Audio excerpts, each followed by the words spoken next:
Chapter 2040. The atmosphere suddenly became tense. He entered the communication channel and quickly reported the situation outside. The incoming helicopter has alerted the people in the container. Someone has climbed out to help the people in the helicopter. Let's take care of these people first. We'll cover for them.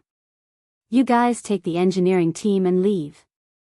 The situation on the battlefield was always changing. Once they found the engineering team, there was no need to stay. They had to leave immediately. He didn't mention that the target Weaving Sparrow went to take care of was a tough nut to crack. It wasn't as easy as the previous targets. There were still a few targets who managed to dodge Weaving Sparrow's killer move. They even created a commotion on top of the container and alerted the people inside. Yi Qian saw this and immediately went to help. This time, it wasn't about punching and kicking. Yi Qian ran over and saw someone poking out with a gun. She didn't hesitate to take out her handgun. Bang! She shot the target in the head. On the other side, Zhou was only a second slower than Yi Qian. She shot the target that came after her. Although the pistols were equipped with silencers, the two targets who were shot fell back into the container through the exit. The people inside stared blankly at their own people whose heads were bleeding. Someone shouted, turned off the light source, and fired back at the same time. Gunshots rang out. Long Ying, who had climbed out of the container, reached out and grabbed Fang Gong, who was brought up by his comrades. He held Fang Gong's arms tightly and carried him out of the container. Fang Gong was already dead. There was only a trace of warmth left in his body. Long Ying carried him out with bloodshot eyes. He hoarsely said to Bai He, who was guarding below, "Help." Bai He. The cooperation between comrades was tacit. The white crane was already prepared, and the eagle carried Fang Gong out and immediately carried him out of the container. Fang Gong, who did not forget to work before his death, was carried away. Then, the unconscious Fang Gong was successfully rescued from the container. Pigeon, who was still in the container, repeatedly warned the engineering team, "Follow them. Don't look back." He didn't want to see another engineer sacrificed. He wouldn't allow another engineer to be sacrificed under the protection of the Snowfield Brigade. He could already hear the gunshots outside. The situation was tense. He had to evacuate with the engineering team immediately. The bullets pierced through the metal of the container, one after another. The people inside couldn't see outside and didn't know what was happening outside. In order to survive, they could only shoot blindly upwards, left, right, front and back, trying to scare off the people outside. They didn't dare to come out of the container to counterattack. They were afraid that if they came out, they would end up like their two companions who had their heads blown off. They were shooting blindly, but Yi Qian was not going to shoot blindly. She picked up the M16 that she had used to kill the target, went around to the front of the container, and crouched down. She aimed at the center of the container and fired continuously. Bang, bang, bang. 10 bullets were fired consecutively. Yi Qian had blasted a bowl-sized hole in the front of the container. This hole was the only passageway through which Yi Qian could clearly see through his scope. 1, 2, 3.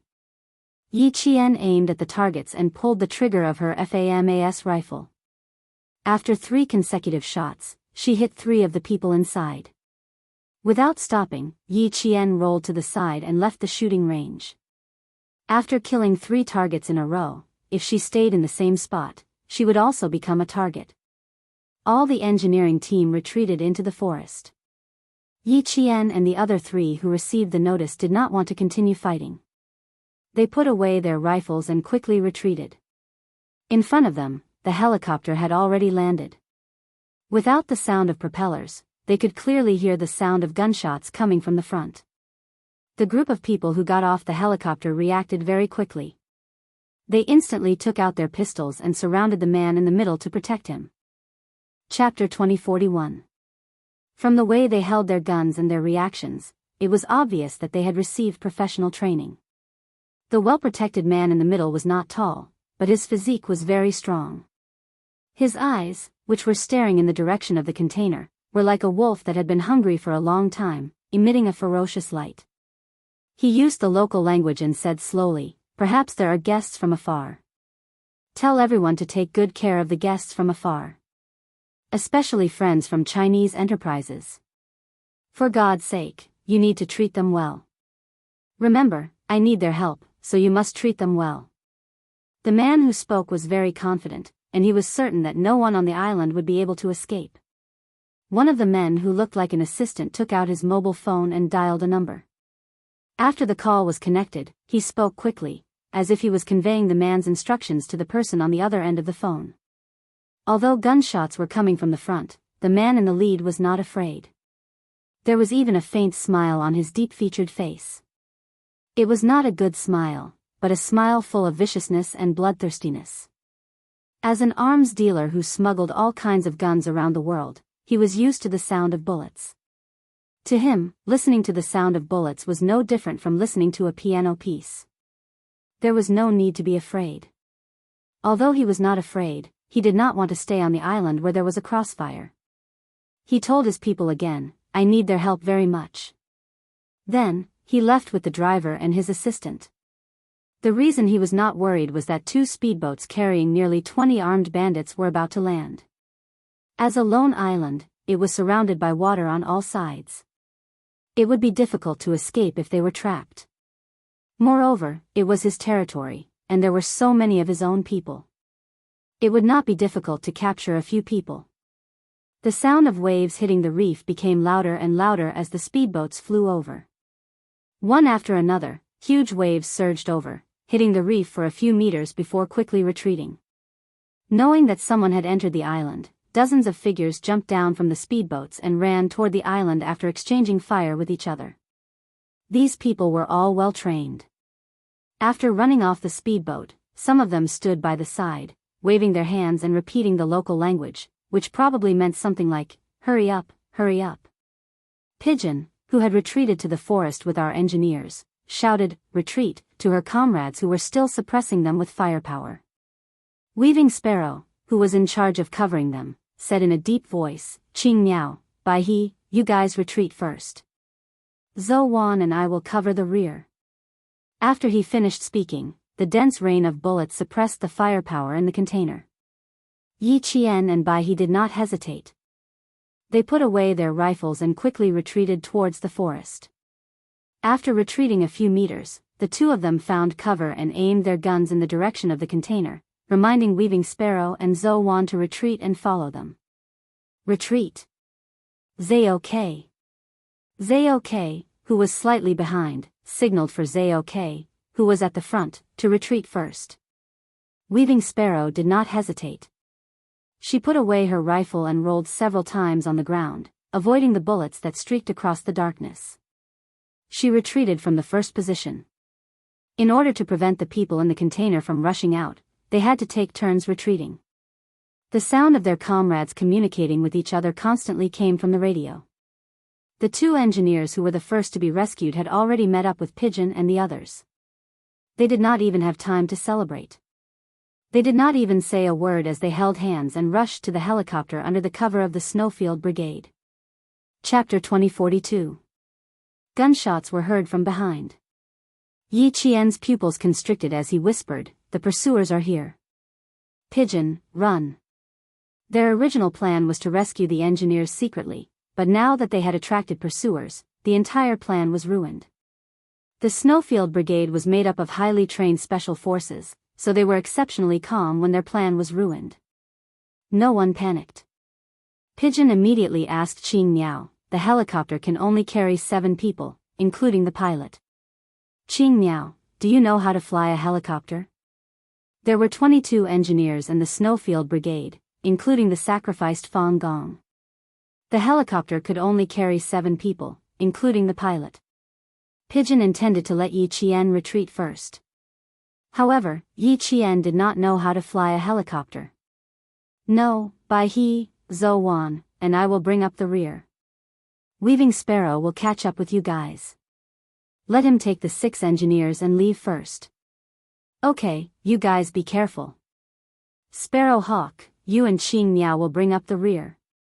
Pigeon's eyes dimmed when she heard Yi Qian's reply. She immediately agreed. Yi Jian and Bai He were originally assaulters, so they were assigned to cover the rear, which was still according to the original battle arrangement. Following the gunshots, the atmosphere became even more tense. Fortunately, the engineers were all soldiers, so they did not panic when they heard the gunshots. They followed the special forces that were protecting them across the island and kept running forward. The trees on the sea islands all had a common feature. The roots grew and emerged from the ground, meandering and exposing the surface, like the tentacles of an octopus clinging to the surface of the ground. When there was soil, they would take root again. These exposed and thick roots that were integrated with the ground became an obstacle for the engineers when they ran. The Snowfield Brigade members could easily jump over these roots, but the engineers could not do so all the time. After a few people were tripped, the speed of the evacuation was greatly affected.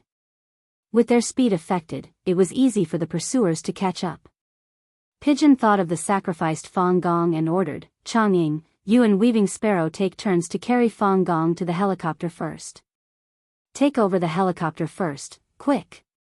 The helicopter could only carry a total of 7 people, including the pilot. The sacrificed engineer Fang and the injured engineer Jiang would definitely go first. The other 4 had already decided in the basement. Now, they just needed to run in the direction of the helicopter.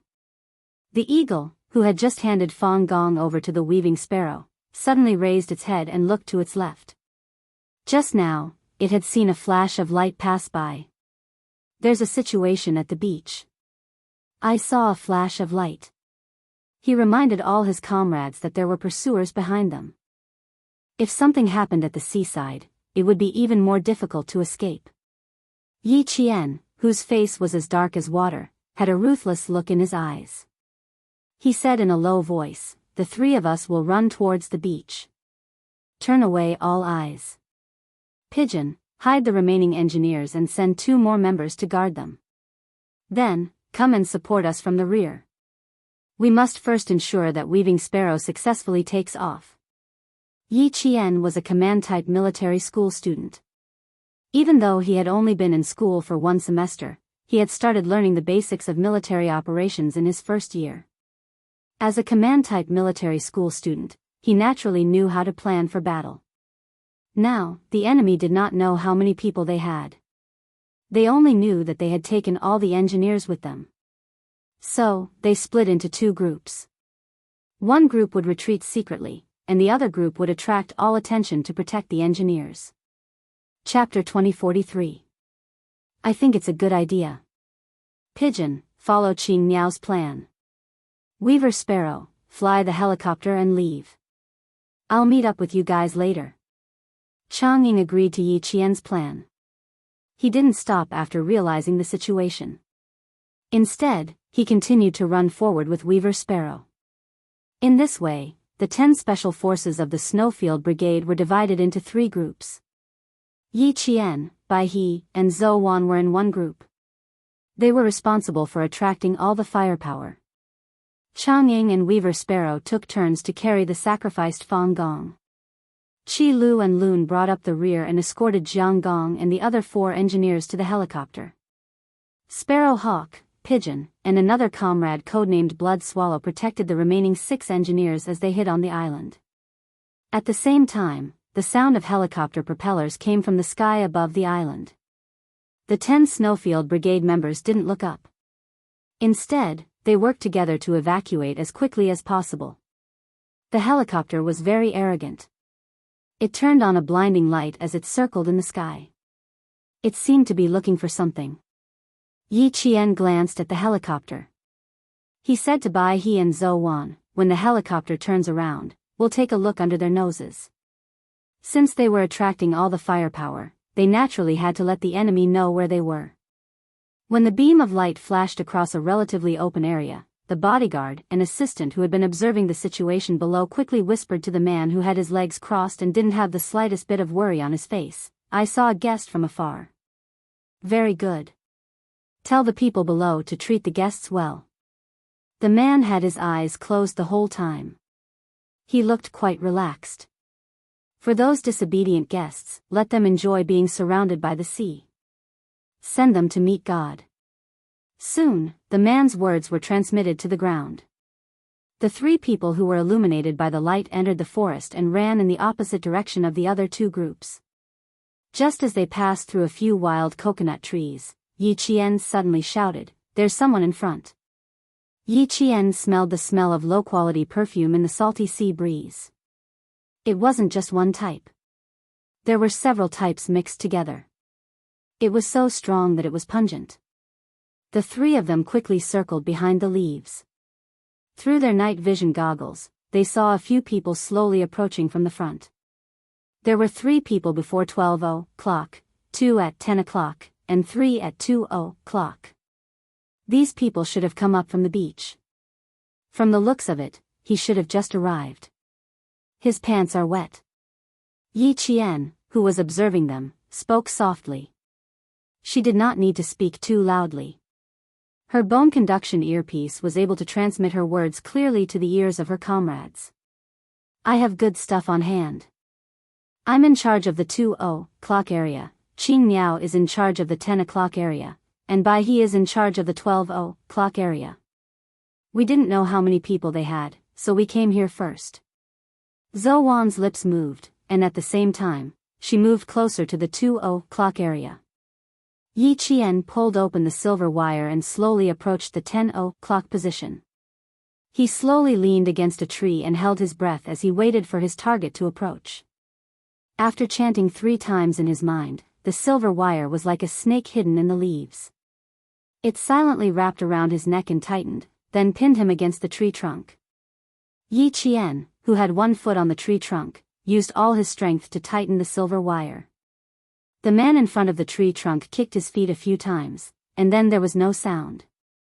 The other target who was with him did not notice anything strange. He only saw his partner's back pressed against the tree, and his feet kept kicking, as if he was trying to kick something off the bottom of his shoes. Chapter 2044. This kind of sneak attack was very dangerous. Once discovered, the person would be exposed. If the person on the other side still had a gun, it could be said that he would be treated as a live target. The reason Yi Qian dared to make a move like this was because the 2 targets were walking separately. There were 2 trees between them, and the other target's line of sight was obstructed, so he wouldn't be able to spot her immediately. As a Special Forces soldier, she had to learn how to win a chance of survival in the most dangerous environment. Excellent professional skills were the guarantee of winning a chance of survival. Yi Qian was a daring and careful Special Forces soldier. In addition, she had been hunted down by Yi Ying in her previous life, so she had an instinctive ability to avoid danger. She could quickly determine the most advantageous move for herself and the least likely to arouse the other party's suspicion. At this moment, even though the second target was only 2 trees away from her, her daring move didn't arouse any suspicion until the first target was taken care of. Yi Qian, as a Special Forces soldier, was able to deal with the situation calmly and without batting an eyelid. The second target saw that his companion was still leaning against the tree, but her feet weren't moving. She seemed to be leaning against the tree to rest because she was too tired. He shushed his companion softly, then used his gun to sweep the surroundings. Sensing that there was nothing out of the ordinary, he walked around the 2 trees between them and walked over. As he walked over, he said something in a low voice. Yi Qian, who was hiding behind the tree, didn't understand. She was focused on listening to the footsteps and didn't pay attention to what the other party said. She was calculating how far the other party was from her. As the other party approached step by step, the silver wire wrapped around the combat gloves slowly loosened. When they were close enough to hear the other party's breathing, Yi Qian suddenly retracted the silver wire. The target, who had already stopped breathing, lost his balance and fell forward. The approaching target immediately realized that something was wrong. He raised his gun and fired behind the tree. Yi Qian was so close that they could hear each other's breathing. He didn't want to give the other party a chance to shoot.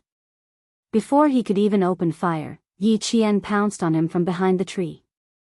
He grabbed the man's right hand with one hand and twisted the gun out of the man's hand. Her movements were quite fast, and every step was calculated very precisely. She twisted the gun in the target's hand away, and raised her elbow to hit the target's chin hard. Not only did the target not shout, but he also almost bit off the tip of his tongue. Before he could recover from the pain of his tongue being bitten, the sky and the earth were turned upside down, and he fell to the ground on his side.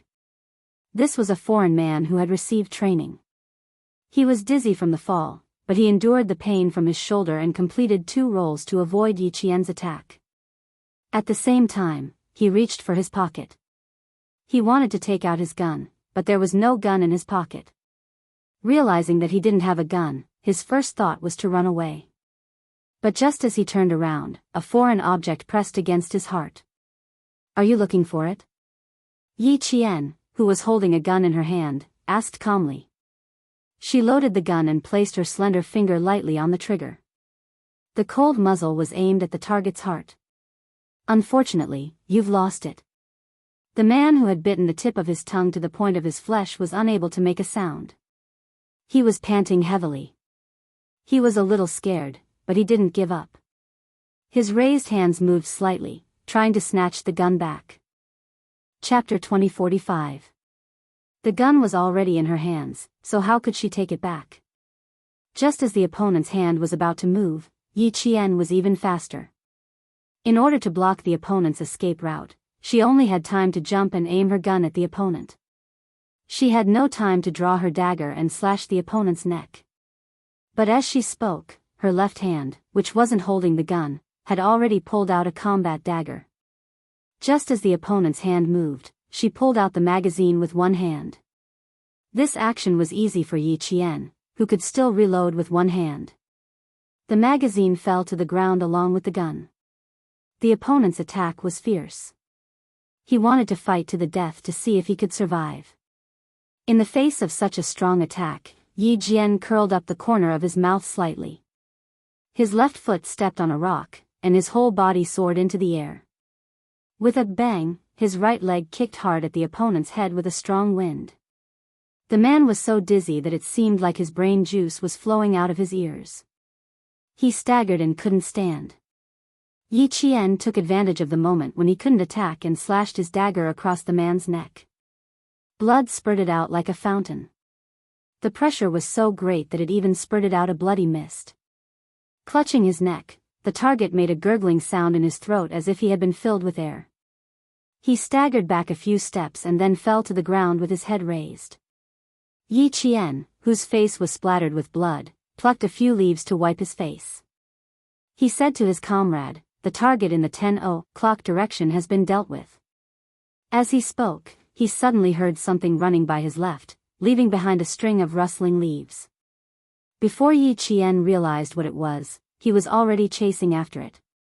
"There's a fleeing target in the 12:00 direction. Help us," Bai said with a distorted voice. "I sprained my leg and dislocated my ankle." He escaped. This wasn't good news. Yi Qian's expression changed slightly. He said in a low voice, "Treat your injuries first. I'll chase after him. The target is running towards me. I'm already chasing after him." The black figure in front was the fleeing target. They had to chase after him. If they were discovered that there were only 3 of them, it would cause trouble for the other 2 teams. In order to avoid the enemy's helicopter, Weaving Sparrow had yet to take off. If they were discovered, all the engineers would be in danger. "If you don't treat your leg properly, you can just wait to retire." Zhou Wan, who was speaking through clenched teeth, was using her dagger to stab the twitching target twice. She then said to Yi Qian, "It's an old injury. Just a slight sprain and it'll dislocate." Whether it was a new injury or an old one, the white crane needed help. Zhou Wan stayed behind and said to Yi Qian, "Be careful, Qing Miao. Send us your location at any time." The black shadow was right in front of him. Yi Qian could only reply with a single word, "Okay." The black shadow in front of him suddenly turned around and fired continuously behind him. Bang bang bang. The gunshot broke the silence of the entire island. A tall and slender figure paused and chased after the source of the gunshot. His speed was very fast, like a tiger running in the jungle. Rocks and trees could not stop him from moving forward. Everything became a blur in front of his speed. The gunshot not only caused him to change direction, it also caused the people who had alighted from the helicopter to run over. Bai He and Zhou Wan's eyes darkened. Bai He, whose ankle had been reconnected, hurriedly said, "Quick, go support Qing Miao. She's now surrounded." Chapter 2046. Just as Bai He and Zhou Wan had said, Yi Jian had already become the target of the encirclement. There were about 20 people on the 2 speedboats, and they had only taken care of 7 of them. There were still about 10 people scattered nearby. The gunshot sounded like an emergency call for everyone to gather, and more than 10 black figures surrounded them. Yi Qian, who had dodged the shots, knew that she was in danger. Since the enemy had already opened fire, there was no need for her to hold back anymore. The moment she dodged, the enemy slyly dashed a few meters away.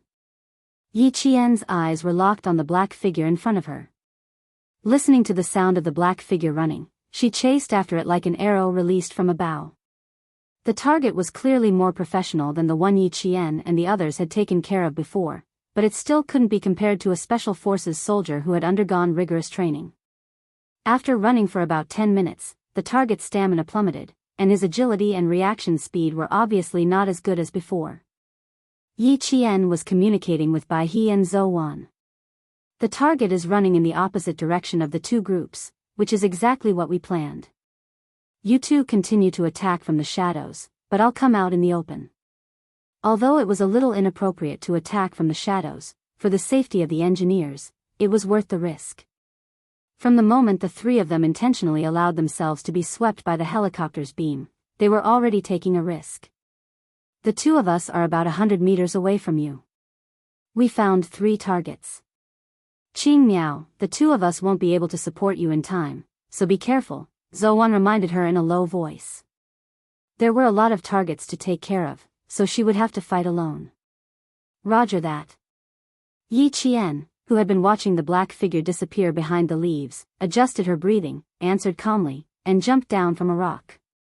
When she landed, she was in a half-squatting position, but she quickly rolled twice and hid behind the roots of a tree.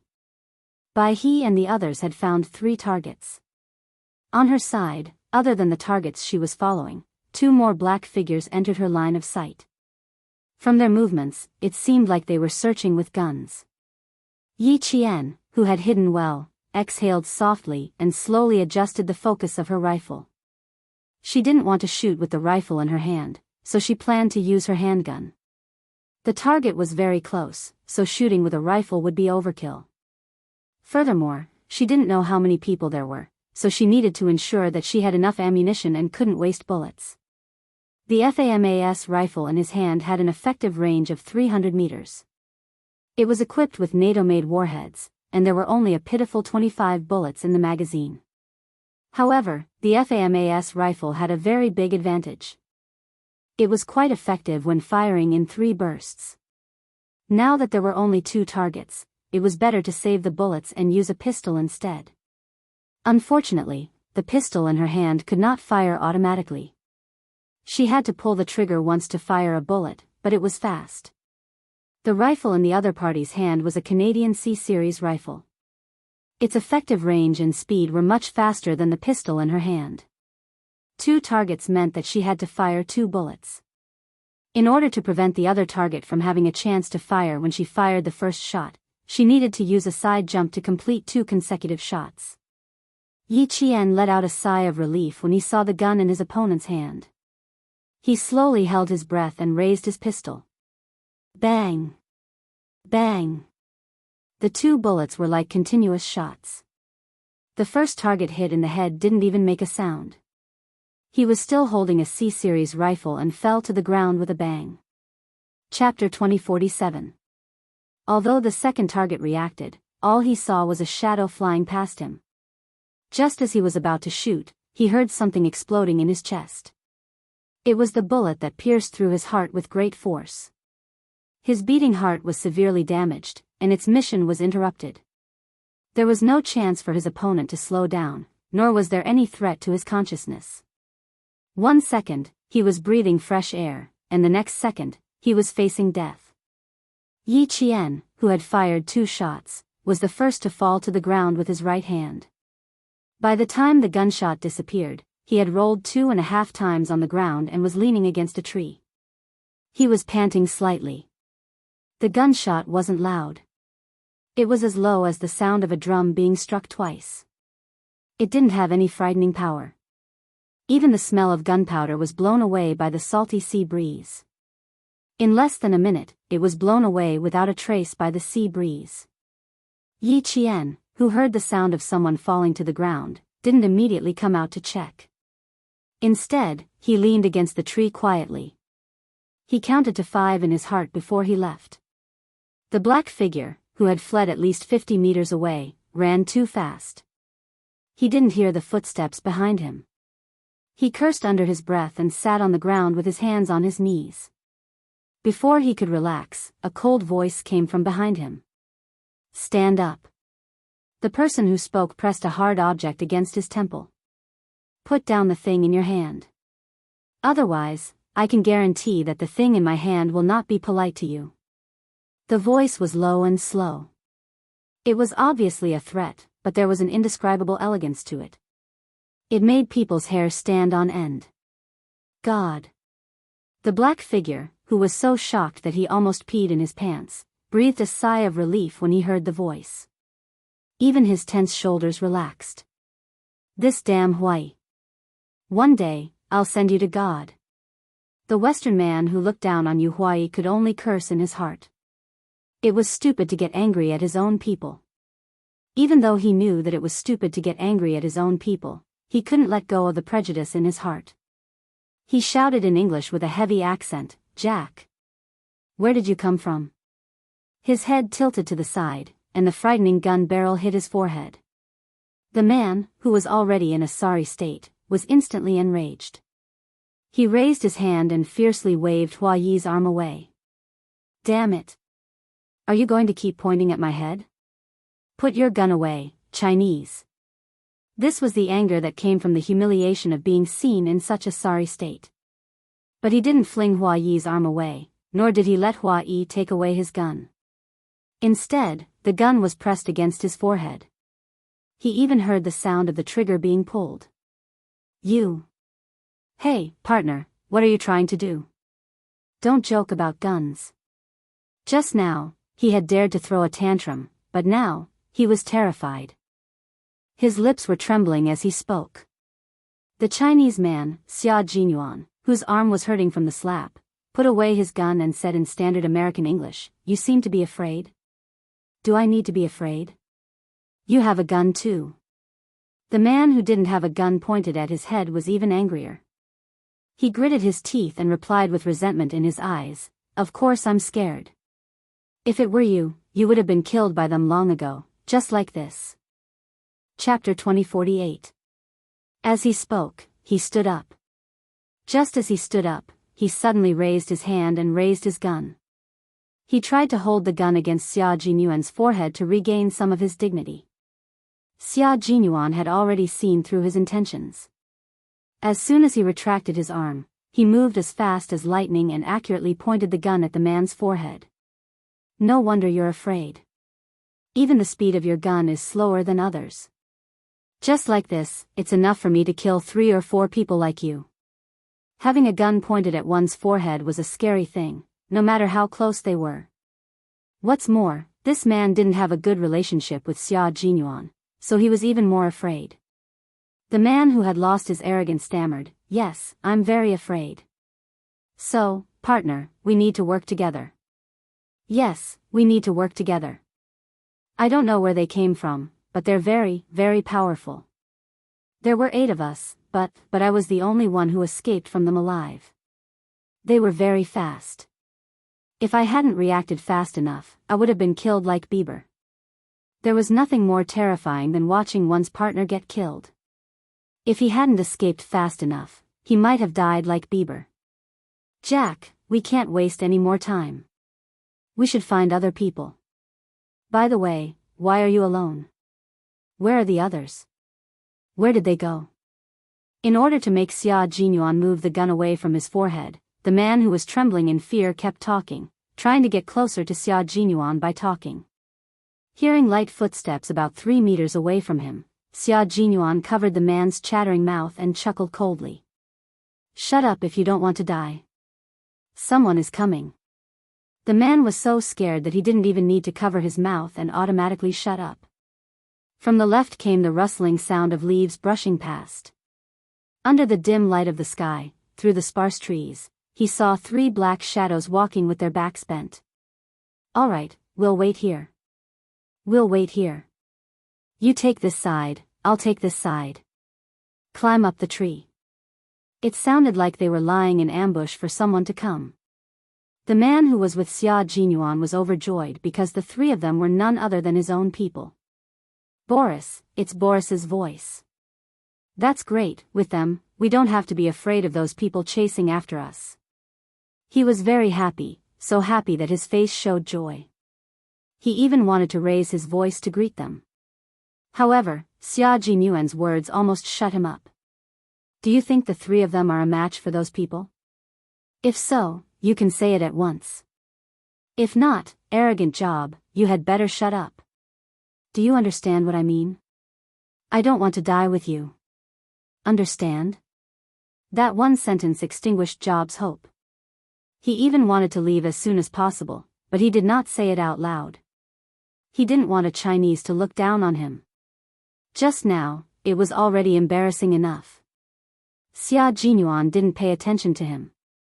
He wanted to know who on earth dared to come to the private island of an arms dealer who even the highest authority in the country didn't want to provoke, and who dared to exchange gunfire on the island. At this moment, Xia Jinyuan didn't know who he was about to meet. At this moment, he just wanted to watch and not get involved. Yi Qian, who was chasing after the enemy, didn't know who she was about to meet. After separating from Bai He and Zhou Wan, she carefully passed through the dense foliage of the unknown trees and stuck close to a curved tree. She didn't move forward. Chapter 2049. There was danger ahead, so she couldn't go straight ahead. She had to take a detour. It was dangerous to fight alone without support. She could only rely on her own abilities to solve the problem. She could only rely on herself to solve the problem. No one would tell her what to do, and no one would appear when she was in danger. Yi Jian, who was very clear in her heart, moved very carefully. She instinctively sensed the danger and immediately changed her direction. Instead of going straight ahead, she took a detour. With the help of Phelan's equipment, Yi Qian kept her rifle trained. She looked through her night vision goggles, searching for her target in the monochromatic green world. She heard GK's voice in her earpiece. 35 degrees north latitude, the wind is from the southeast. The pilot's code name is G Quebec. The Bell 407 helicopter will take off at 11:20 p.m. local time. Roger, roger. Take off immediately. Take off immediately. Take off at 11:23 p.m. local time. Take off successfully. GK finished her conversation with Pigeon. The rest of the team listened to the conversation and smiled faintly. "Shit, that's our helicopter. Did the guy who flew it take it away? Damn it. Where did they all go? Does no one know what happened?" A bearded man cursed on his phone. He made several calls in a row. Every time he made a call, he scolded the person who answered it. "Who the hell took the helicopter away? Hurry up and go see what's going on. Damn it. You'll die a horrible death.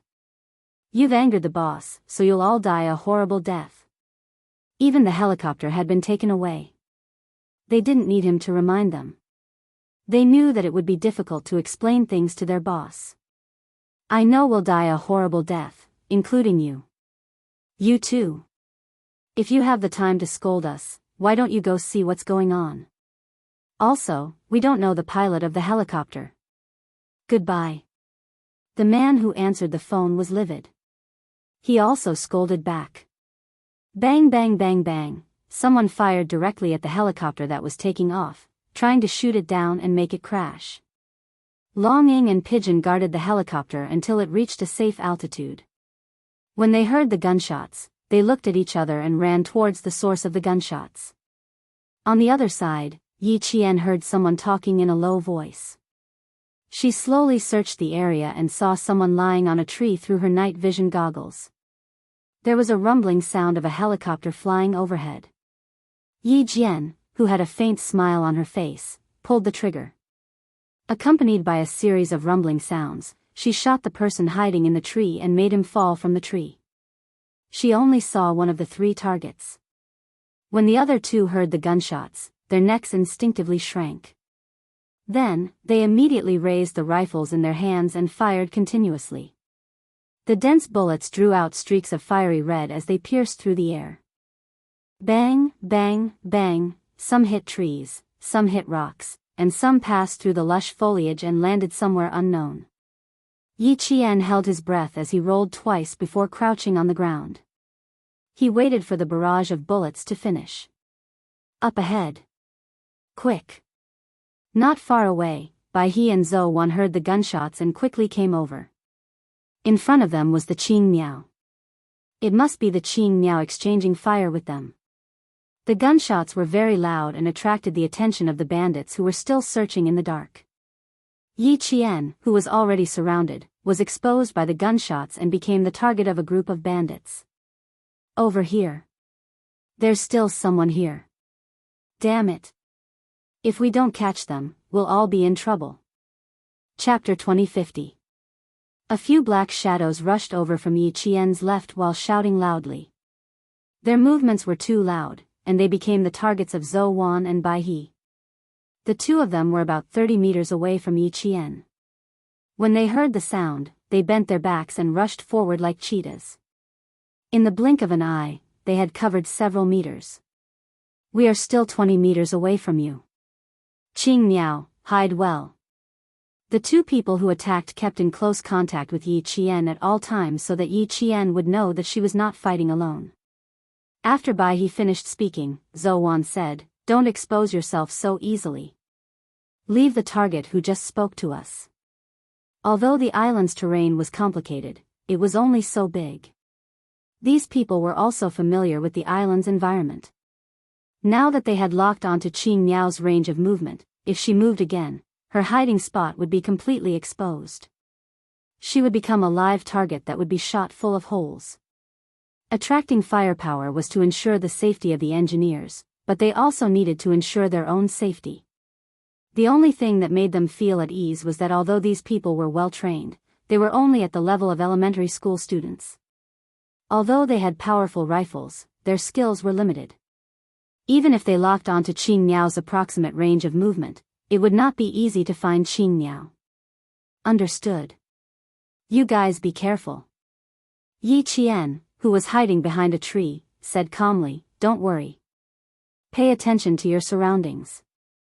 There are many targets that came ashore from the beach. I've taken care of 5, and you guys have taken care of at least 5. There are still targets that have not been taken care of. I suspect that they came ashore on a boat. I plan to capture one of them alive and ask him about the exact location." "You plan to steal the boat?" Baihe heard the movement ahead and hid behind a tree while Zhou Wan stood guard in front of him. The 2 of them had been moving forward alternately. This way, not only could they ensure the safety of their comrades, but they could also discover the target immediately and quickly engage in battle. "Yes. This way, we can all leave the island." Yi Qian gently brushed away a leaf in front of her.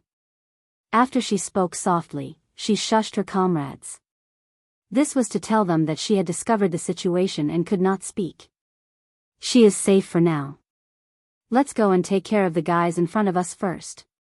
The white crane lightly made a hand gesture, and the 2 people hiding behind it crept towards the direction of the movement. The Snowfield Brigade was familiar with fighting on land, sea, and air. Although the terrain of the island was unfamiliar, the environment was familiar. Soon, the 2 of them saw a dark shadow flash past behind the leaves, heading towards where Yi Qian was. "You shoot from that side, and I'll shoot from here. Give them the illusion that we're lying in ambush all over the island." The white crane stared coldly at the black figure shuttling through the monotonous green. In this way, We can disperse the danger on Qing Miao and also attract the target who might still be hiding. Once these people thought that there were many ambushes on the island, they would not dare to approach the Qing Miao again. Secondly, they would not dare to open fire at will. This would make it easier for them to meet up with Qing Miao. Yi Qian heard their plan. As she watched the black figure move away, Yi Qian whispered, "Be careful." Then she carefully moved forward. She wanted to go around the two hidden targets in front of her. The gunshots coming from the left did not distract her. Judging from the sound of the bullets, it was Zhou Wan and Bai He who fired. The FAMAS was equipped with SS-109 NATO standard ammunition. Because the FA was a light machine, the barrel of the gun was slightly louder when it was fired. Therefore, Yi Qian could tell who fired the shots just by listening to the sound of the bullets. Chapter 2051. Of course, she could not rule out the possibility that the enemy had an FAMAS. However, after the two shots were fired, there was no sound. Such a clean and efficient method was the combat method she was most familiar with. Gunshots rang out again. Just as Bai He said, the firepower concentrated on Yi Qian had decreased significantly. At this time, the 5 people in the helicopter and the remaining 3 people in the container were already quite close to Yi Qian. They were familiar with the island's environment and they moved very quickly. They were able to deduce the sound of the gunshots and maintain contact with the people in front, so they did not have to search for the exact location. When the gunshots reached their ears, a man who was walking at the front with a submachine gun cursed and yelled at the people around him, "Hurry up, if all the guests are killed by them, none of us will be able to withstand the boss's anger." Before they left, their boss had said that he needed guests alive. Everyone was afraid of this arms dealer who even the government did not dare to casually deal with. He was famous for his brutality. Especially the 3 men who had asked the Chinese engineer to escape. Their faces were even paler than when they exchanged fire in the container. They were very, very afraid of their boss. Elimination complete. Qing Miao reset the position. Bai He and Zhou Wan, who had taken care of 2 more targets, were afraid that they would deviate from their route, so they contacted Yi Qian to confirm the correct direction. Yi Qian, who had shifted her position, repositioned herself. Then, holding her breath, she dashed out from behind a tree and fired at the black shadow that was searching for her position. She was using a handgun. At this time, Yi Qian, who knew how dangerous her situation was, only dared to use a handgun with a silencer. A gun that sounded as loud as knocking on the door would reduce the risk of exposing her exact location. At this time, there were only 4 people closest to Yi Qian. They were the 2 people who had fired at Yi Qian earlier, as well as Xia Jinyuan and Job, who were still watching from the sidelines. Xia Jinyuan, who was familiar with this kind of sound, knew that the gun in the shooter's hand was equipped with a silencer. The sound of a gunshot equipped with a silencer would not spread over a large area.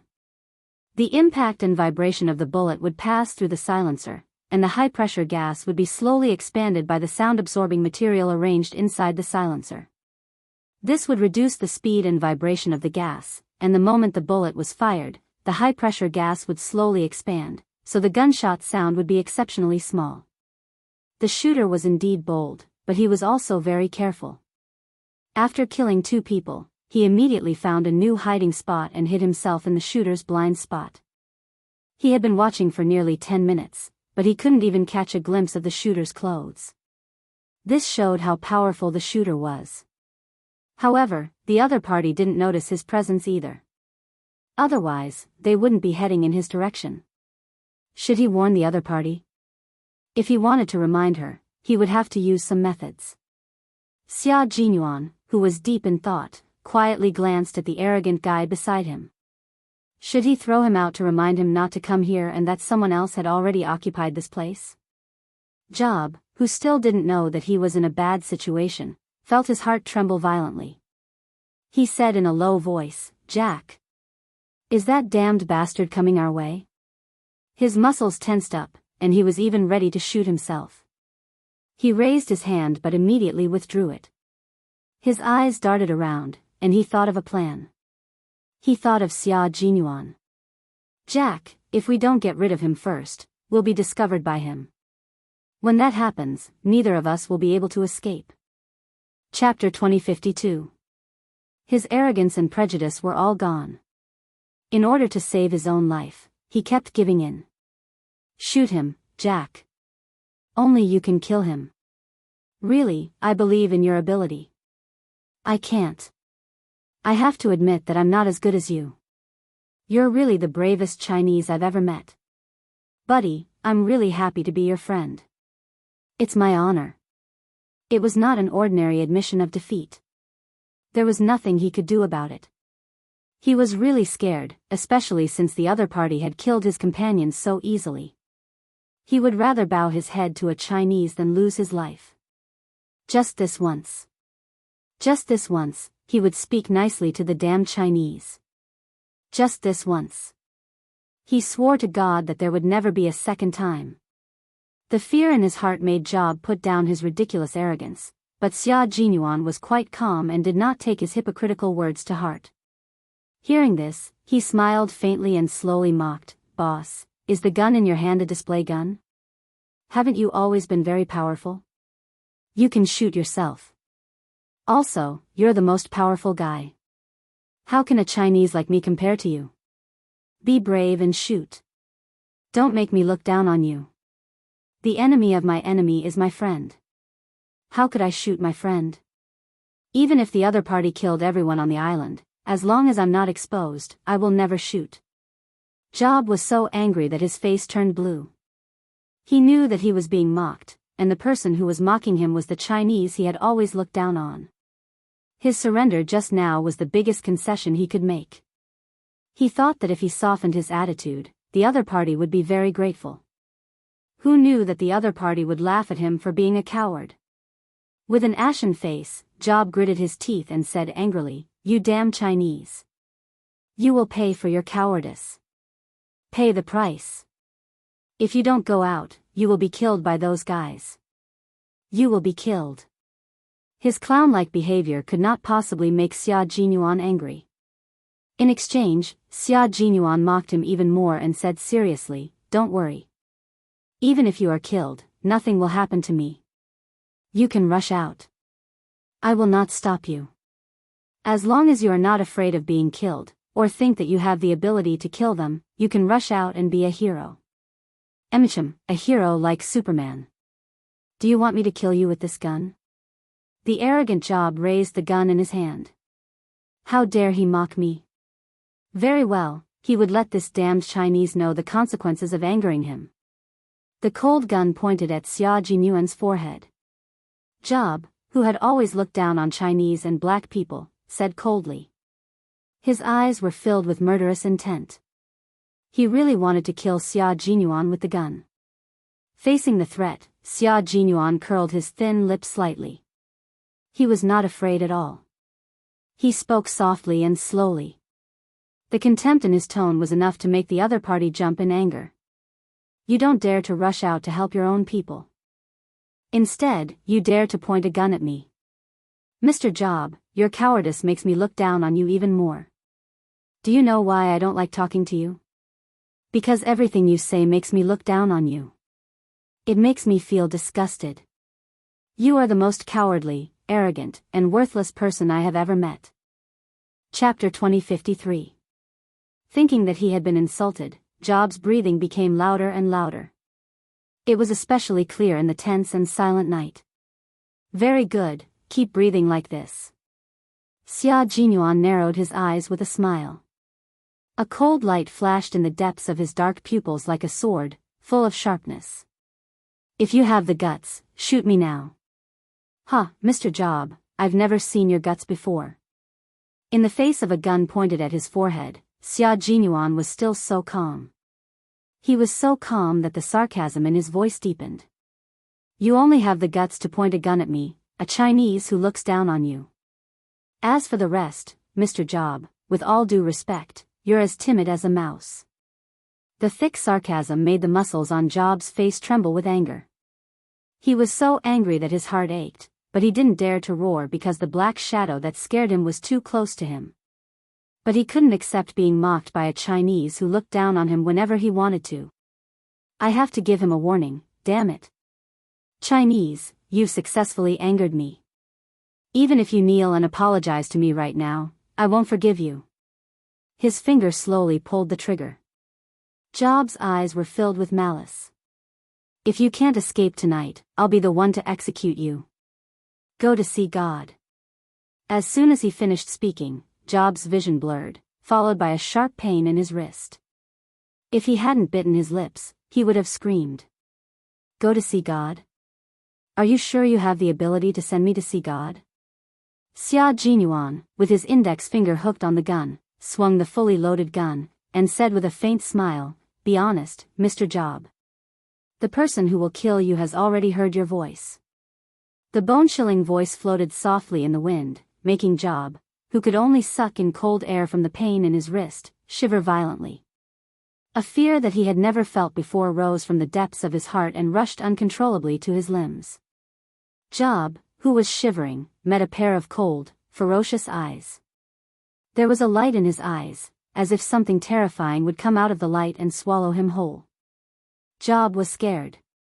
He raised his hands and slowly placed them behind his head. He could only speak with his actions. He was so scared that he did not dare to open his mouth. But he was unwilling to accept it. Even if he was afraid, he was unwilling to accept it. He was not willing to be threatened by a Chinese. Wait, damn it. Yi Qian, who was searching for cover under the dim starlight, did indeed hear a commotion. She heard someone speaking in a low voice, sounding angry, as if they were arguing with someone. He didn't continue forward and slowly came to a stop. He couldn't go any further. Someone was lying in ambush. The light in the forest on the island was rather dim. If it weren't for the dim light from the stars in the sky, the entire island would be so dark that one couldn't even see one's own fingers. Yi Qian didn't go any further. He quietly hid between two rocks. This was a shooting blind spot. Even if the target was less than 5 meters away, it was impossible to shoot accurately. The bullet would only hit the thick rock. The sound of heavy breathing could be heard. Yi Qian pursed his lips. Was he the same person? Two people? Quarreling through the phone? It doesn't look like it. She didn't see the light from the phone screen. It must be two people. But one of them could hold his anger. Xia Jinyuan, who was listening carefully, raised his eyebrows with interest. What a powerful person. He heard Job's voice from at least 5 meters away. Chapter 2054. Just like his little fox, she was very sensitive to hidden dangers around her. She was born with a better sense of hearing than others. But it was also a little troublesome. This place had become the focal point of their firepower. There were a total of 9 people who had rushed to the island with him, not including the guy on the other speedboat. If they all surrounded him, there would be bloodshed. It was a little strange. Although this island was a place for arms dealers to trade, there were no signs of it being developed. There were security guards around the sea, and all ships and tourists were forbidden to enter. How did these people with special skills enter this small island? Why did they want to enter this island again? Enemies of the arms dealers? Competitors? Xia Jinyuan pondered for a moment. His handsome face hidden in the darkness no longer had the elegant smile of a ruffian. Even his eyebrows revealed a thin sword-like coldness. He did not care who these people were, but he was afraid that their appearance would alert the target he needed to bring back to China. If that happened, it would be a little troublesome. The target had finally revealed himself. Through various channels, he found out that he was going to make a deal with the arms dealers soon. If he stopped, the cunning target would continue to hide. He did not know when he would be able to capture him. What are they doing, damn it? What are they trying to do? Do they want to die? Xia Jinyuan, who was deep in thought, was quickly awakened by Job's panicked voice. He looked forward with a sharp gaze and saw the shadows behind the leaves moving in his direction. No wonder Job was afraid. He was afraid that they would see him and force him to join the battle. He was overestimating himself. With such skills, he wanted to imitate others and launch a sneak attack. That was exactly what the powerful person wanted. He would wait for the target to come closer and catch them all in one fell swoop. Yi Qian, who had been hiding well, had already seen the shadows moving in the faint sunlight. Seeing them coming towards him, his black eyes, which were as bright as the stars in the sky, flashed with a cold light. There was no trace of worldly affairs, only a deep chill. I'm surrounded. You guys flank me from the right. He used the smallest voice possible to let his comrades hear him through the microphone. Capture one alive first. I'll attract their attention. You guys take the opportunity to circle to their front. There were people in front and people on both sides. Behind them were Bai He, Zhou Wan, and the engineers who had not left yet. They could not retreat. They had no choice but to advance. Knowing that there was an ambush nearby, Yi Qian's voice sounded like he was speaking in circles. He didn't say anything, but his comrades could hear him clearly through the bone conduction headset. Bai He, who was already close to Yi Qian, softly said, "Okay." The three of them formed an inverted triangle with Yi Qian as the center and Zhou Wan and Bai He as the extension points on the left and right. They would circle to the front of Yi Qian to surround the target and annihilate the enemy. The shadow was getting closer and closer to her. Yi Qian glanced to her left. Earlier, she had heard heavy breathing about 5 meters to her left, which meant that someone was lying in ambush there. But for some reason, she did not sense any danger. The other party should have been hiding there for some time, but they didn't show up, nor did they shoot at him. It was as if they were an outsider who didn't want to get into trouble. The cautious Yi Qian didn't sense any danger, but she didn't believe that there was no danger. With cold eyes, she saw through the cracks in the rocks that the shadow was getting closer and closer. She heard Bai He and Zhou Wan's voices. They had successfully circled around. Chapter 2055. Just as the shadows were about to reach a tree, Yi Qian suddenly stood up from behind the rock and shouted, "Move!"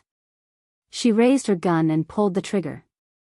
After the first gunshot, Yi Qian released the trigger and moved to the side of the rock to finish the second shot. Xia Jinyuan, who had been watching from the side, suddenly heard a short and cold shout. His originally calm and dark eyes were suddenly filled with a storm of emotions. Even if it was just a monotonous voice, he could still recognize the voice. It was Little Fox. It was Little Fox, who had been separated from him for less than a month. She was actually right next to him. At this moment, Major Xia's heart was filled with an indescribable feeling. His lover was right next to him, but he didn't notice her immediately. He was even admiring her skills while watching her fight. Suddenly, Job, who had been obediently putting his hands behind his ears, stood up abruptly and slammed into Xia Jinyuan. He said viciously, "Go to hell, you disgusting Chinese." Yi Qian heard the sound. She turned sideways and fired at the direction where the sound came from. The bullet hit the rock with a bang, and sparks instantly appeared. She didn't expect to hit the target. There was a blind spot in front of her. Her shot was just to scare the person away. Xia Jinyuan, who had also found the blind spot, was in case someone fired at him. He kicked Job, who had plotted against him, to the ground.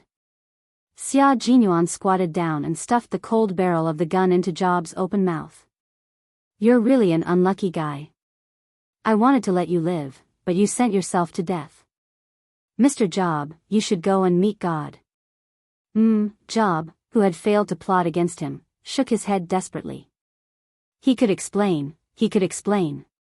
The terrified Job didn't even have a chance to speak.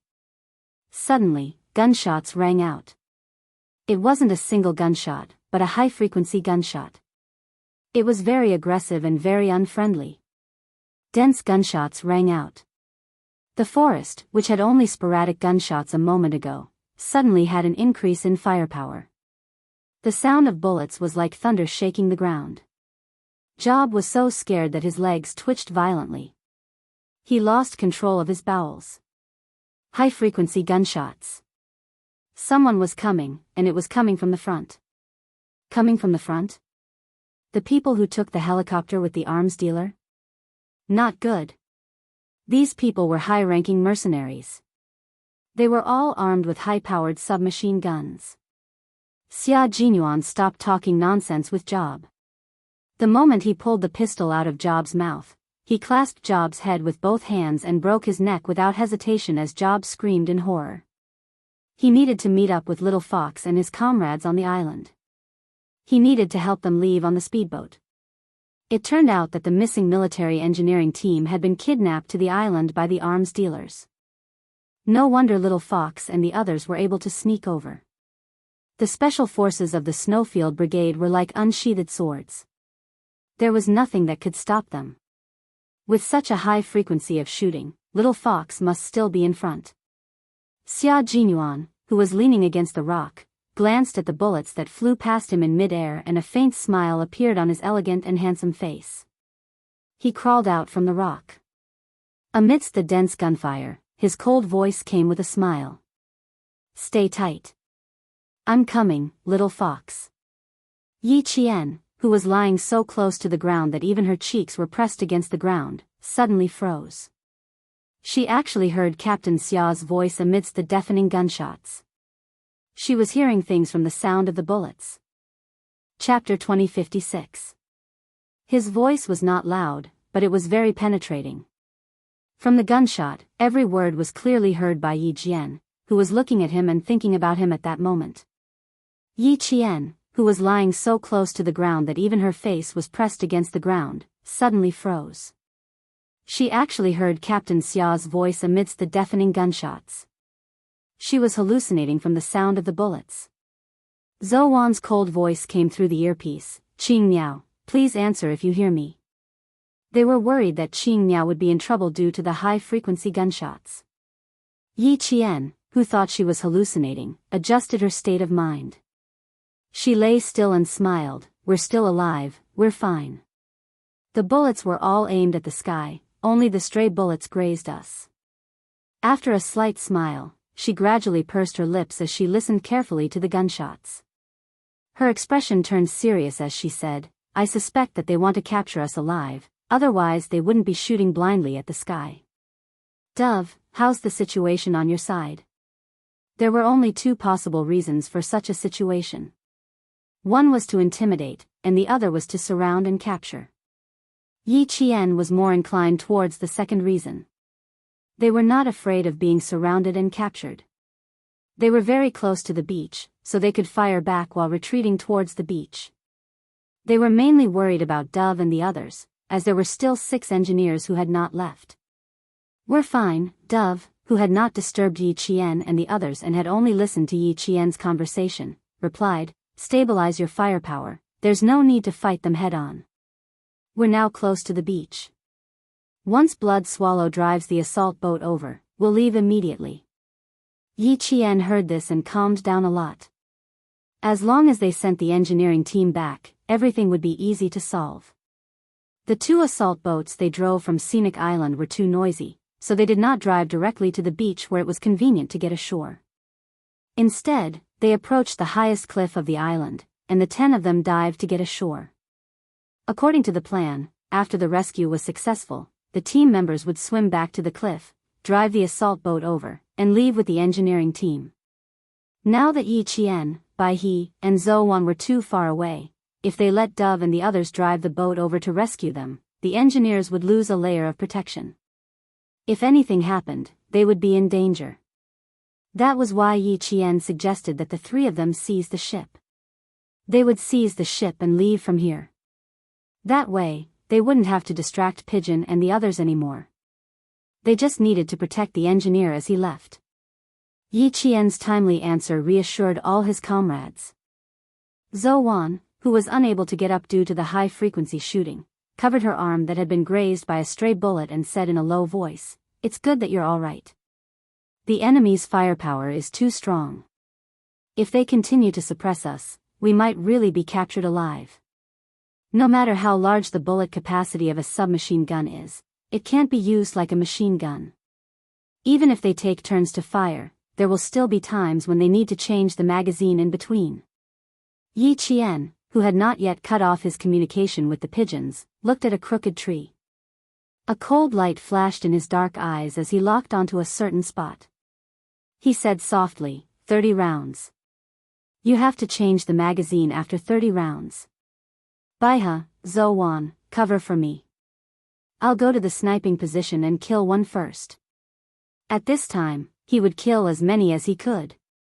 Killing one of them was equivalent to having one less submachine gun to fire at. In the inverted triangle battle just now, Baihe, Zhou, and the others were too close to the group of people who had used high-frequency shooting to intimidate them, so it was not convenient for them to move quickly.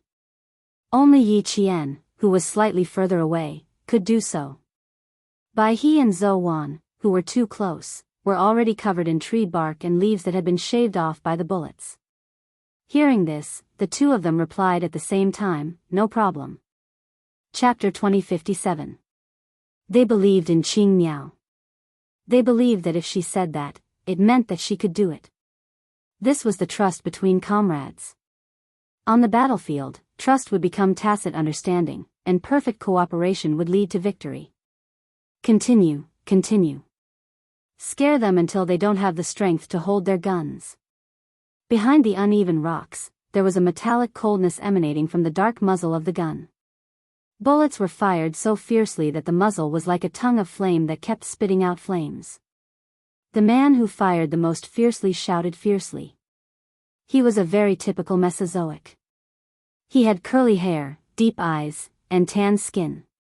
He quickly changed the magazine like a crazy bison, yelling arrogantly as he fired continuously. Missiles flew out from his gun, bringing a stronger smell of gunpowder to the forest. Although the high-frequency shooting drowned out his voice, Yi Qian remembered that he had changed the magazine when he paused to reload. Yi Qian, who was familiar with all kinds of guns, had already calculated how long it would take to finish firing all 30 bullets. At the same time, he was thinking about how to get to the sniping position that he liked. Yi Qian, who was in danger, ended the communication with her comrades. She began to prepare to go to the sniping position.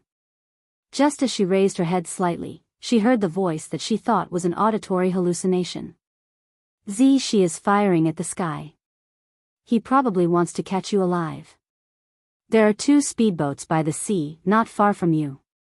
You can choose to take one and leave.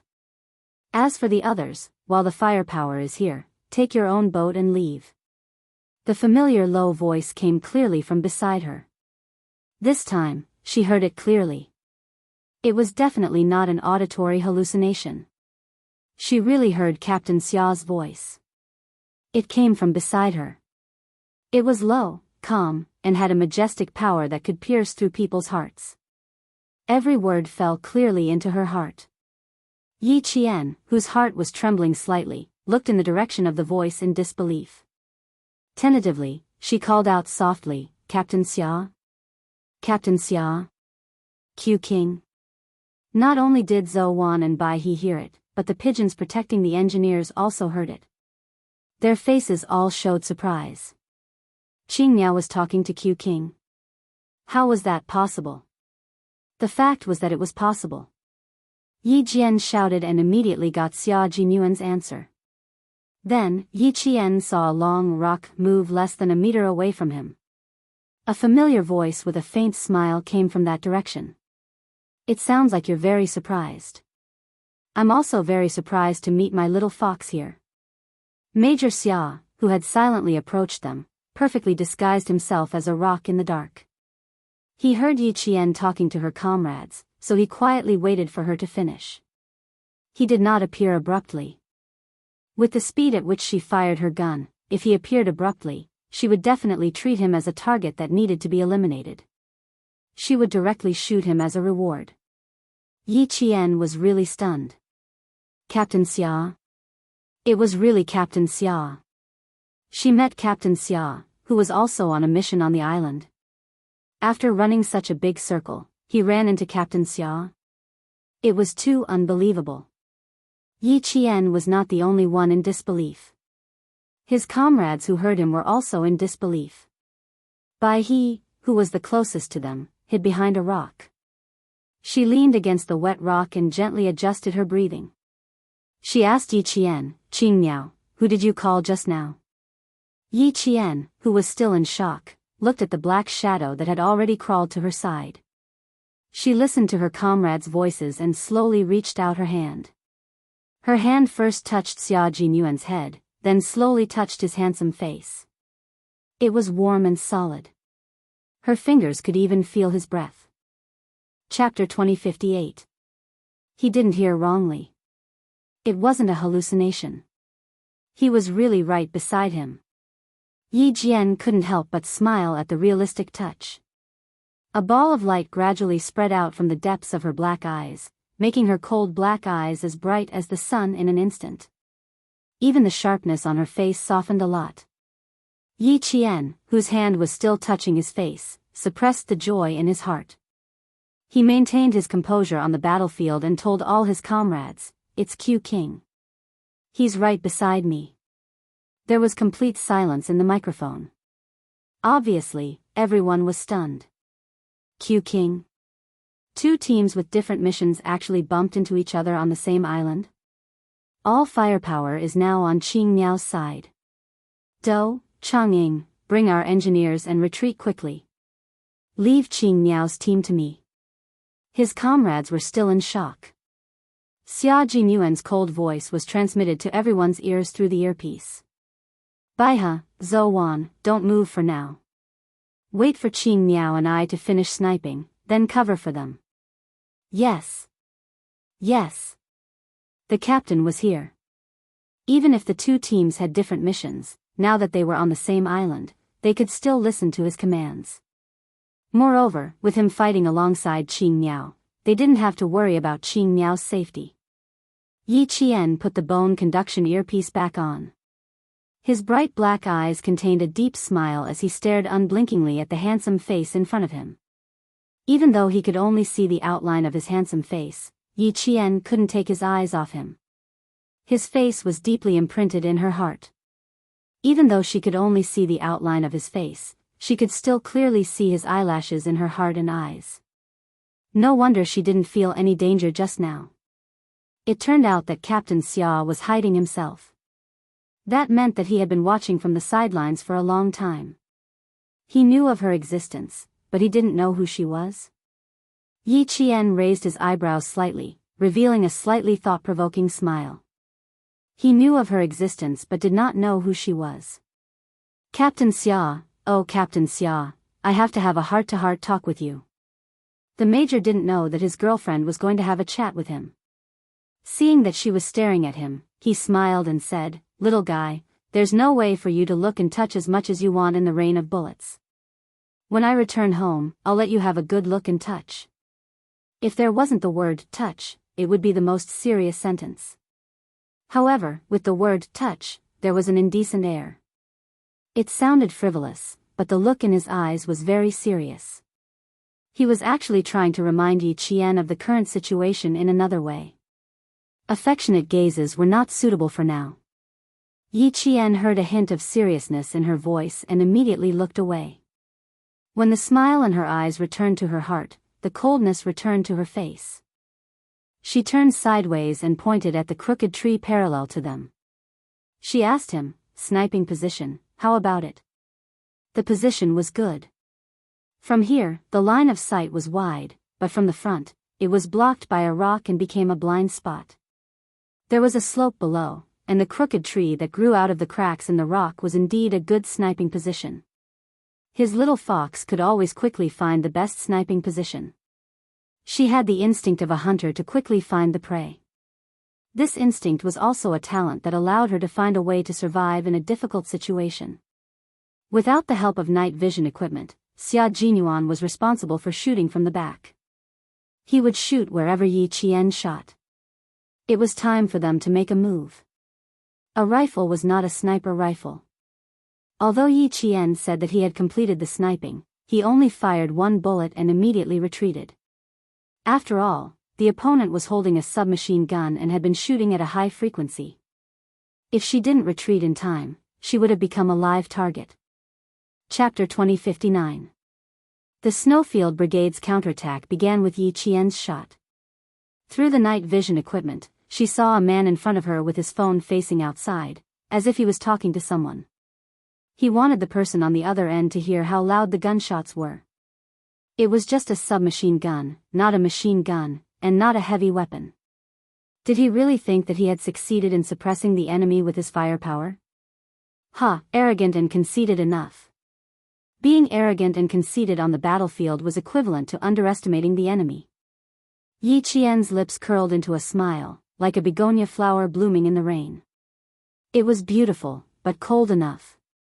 Bang! The gunshot blended with the high-frequency gunshots. It was not sudden at all, and it did not immediately attract anyone's attention. The Mercedes-Benz man who was shot in the head maintained his posture of holding the phone in his right hand, lying motionless on the wet rock. Red and white liquid slowly flowed out of the hole in his head into his dark eyes, and then slowly flowed all over his face, completely covering the conceit on his face. The person who was with him finally realized that something was wrong with his companion. He shouted his name but did not get an answer, so he hurriedly reached out to push him. This push ruined everything. The firepower on one side began to slowly rise after Jane's counterattack. The special forces were no longer suppressed by the firepower, and the imbalance was no longer tilted to one side. Yi Qian and the others would fight their way out of the predicament and turn the situation around, finally achieving a suppressive victory. The Snowfield Brigade's counterattack began. Bai He and Zhou Wan were the vanguard, and the two of them held up their rifles and pressed forward. Yi Qian and Xia Jinyuan cooperated well and advanced all the way from the rear, rolling, running. Every time they advanced 1 meter from the hail of bullets, it was a display of the professional skills of the special forces. The one-sided high-frequency gunshots became high-frequency gunshots from both sides, and the Mercedes-Benz who were all asking for credit from their boss were caught off guard. Amidst the intense gunfire, someone trembled as he dialed a group number on his phone. Mr. Antonio, we need backup, we need backup. The words that were repeated a second time were forever stuck in his mouth, and he would never be able to say it again. Even though his entire body was hidden behind a rock, a bullet directly pierced through his throat and through his cervical vertebrae, bringing with it red blood and white bone fragments as they fell to the ground. These people had received a certain amount of training, but after all, it was not long-term training. They were used to playing with all kinds of guns with the arms dealers. They had been dominating this beautiful city in the northern part of the Caribbean Sea, at the northern end of the Yucatan half-island, for too long, so much so that their self-confidence had inflated and become arrogant conceit. It was this kind of conceit that made them lower their vigilance. They thought that as long as they kept shooting with their guns, they would be able to get things done. Reality had given them a hard slap in the face, a hard slap in the face. After a few slaps, they saw stars before their eyes. Faced with the intense gunfire and the fact that 4 people had been shot in succession, the remaining people panicked.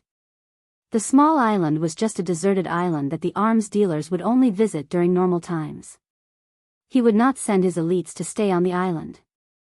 If it were not for the 12 engineers sent by a Chinese company, he would not have sent a single person to the deserted island. However, the arms dealer himself did not expect that the Chinese company, which was cowardly and would never dare to clash with the locals, would actually send people to his island and rescue the engineers he had kidnapped. Chapter 2060. After hearing that most of his men had been killed, Antonio, who was smoking a cigar, tasting red wine and hugging a hot girl, kicked the luxurious European-style ivory-white coffee table so hard that the crystal goblet on the coffee table rolled onto the thick woolen carpet. I want to know who the Chinese company hired to fight with me, Antonio. Hijo de la Kingada. I'll make sure everyone in this gang is finished. Antonio, who didn't know the real identity of the engineer, never thought that the Chinese would send their own people to rescue him, let alone that the people they sent were special forces. This country located in North America was one of the world's 5 largest gangs. Antonio, the arms dealer, belonged to one of the very powerful gangs. He smuggled arms, and his number of people, weapons, and equipment were even comparable to the country's police and army. Although the Chinese military had investigated Antonio thoroughly, they had never thought of eliminating him. He belonged to another country, and the Chinese would not overstep their boundaries. They also wouldn't go against an arms dealer for no reason. They carried out the rescue in secret and secretly found out who exactly had arms dealings with Antonio. The fact that the Chinese had only come secretly and not openly showed their attitude. Antonio didn't know that the Chinese had sent people, so he didn't know their attitude. Now, his anger wasn't because the Chinese company's engineer had been rescued, but because he felt that his dignity had been challenged and seriously insulted. Tell the people on the island that I will give a lot of money to anyone who catches him alive. Find out who the fucking bastard is going against me, Antonio. This was a result that even the low-key Chinese company didn't expect. In order to give Antonio the impression that the Chinese company was weak, he didn't expect the Chinese to send their own special forces to rescue him. He didn't know who took the blame, but it was expected that the already chaotic city would become even more chaotic. Soon, Antonio's subordinates received such an answer from the fierce gunfire. He only felt waves of despair. How could they catch someone alive when they needed reinforcements? Maybe it would be his turn next. The people around him fell down one by one. In the end, there were only 3 people left, and 2 of them were injured. The suppressive firepower had reached its end. Pigeon and the others had successfully boarded the ship and left the island with the Chinese engineers. Yi Qian, Bai He, and Zhou Wan, who were now completely relieved, stopped attacking under Xia Jinyuan's signal. The 4 of them no longer fired at the same time. Instead, they fired individually. Keeping the bullets flying in the air was enough. The 3 of you go to the beach and leave as soon as possible. Leave the rest alive. Xia Jinyuan took Yi Qian's bone conduction headset and said in a low voice, "Get the embassy to arrange for everyone to leave tonight, including the engineering team. Let them all return to China. The one who exchanged fire with you is Antonio, an arms dealer who is famous for his brutality. His armed forces are more powerful than the armed forces of the government and the military. Now that you have rescued them, he will definitely make a big move. Go back to your country tonight. No one is allowed to stay." He arranged for his people to leave, but he didn't think about whether it would be dangerous for him to stay. Yi Qian bit his lip and asked him softly, "What about you? Will you be okay?" "Don't worry, I'll be fine. Aren't there still a few survivors? I won't let Antonio vent all his anger on me." Xia Jinyuan could hear Yi Qian's uneasiness. Under the cover of the night, he held Yi Qian's hand. She was wearing a combat glove, so he could only touch her fingers. "Don't be afraid. I have a way to divert his anger." That meant that something would definitely happen when they returned. Chapter 2061. Xia Jinyuan's answer didn't reassure Yi Qian. Instead, it made him even more worried. They had coincidentally bumped into him, who was also on a mission. He didn't need to think too deeply to know that he was now in hiding. In a situation like this, only he and a few people who had intentionally stayed behind could return alive. What kind of consequences awaited them when they returned? Yi Qian couldn't calm himself down. The moment he held her hand, Yi Qian gripped his hand even harder. "What ideas do you have? Can you share them with us?" "That's right, Q King. What ideas do you have? Let's work together to perfect them so that you won't be too implicated in this matter." Bai He was also very worried, but he knew that worrying was useless. He also knew that his comrade was already deeply involved in this matter and couldn't completely escape. He could only try his best to not be implicated. Xia Jinyuan had already understood Yi Qian's worry from the sudden tightening of his hand. He curled his lips into a faint Xia Jinyuan smile. He was calm and revealed the confidence of a strong person. Antonio is an extremely arrogant and conceited arms dealer. His arrogance is so great that even the local government can't afford to offend him. At the same time, he's also someone who looks down on us Chinese and Chinese people. He loves to say that Chinese people are timid and cowardly. This has already become his catchphrase. A person who looks down on Chinese people? Wouldn't Captain Xia be in even more danger? Yi Qian even held his breath. Her emotional changes didn't escape Xia Jinyuan's eyes. He gently patted the back of her hand with his free hand. She was too worried about him. He could feel her nervousness even through the combat gloves. He looks down on Chinese people and Chinese people. He thinks that all Chinese people are timid, cowardly, and afraid of trouble. He never dares to lie to himself. Even the people around him are affected. He naturally thinks that Chinese people are timid and afraid of trouble.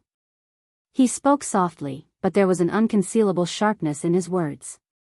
Yi Qian and the other two couldn't help but clench their fists when they heard this. An arms dealer looking down on their country, this was something that couldn't be tolerated as soldiers. A strong country with a strong army. Only a strong country with a strong army can intimidate the world, and only a strong country with a strong army can let the world know that our country is not something you can look down on. They were all soldiers. Wearing this military uniform meant that they had the responsibility to fight for the country. Gunshots continued to ring out around them. The heavily injured opponents were already retreating as they fought. They did not dare to continue fighting for fear that they would also fall into a pool of blood. If it weren't for Xia Jinyuan's order to keep them alive, Zhou Wan would have killed all these people who looked down on the Chinese side. Xia Jinyuan knew that his words would anger his comrades, but that was the truth. Antonio was not the only one who looked down on China. Many countries in the West did the same. Even some countries in Asia looked down on China. This was a fact that they had to recognize. Only by recognizing it would they be able to improve. He continued in a low voice, "I'm sure that he must be thinking that some local gang has been paid by a Chinese company to wage war against him." He didn't expect that the Chinese would send their own troops to rescue the engineer.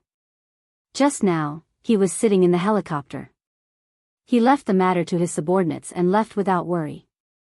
From this, you can see how conceited he is. I was originally worried that the high-ranking mercenaries around him would harm you. Now it seems that these mercenaries have also been influenced by him. They think that they can easily solve the problem that Antonio gave them. Chapter 2062. Their contempt would become Xia Jinyuan's shield. Of course, it would also become our country's shield.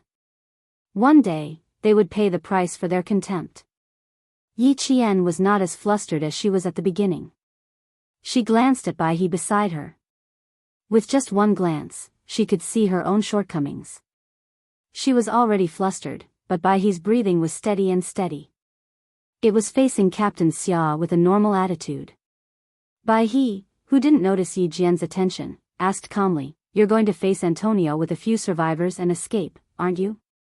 Xia Jinyuan nodded. "That's right.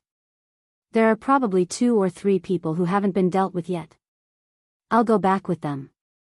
As a Chinese person who is looked down upon by him, I'll tell him who got to his private island and took away the Chinese company's engineers.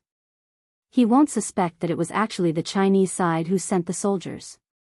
As long as you return to the country as soon as possible, nothing will happen." Yi Qian understood his plan. He was going to use Antonio's contempt for the Chinese and his belief that the Chinese would not dare to lie to him. He was going to make use of this to get himself out of trouble. In addition, the mercenaries who had also underestimated the enemy would definitely speak the same way as Captain Xia in order not to be punished by Antonio. This would make Antonio believe Captain Xia's words even more. But how was it possible for him to escape unscathed? But he didn't say much, so she wouldn't get anything out of him even if she asked. All her comrades knew that Captain Xia would definitely not be safe when he returned. They all knew this, but she also knew it herself. This was the ordeal that any special forces soldier would go through. Everyone was the same. There was nothing special about it. How to protect oneself in the enemy's camp depended on one's own ability. And this outstanding soldier in front of her was not worried about his own safety. On the contrary, when he mentioned Antonio's contempt for the Chinese and the Chinese, his deep voice was full of sharpness. A dignified country was looked down upon by a criminal, and its citizens were looked down upon by a criminal. This kind of contempt meant nothing to a Chinese soldier who shouldered the glory and responsibility of the motherland. What Xia Jinyuan wanted to do was to protect the glory of the motherland and let this arms dealer see the majesty of a great country. Of course, he was not stupid enough to take the initiative to run to the arms dealer and tell him what the majesty of a great country was. The Chinese side had always been modest. One day, they would tell those arrogant people who looked down on the Chinese side that a great country had risen. And as a soldier, Xia Jinyuan would use his strength and life to protect the dignity of the motherland. This was Xia Jinyuan, a soldier of the Chinese side. He also represented thousands of soldiers of the Chinese side. Hearing his determination, Yi Qian Xia Jinyuan, she gently placed her right, and slowly said, "We're all waiting for your safe return. Please come back safe, of course." As long as he could come back, he was, Xia Jinyuan. Being injured, being injured, it was being. A glory that was not shameful, but rather glorious. "Don't worry, we'll all come back safe and sound." Xia Jinyuan's hands overlapped Yi Qian's hands, and then clenched them tightly. He looked at the two male soldiers coldly and said in a deep voice, "Baihe, Zhou Wan, you two protect Qing Miao well. Do you understand?" "Yes. Yes." Two sonorous and powerful voices answered, telling their captains that they would definitely protect their comrades well. Chapter 2063.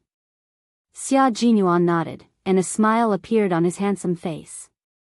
He believed that his comrade would protect Qing Miao well. "Remember, go back home tonight after leaving the island." There were only sporadic gunshots in the exchange of fire. Xia Jinyuan, who had finished his instructions, let go of Yi Jian's hand.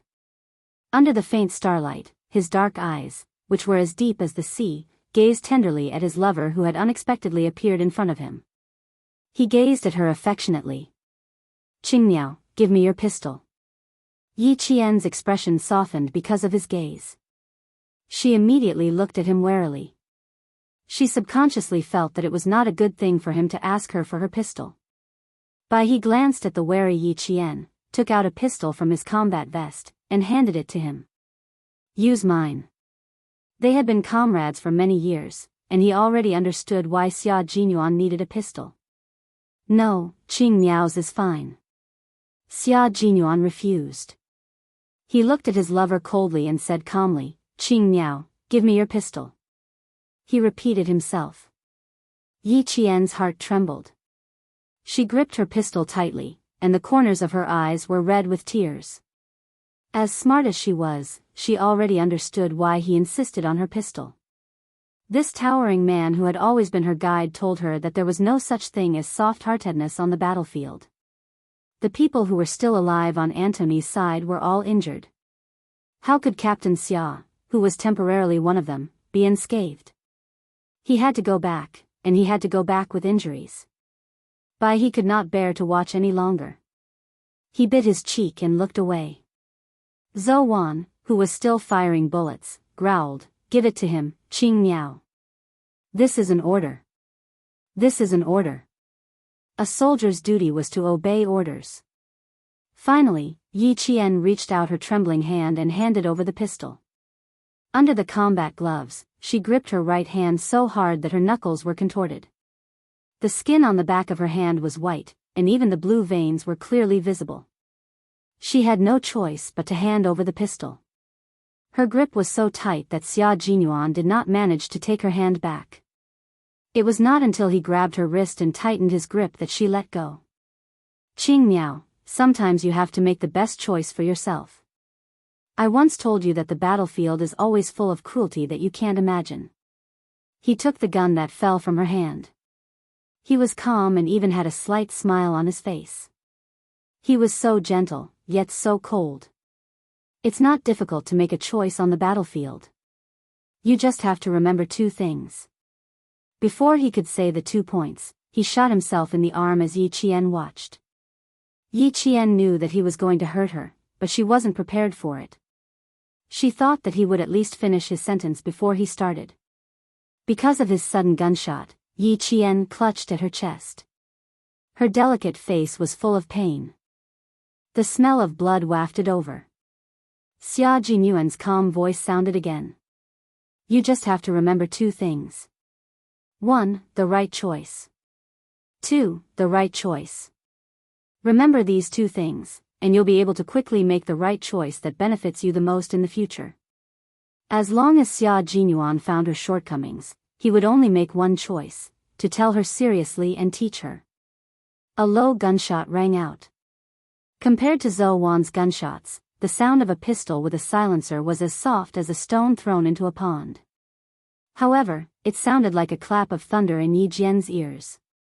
Chapter 2064. It was such a small gunshot, but it shocked Yi Jian so much that her heart hurt. It hurt so much that it was as if there was a hole in her heart. Countless cold air rushed out of the hole. It was so cold that she couldn't stop the cold air from entering her heart even if she covered her heart with all her might. The smell of blood drifted to the tip of her nose, and in an instant, the tears in her eyes burst out. This was a bloody battlefield, a battlefield full of cruelty, but one that had to be faced. Wearing the dark green military uniform meant that you had to accept the cruel baptism of blood, and only by accepting the cruel baptism of blood could you become a qualified soldier. Tears dripped onto the back of Xia Jinyuan's hand. His fingers moved slightly as he returned the gun. He did not comfort her, but only handed the gun back to her. He maintained his usual calmness and said, "After 10 minutes, I will lead them to chase after you. You must complete the retreat within 10 minutes. The speedboat is only about 8 minutes away from you. Go back to your country with peace of mind. Antonio might not even meet a small fry like me." He said this to Yi Qian. He knew that she was worried, so he didn't say anything else. It was his duty, so he could only tell her that he would return safely. Xia Jinyuan patted Baihe's shoulder with a faint smile. "Protect Qing Miao. Have a safe journey, my comrade. Don't worry." Baihe nodded solemnly. They came out together, so they naturally had to go back together. When he raised his hand to pat Yi Qian's shoulder, Yi Qian reacted faster and grabbed his hand. She wanted to say something, but her heart was in so much pain that she felt as if she was going to suffocate. His arm was still bleeding, and Yi Qian had bite marks on her lower lip. She kept adjusting her breathing. She really, really wanted to hug him. She thought about it and hugged him. In front of Baihe, Yi Jian pulled her hand out of his grasp and hugged the man who had been leading her forward all the time. She avoided the gunshot wound on his arm and hugged him tightly, as if she was afraid of losing him. "I'll wait for you to come back. I'll wait for you to come back. Please come back safely." She didn't ask how serious his injuries were. She was afraid that if she opened her mouth, she would start sobbing. Xia Jinyuan hugged her back naturally and gently patted her back. Little Fox's heart ached for him. "I'll definitely come back safely. I've said it before, I'll always be by your side." This was a man's promise to a woman. He would always walk side by side with her and never leave her. Her tears seeped into his collar. 1 drop, 2 drops. It was just a short hug, but his collar was already stained with her tears. "Yes, I'll remember it. Captain Xia, I'll remember everything you said." She cared about him very much. She cared so much that she wished she could stay by his side and face the danger together. Xia Jinyuan's heart melted like water. He closed his eyes, tilted his head, and lightly and quickly kissed her ear. "Remember, if I go back on my word, you can punish me however you want. Good girl, let go. It won't be good if you continue to hug me," he said sympathetically. Perhaps his kiss gave her strength, or perhaps his promise calmed her down. Yi Qian let go of his arm and turned to Baihe. "Zhou Wan has already shot the 4th magazine. It'll be too late if we don't leave now." She had never let her guard down. This was a habit. She tried very hard to control her emotions. She didn't want Captain Xia, who was on a mission, to worry about her. No matter how much her heart ached, she wanted him to see that she was strong. Chapter 2065. Sensing her emotions, Baihe patted her on the back and said to Xia Jinyuan, "We'll wait for you to come back." The departing comrade patted Xia Jinyuan on the shoulder and rushed out of the forest in the dark with a Qing Miao whose heart was trembling. It was a brief encounter, and they parted before they could even share their feelings. Xia Jinyuan waited until he could no longer see Yi Qian's figure before he gently touched the back of her hand that was dripping with her tears. His fingers were wet with cold tears, and he pursed his lips tightly. The tears were cold, but they still burned his skin. "Little fox, this is war. You have no way out and have to face its cruelty. You have no other choice. Wiping away the tears on the back of his hand, Xia Jinyuan began his own operation. He had to meet up with Antonio's subordinates first. The distance between the two sides was not far, and Xia Jinyuan only took 5 minutes to sneak into the vicinity. Yi Qian and the other two had just rushed out of the forest and were looking for a speedboat according to Xia Jinyuan's instructions. They tried their best to arrive within 6 minutes of an 8-minute journey. On the other side, Xia Jinyuan seriously told the two injured mercenaries and a local, "If we don't chase after them, Antonio will be even angrier. At the very least, we have to know who jumped into Antonio's territory to do such a thing. You all know how fierce Antonio's temper is. If we don't know anything, what will be waiting for us?" Of course, it was the last thing they wanted to face. The two mercenaries gritted their teeth and accepted Xia Jinyuan's suggestion. However, the local was so scared that he refused to go with them, trembling all over. Xia Jinyuan glanced at him. The famous arms dealer, Antonio, although his equipment and subordinates were all very powerful, there were still a few cowards among them. Xia Jinyuan was used to seeing these tyrannical people, so he couldn't get used to the sudden cowardice. When Yi Qian and the others saw the speedboat, Xia Jinyuan and 2 other mercenaries rushed out of the trees and onto the beach. The speedboat started, and the noise alerted the mercenaries who were looking for it. One of them shouted, "Damn it, they took our speedboat." The speedboat was steered by the white crane, and after a beautiful turn, it rushed into the sea. Yi Qian turned her head to look at the sea. She could vaguely make out someone running from the beach. She gripped the railing tightly and pursed her lips into a straight line. Q King is an all-round soldier king. His overall skills, stamina, and quality are much stronger than us Snowfield Brigade veterans. Back then, when he was parachuted into the Snowfield Brigade to become the captain, we were all unconvinced. He was still a young Q King. However, in less than 3 months, all of us were convinced. We were completely convinced. Seeing that Qing Miao was still worried about Q King, Zhou told her some things about Q King in the Snowfield Brigade. When she mentioned these things, there was only admiration in his voice. The pilot test should be the responsibility of the Air Force, but because our brigade needed to import a new batch of fighter jets, the military ordered the Snowfield Brigade to send 6 Special Forces soldiers to test the new fighter jets. The test was a high-risk test. When Q King completed a high-altitude spinning dive, one of the control buttons suddenly malfunctioned. In order to protect this new fighter jet, Q King refused even when the command center ordered him to abandon the jet and jump out. In the end, he successfully drove the jet back to the airport. This time, I was completely convinced by his courage and skills. Qing Miao, he is our king, the captain of the Snowfield Brigade, and the soul of our team. Since he said that he will return safely, Qing Miao, you have to choose to believe in him. Because he is the soul of all of us, he is one with us. We have to believe in him. This was a lesson from a veteran to a new recruit. Chapter 2066. We have to believe in him. Yi Qian looked at the small island that was getting further and further away from her. She retracted her gaze and softly told Zhou Wan, "I know we have to believe in him. I just feel sorry for him. He wasn't a god. He also needed someone to dote on him." She felt sorry for him because he had to face so many difficulties. She felt sorry for him because he had to be at the forefront of everything he did. He wanted to protect her, but she also wanted to protect him. Zhou Wan heard something strange, but she didn't know what it was. Qing Miao felt sorry for Q King. Why did it sound so strange? For a moment, Zhou Wan didn't know what to say. However, he knew that Qing Miao wasn't at ease. She was still worried about Q King facing the arms dealer alone. From the small island to the port, Zhou Wan kept talking about Xia Jinyuan's time in the army and his missions. Every incident was like a brush with death. Every incident made Yi Qian's heart palpitate. Q King used his ability to tell us that other than him, no one else in the Snowfield Brigade is qualified to be the leader. He is the leader. Every word he says is an order to us. We have no choice but to obey. It's useless to feel sorry for him. You can't stay behind to accompany Q King. It's useless to worry.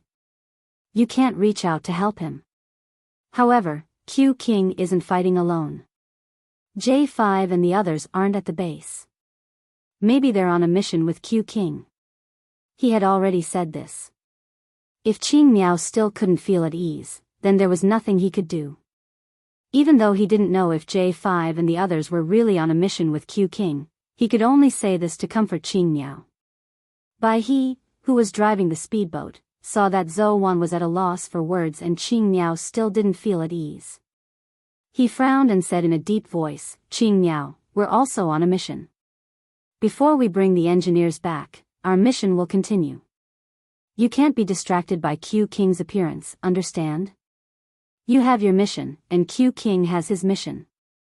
Completing our missions perfectly is the greatest consolation for each other." His words made Yi Qian's heart skip a beat. Yes, she had not protected the engineers back to their country. Her mission had always been there. He had made a very serious mistake. He had been swayed by his personal feelings. When Yi Qian realized this, her face turned pale. How could she neglect her mission because of her personal feelings? Captain Xia had once told her very clearly that they were no longer lovers on the battlefield, but comrades in arms. Personal feelings must not affect the entire battle situation. How could she forget his teachings? How could she let him down? "I'm sorry, I was wrong." Yi Qian was willing to admit her mistake. She was now a soldier on a mission, not Captain Xia's girlfriend. She could not be swayed by personal feelings. If she failed the mission because of personal feelings, not only would Captain Xia look down on her, but she would also look down on herself. In exchange for her apology, Bai He and Zhou Wan gave her a forgiving smile. "You didn't do anything wrong. This is the first time you've encountered something like this. Anyone would feel bad. It's normal. You feel sorry for Q King, but we also feel sorry for Q King. It's just that as veterans, we know how to hide our emotions. We know that as soldiers, we should act like soldiers." The White Crane comforted Yi Jian in this way. Every word it said was sincere and not perfunctory. Chapter 2067. Yi Qian was a female soldier who was personally taught by a world-class sniper and a first-class sergeant major. Once she realized her mistake, she quickly corrected it and no longer let it affect her. She was a soldier who was on a mission. At this moment, personal feelings had to take a back seat. Nothing was more important than her mission. This was the responsibility a soldier should have. It was also the responsibility a soldier must have.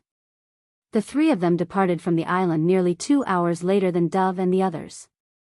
When Dove and the others got into the car arranged by the embassy, the three of them who had received the port's location were still at sea driving a speedboat. The first batch of engineers has been arranged. Their luggage has also been sent to the airport. The direct flight back to China is at 4:08 a.m. There are still 2 hours and 19 minutes before the plane takes off. Qing Miao and the others might not be able to catch the first flight back to China. Dove, who had finished communicating with the embassy, told her comrades in the car with a serious expression, "The second flight will have to wait until 4 p.m. This is a very troublesome matter. It will take them nearly 12 hours to get back to China." 12 hours was an unusually long time. During this long wait, no one could guarantee that there would not be any accidents. Antonio is not only an arms dealer. Even the taxis here belong to his company. His influence is everywhere in the city. I'm just afraid that something will happen. After Dove finished speaking, the car was so quiet that one could hear a pin drop. Chang Ying's eyes turned fierce. "I'll stay and support them. If there are any changes, we'll fight our way out. Antonio's influence is too great. The government doesn't even dare to go against him. How can we fight our way out?" Qi Lu immediately denied it. This soldier from the northwest region was not handsome, but his long years in the military gave him a sharp look that made people feel as if their necks were being sliced by a knife. He hugged his rifle and said coldly, "If we're really discovered, King Q will be in even more danger." He's still in Antonio's camp. What he meant was that if Yi Qian was discovered by Antonio, Antonio would very likely think that Xia Jinyuan, who was Chinese, had deliberately let Yi Qian go. At that time, not only would Yi Qian and the others be in danger, but also Q King, who was on a mission, would be in danger. Shui Yan, who was disassembling a gun, raised her head and calmly added, "There are still a few brothers missing from the base. You have to count them in as well. If something were to happen, not only would Q King die, but a few of his brothers in the base would also die." In an instant, the atmosphere in the car became even more solemn. Q King is not our concern for now. We can't interfere with different missions. Although they were very worried about the safety of Q King and the others, it was not something they could meddle in. Their voices were as cold as ice. The embassy has prepared for the worst. If Qin Miao and the others are discovered by Antonio, they can only be smuggled back to their country. I hope they can escape safely and survive the 12 hours they have to stay here. No one said anything else. They abandoned their comrades and left first, because this was forcing them to do so.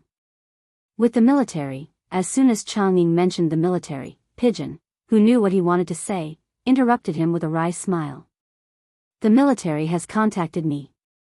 We have to leave first. Engineer Jiang and the others have a lot of information related to national defense. We can't stay here. I've also asked the embassy if they could delay the departure of the plane by an hour. It's also impossible. The longer the engineers stay here, the more the country will be in danger. The information on Engineer Jiang and the others is too important. If there's an accident, our country will have to bear an immeasurable loss. It's very, very big. It's completely beyond our expectations." Chapter 2068. Bang! Qi Lu punched the car door. He stretched out his legs and hugged the rifle with his eyes closed. He did not want to continue the conversation. He was furious, but he had no other choice. He knew that his comrades would be in danger, but he could only watch helplessly. "You're just thinking about the worst. Nothing bad will happen. Didn't something similar happen in the past?"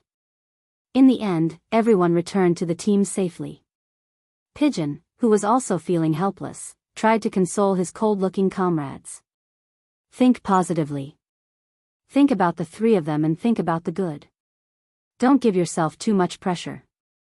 Pigeon and the others did not see Yi Qian and the other two until they boarded the plane. The car arranged by the embassy was still parked at the brightly lit port. No one drove it away. The port was not quiet at 4:00 in the morning. There were people driving motorcycles from one side of the port to the other. There were also people climbing onto cargo ships filled with containers and walking back and forth.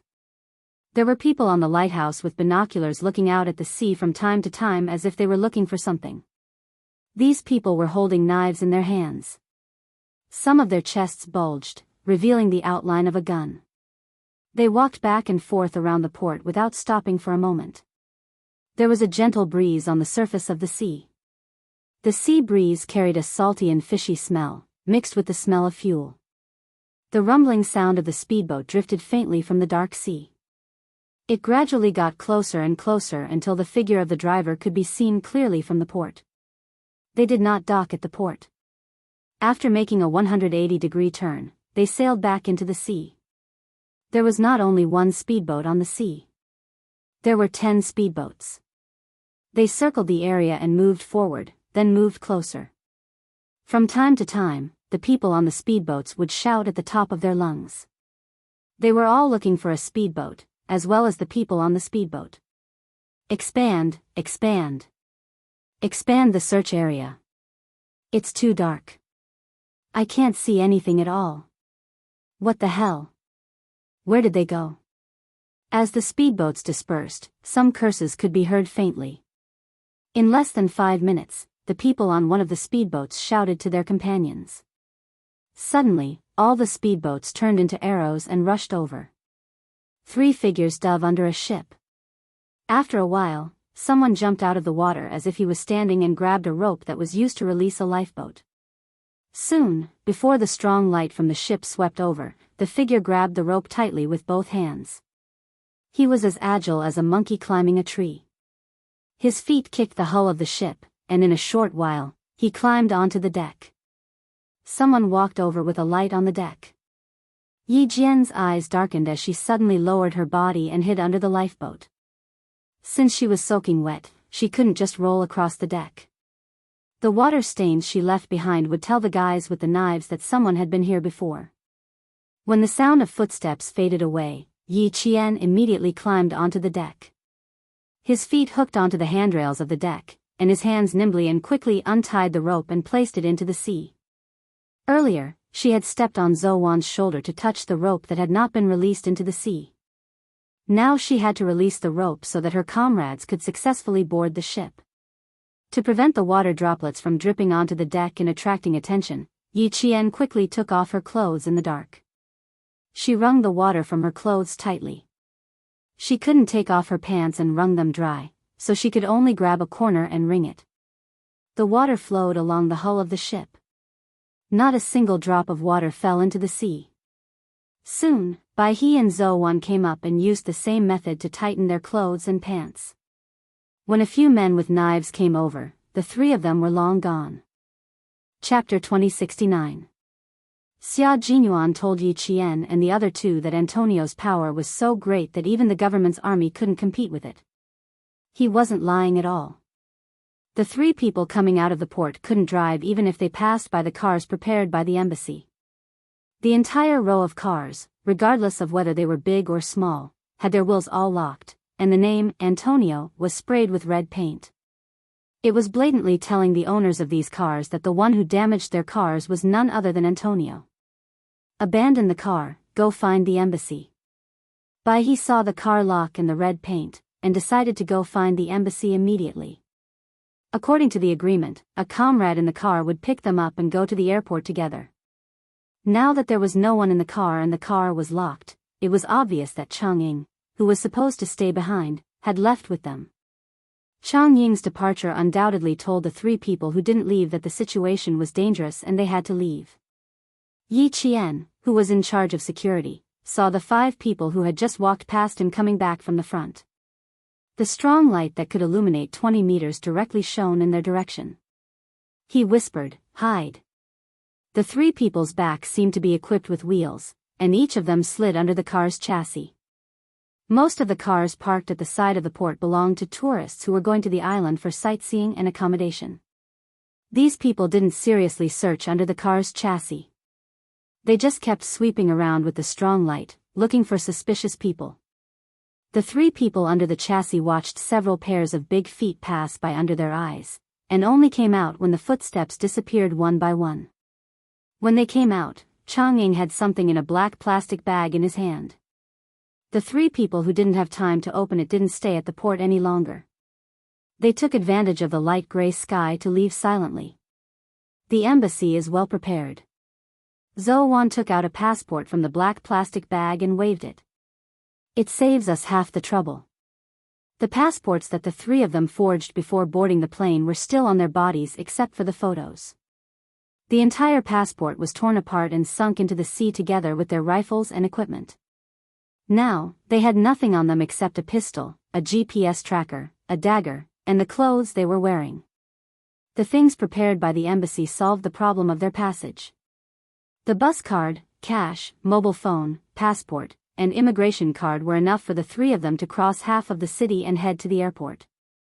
At dawn, the faint golden light broke through the clouds and illuminated the city where sin and beauty coexisted.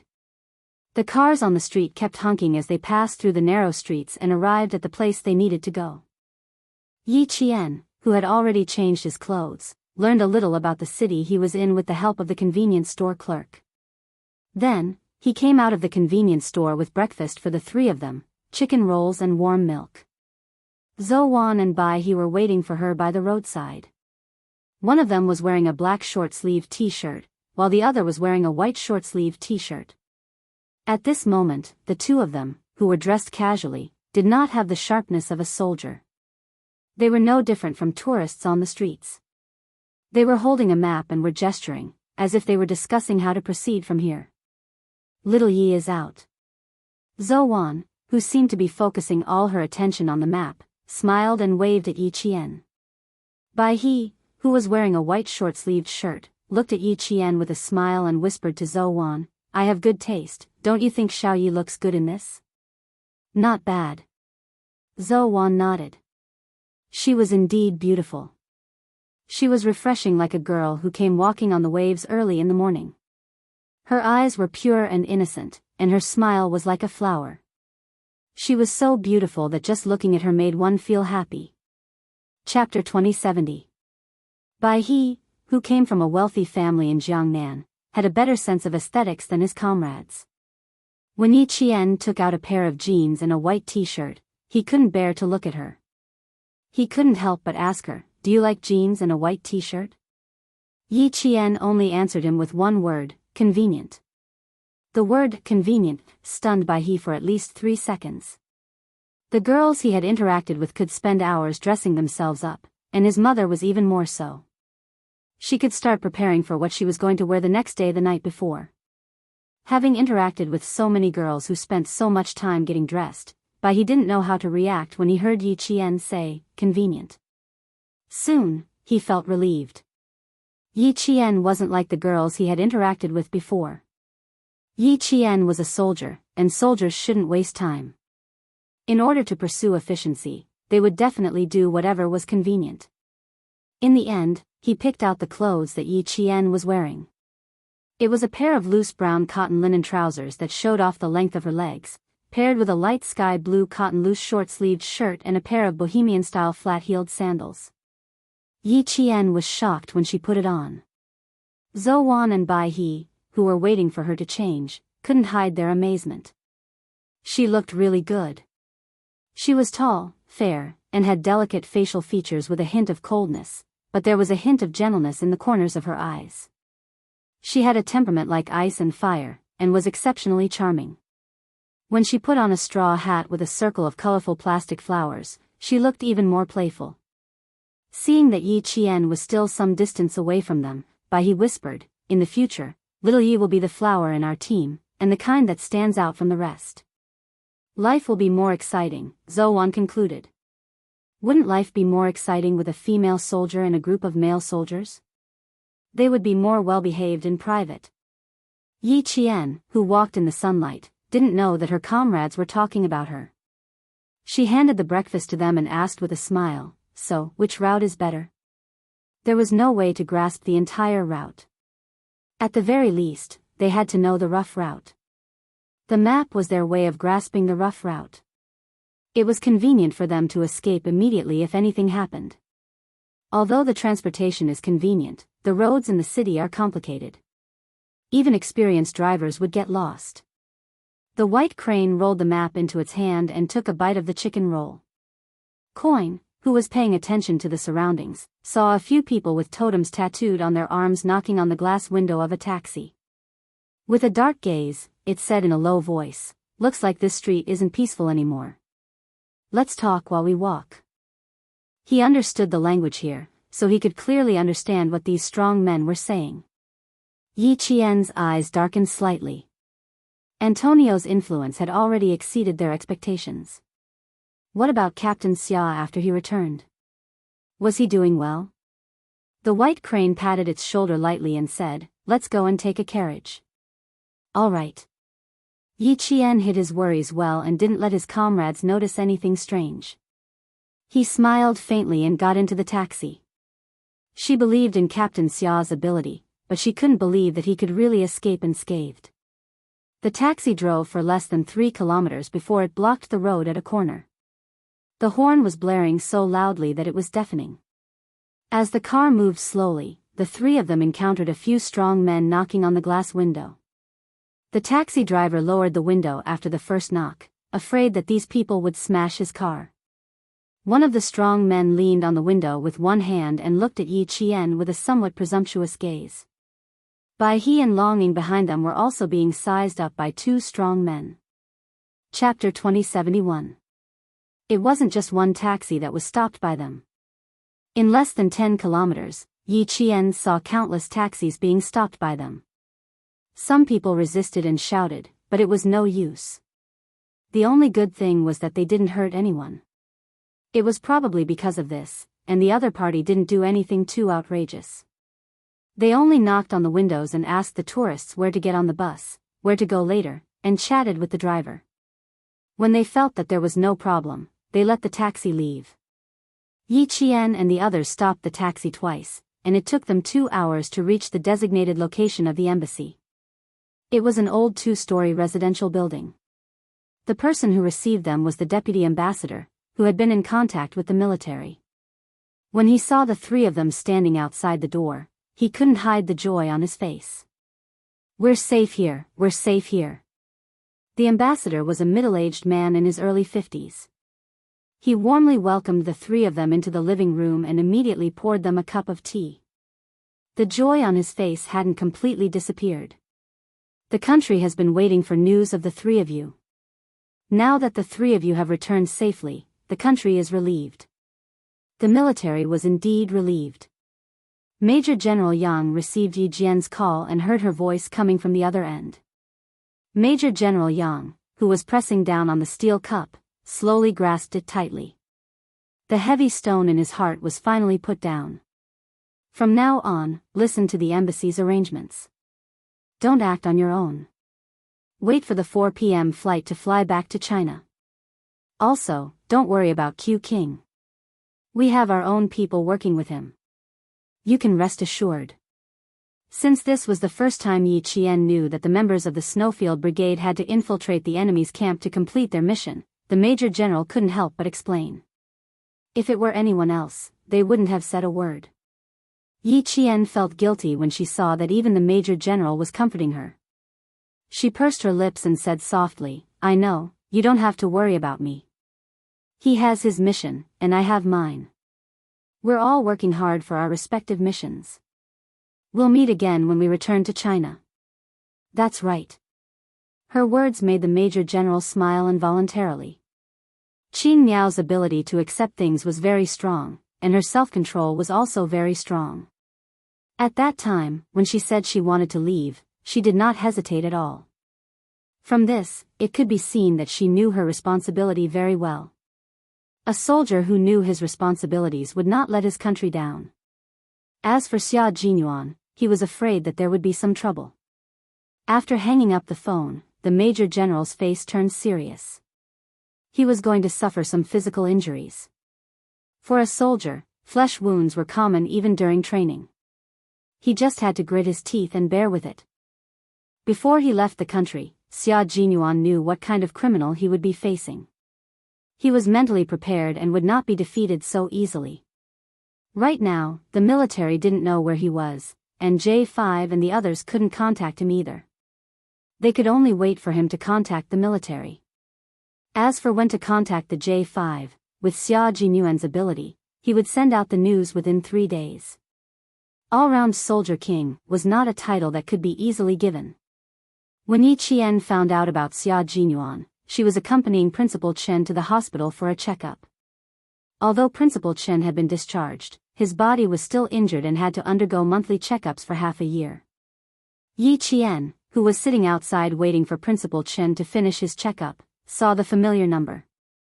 When she pressed the answer button, she had already taken 2 deep breaths. Chapter 2072.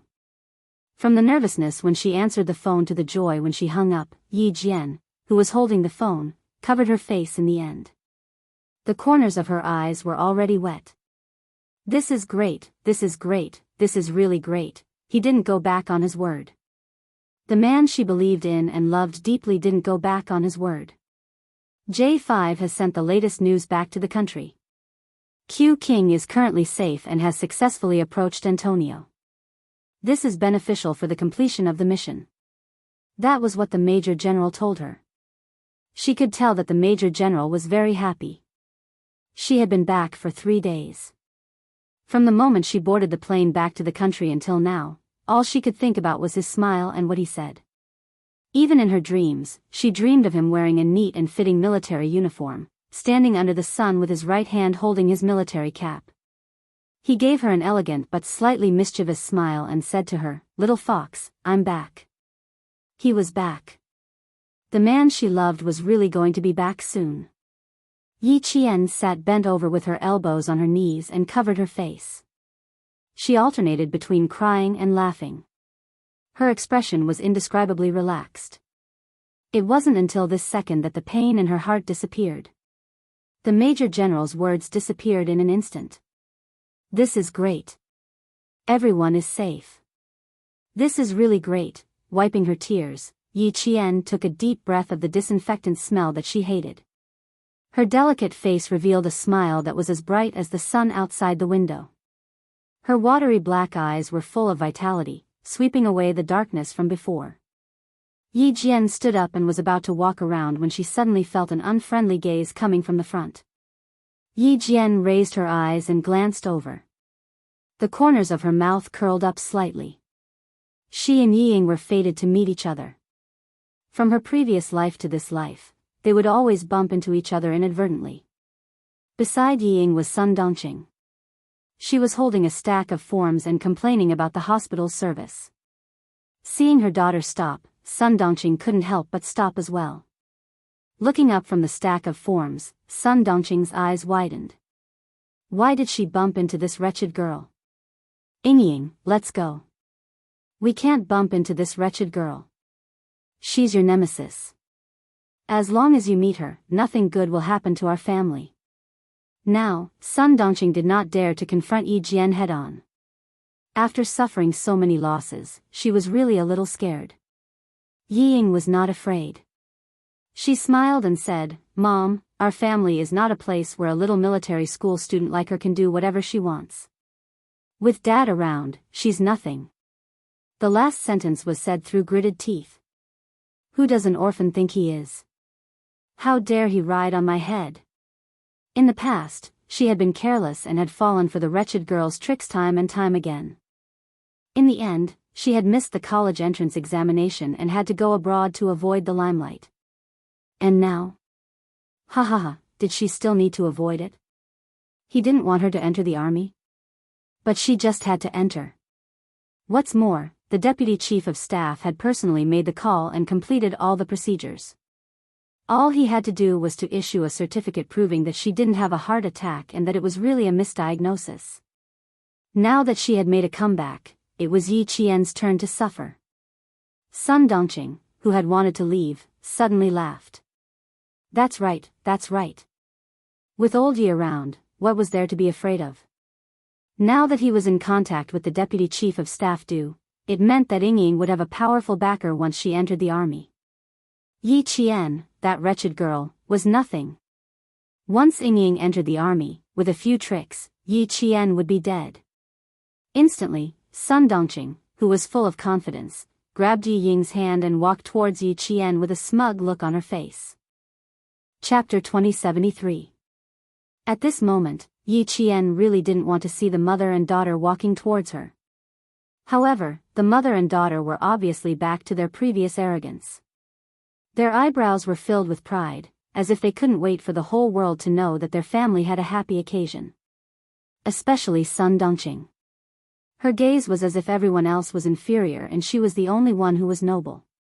She even walked with her own wind. Yi Qian only glanced at the mother and daughter. She originally wanted to walk around, but she sat down again. If she walked away now, Sun Dongqing would definitely think that she was scared. She was really embarrassed. She might not have such a competitive heart towards others, but towards Sun Dongqing and her daughter, she really had to have a competitive heart. Otherwise, they would be even more insatiable. Yi Ying could already tell that Yi Qian had cried. Seeing this, her cherry lips curved into a sweet smile. When Yi Qian cried, she had to smile even more. Not only did she have to smile, she had to smile sweetly and beautifully. She had to let her know that she, Yi Ying, couldn't be defeated just because she failed the college entrance exam. With a cold gaze, Yi Ying sat down lightly.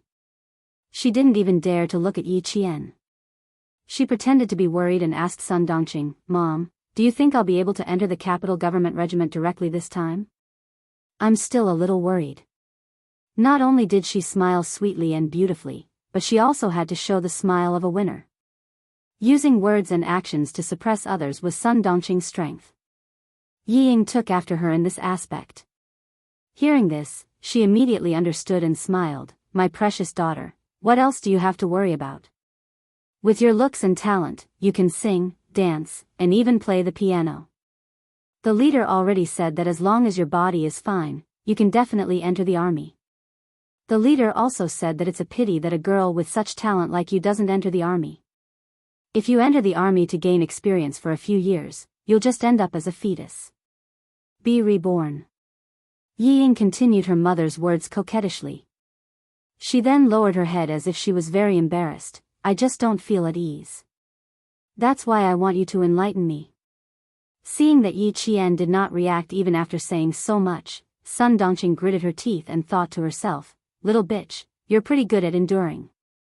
If she doesn't anger you today, her surname isn't Sunday. With a vicious expression, she gently patted Yi Ying's hand that was holding her arm and joked kindly, why do you feel so uneasy? Now that it's settled, all we have to do is wait for your medical report to be sent over and the specialist will give you another consultation. Then, you can report to the army directly. What's there to worry about? It's because I can suddenly go to the army that I feel uneasy. Yi Ying held Sun Dongqing's arm and pouted. It used to be so difficult to get in, but now that I've returned from France, I can get in. Moreover, I'm in the capital political group. It's like a dream. I can't believe it. The mother and daughter deliberately slowed down their pace and walked over as they talked. When they were about a meter away from Yi Qian, Yi Ying smiled at Yi Qian, who was still unmoved, and asked, Happy New Year, Yi Qian. Aren't you a military school student? You must know a lot about the army. Can you tell me why they said that I couldn't enter the army before, but now I can? She intended to regain her lost face through Yi Qian. How could she let Yi Qian go? She asked aggressively, I really can't figure it out. I didn't expect this to happen to me. If it were you, an orphan, and the army said that they don't want you, I dare say that you won't be able to enter for the rest of your life. Chapter 2074. Yi Qian knew exactly what Yi Ying was thinking. Seeing this, she slightly and lazily raised her eyes, then lowered her eyes and continued to remain silent. At this time, the more she remained silent and the less she spoke, the more it would ignite Yi Ying's anger. What she wanted to do was to ignite Yi Ying's anger and hear what she would say in her anger.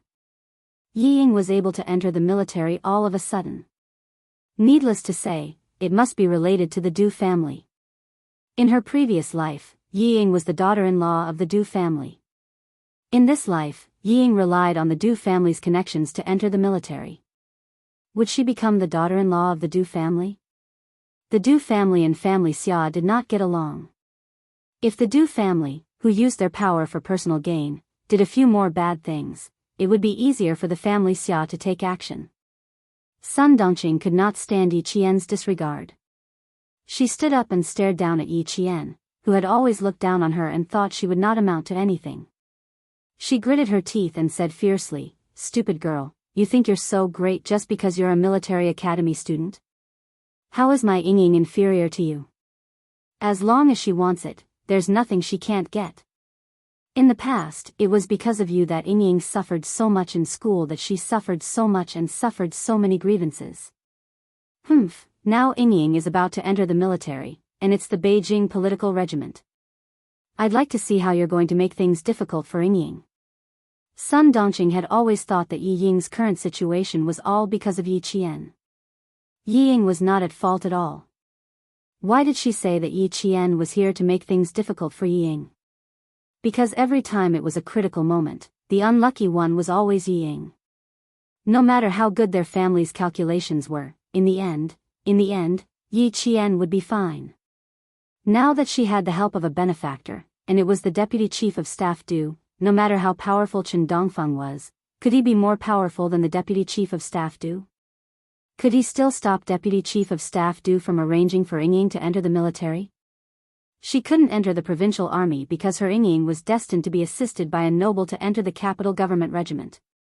Seeing that Yi Qian had remained silent and still looked down on her family, Sun Dongqing wished she could slap Yi Qian to show him how powerful she was. What Yiying was thinking was also what Sun Dongqing was thinking. Seeing Yi Qian's indifferent expression, as if it was no big deal for her to enter the capital's political group, Yiying, whose heart was filled with resentment, no longer had the smug smile on her face. With a gloomy expression, she shouted in a low voice, "What's so great about you? Do you think you can stop what I want? What's so great about being a soldier? Do you think I care? In my eyes, he is just a poor soldier. I have neither money nor power. If it weren't for you, do you think I would have joined the army? Didn't I tell you not to think you're so great just because you got into the military academy? Even if I didn't get into the military academy, I can still be a soldier." No matter how much she said, Yi Qian's expression remained indifferent. He raised his hand to look at the time. It had been 10 minutes since Uncle Chen went in for a checkup. The mother and daughter had been talking for so long, but Yi Zhifan still hadn't come out. The corners of Yi Qian's mouth couldn't help but curl up slightly. Without Yi Zhifan around, Sun Dongqing and Yiying were nothing to be afraid of. Finally, Yi Qian, who had been sitting quietly, moved. The moment she moved, the mother and daughter's faces lit up. They thought she had stimulated Yi Qian. "Yiying, what does your joining the army have to do with me? Is it worth it for you to come all the way to the hospital to report to me?" Yi Qian put her hands into the pockets of her cotton-padded jacket. Her slender fingers pressed a few keys as she said, "There's really no need for that. I don't even want to know if you're a soldier or not." Chapter 2075. It would have been better if she hadn't opened her mouth, but the moment she did, the mother and daughter were infuriated. What did she mean by specially coming to the hospital to report? Who did she think she was? Yi Ying's face had turned green from anger because of Yi Qian's few words. However, Yi Qian didn't stop there. Since she had spoken, she naturally had to record what she wanted to record. "Since you hate soldiers so much and say that we soldiers are poor, why did you choose a poor soldier who you despise for me? You really don't have to make things difficult for yourself for me, and don't make things difficult for others, understand?" Yi Qian kept saying that Yiying joined the military because of her. Yi Ying's face had turned from green to black. She gritted her teeth and said angrily, "Yi Qian, you really think highly of yourself. Who do you think you are that I have to trouble myself to specially tell you? Report to you? I despise poor soldiers, so naturally I despise poor soldiers like you. Why would I need to report to you? What a joke." She was so angry, so angry. She made it sound as if she was afraid of her and needed to eagerly come to the hospital to ask her if she agreed to enlist. Yi Qian, who had been recording with his phone, saw that she was extremely rude. Her eyes darkened as she stared sharply at Yiying. "Who do you think you are that you dare to come to me to show off?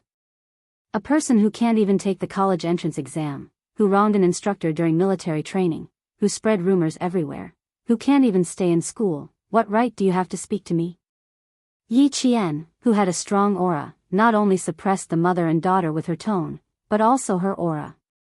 After she finished speaking, the mother and daughter, who were arrogant just a moment ago, were now trembling with anger. "Wretched girl, what did you say? I dare you to say it again." Sun Dongqing, who was so angry that her temples were throbbing, glared at Yi Qian. She looked as if she would pounce on him and tear him apart at any moment. "My good daughter has been wronged by you. I dare you to say it again." Her anger did not affect Yi Qian at all. Yi Qian only raised his eyebrows slightly. "Wronged? If you don't qualify for the college entrance examination, the Education Bureau can investigate. During the military training, you wronged the instructor, and the whole school knows about it. Do you need me to wrongly accuse you?" Suddenly, Yi Qian changed the topic and said mockingly, "That's right. Yiying is about to enter the army. Of course, she can't bring up her dark history. Otherwise, all of your family's efforts will be in vain. That's strange. Since Yiying doesn't want to be a soldier, why does she have to be one? Just now, I said it was for me, but you guys said it wasn't. Yiying, oh Yiying, did your father force you to join the Beijing political group? Director Yi actually has such great ability to actually send you to the Beijing political group. It seems that I really have to be more careful in the future. With such ability, no wonder you and your mother are so proud. Hearing this, Sun Dongqing laughed. She was laughing because of Yi Qian's last words. Wretched girl, you think you can stand out just because you got into the military academy? You're just an orphan with no parents. Even if you get into the military academy, you're destined to be a basic officer. Even if my Yingying doesn't get into the military academy, she can still be an officer. She'll get higher and higher. And no matter how hard you work, it'll be useless. As long as my Yingying and your deputy do in the army. Before Sun Dongqing could finish speaking, Yi Qian was very alert and interrupted her. She said coldly to Yi Qian, as long as you're still in the army, I won't let you off. Chapter 2076. Even though Ying interrupted Sun Dongqing in time, Yi Qian had already recorded what she wanted to record. She really was the deputy chief of staff Du. In her previous life, Ying did not join the army, but she successfully married into the Du family. In this life, she joined the army, so she could probably marry into the Du family. But Yi Jian stared at Ying for a while with a vicious glint in her eyes. Then, she chuckled. This chuckle made Ying feel a little flustered, especially when the look in Yi Jian's eyes was like a sharpened knife. It brushed past Yi Ying's scalp, causing her to feel a chill in her heart. Before she could calm down, she heard Yi Qian slowly say to her, Yi Ying, even if you enter the capital government regiment, you'll only be a small artistic soldier. Even if you have the chance to become an officer, I belong to the field forces. Can a mere artistic soldier like you extend your reach into the field forces? If you dare to extend your reach into the field forces, do you think my leader will let you do whatever you want? Yi Ying, what do you think the army is? Is it a place where you can abuse your power? His voice was majestic, powerful, and powerful. Every word was like a clap of thunder, making Sun Dongqing panic. She turned her head to ask Yi Ying, is what she said true? Could it be that even the deputy chief of staff Du can't do it? It's... Yi Ying was also shocked by Yi Qian. She was in a daze for a short while, and Sun Dongqing had already said the person who shouldn't have come out of her mouth. Yi Ying was so shocked that she was like a cat whose tail had been stepped on. She exploded and said sternly, Mom, I'm going in for a checkup. Come with me. Screwed up again, screwed up again. Dad repeatedly told her not to let anyone know who sent her into the army, but Mom couldn't hold back and said the deputy chief of staff Du. Luckily, she didn't say anything else and only mentioned the deputy chief of staff Du. So what if the brat heard? She didn't have any evidence to prove that the deputy chief of staff Du helped. Yi Ying quickly calmed down, but she didn't dare to say anything more to Yi Qian. She was still in a daze, only thinking that her daughter had joined the army and became an officer, but she couldn't teach Yi Qian a lesson. If that was the case, then what was the point of being a soldier? Ying, why don't? Mom, I'm going in for a checkup now. Stay with me, don't talk. Ying said in a low voice, Dad said we can't mention Deputy Chief of Staff Du. Mom, can you not be so impulsive?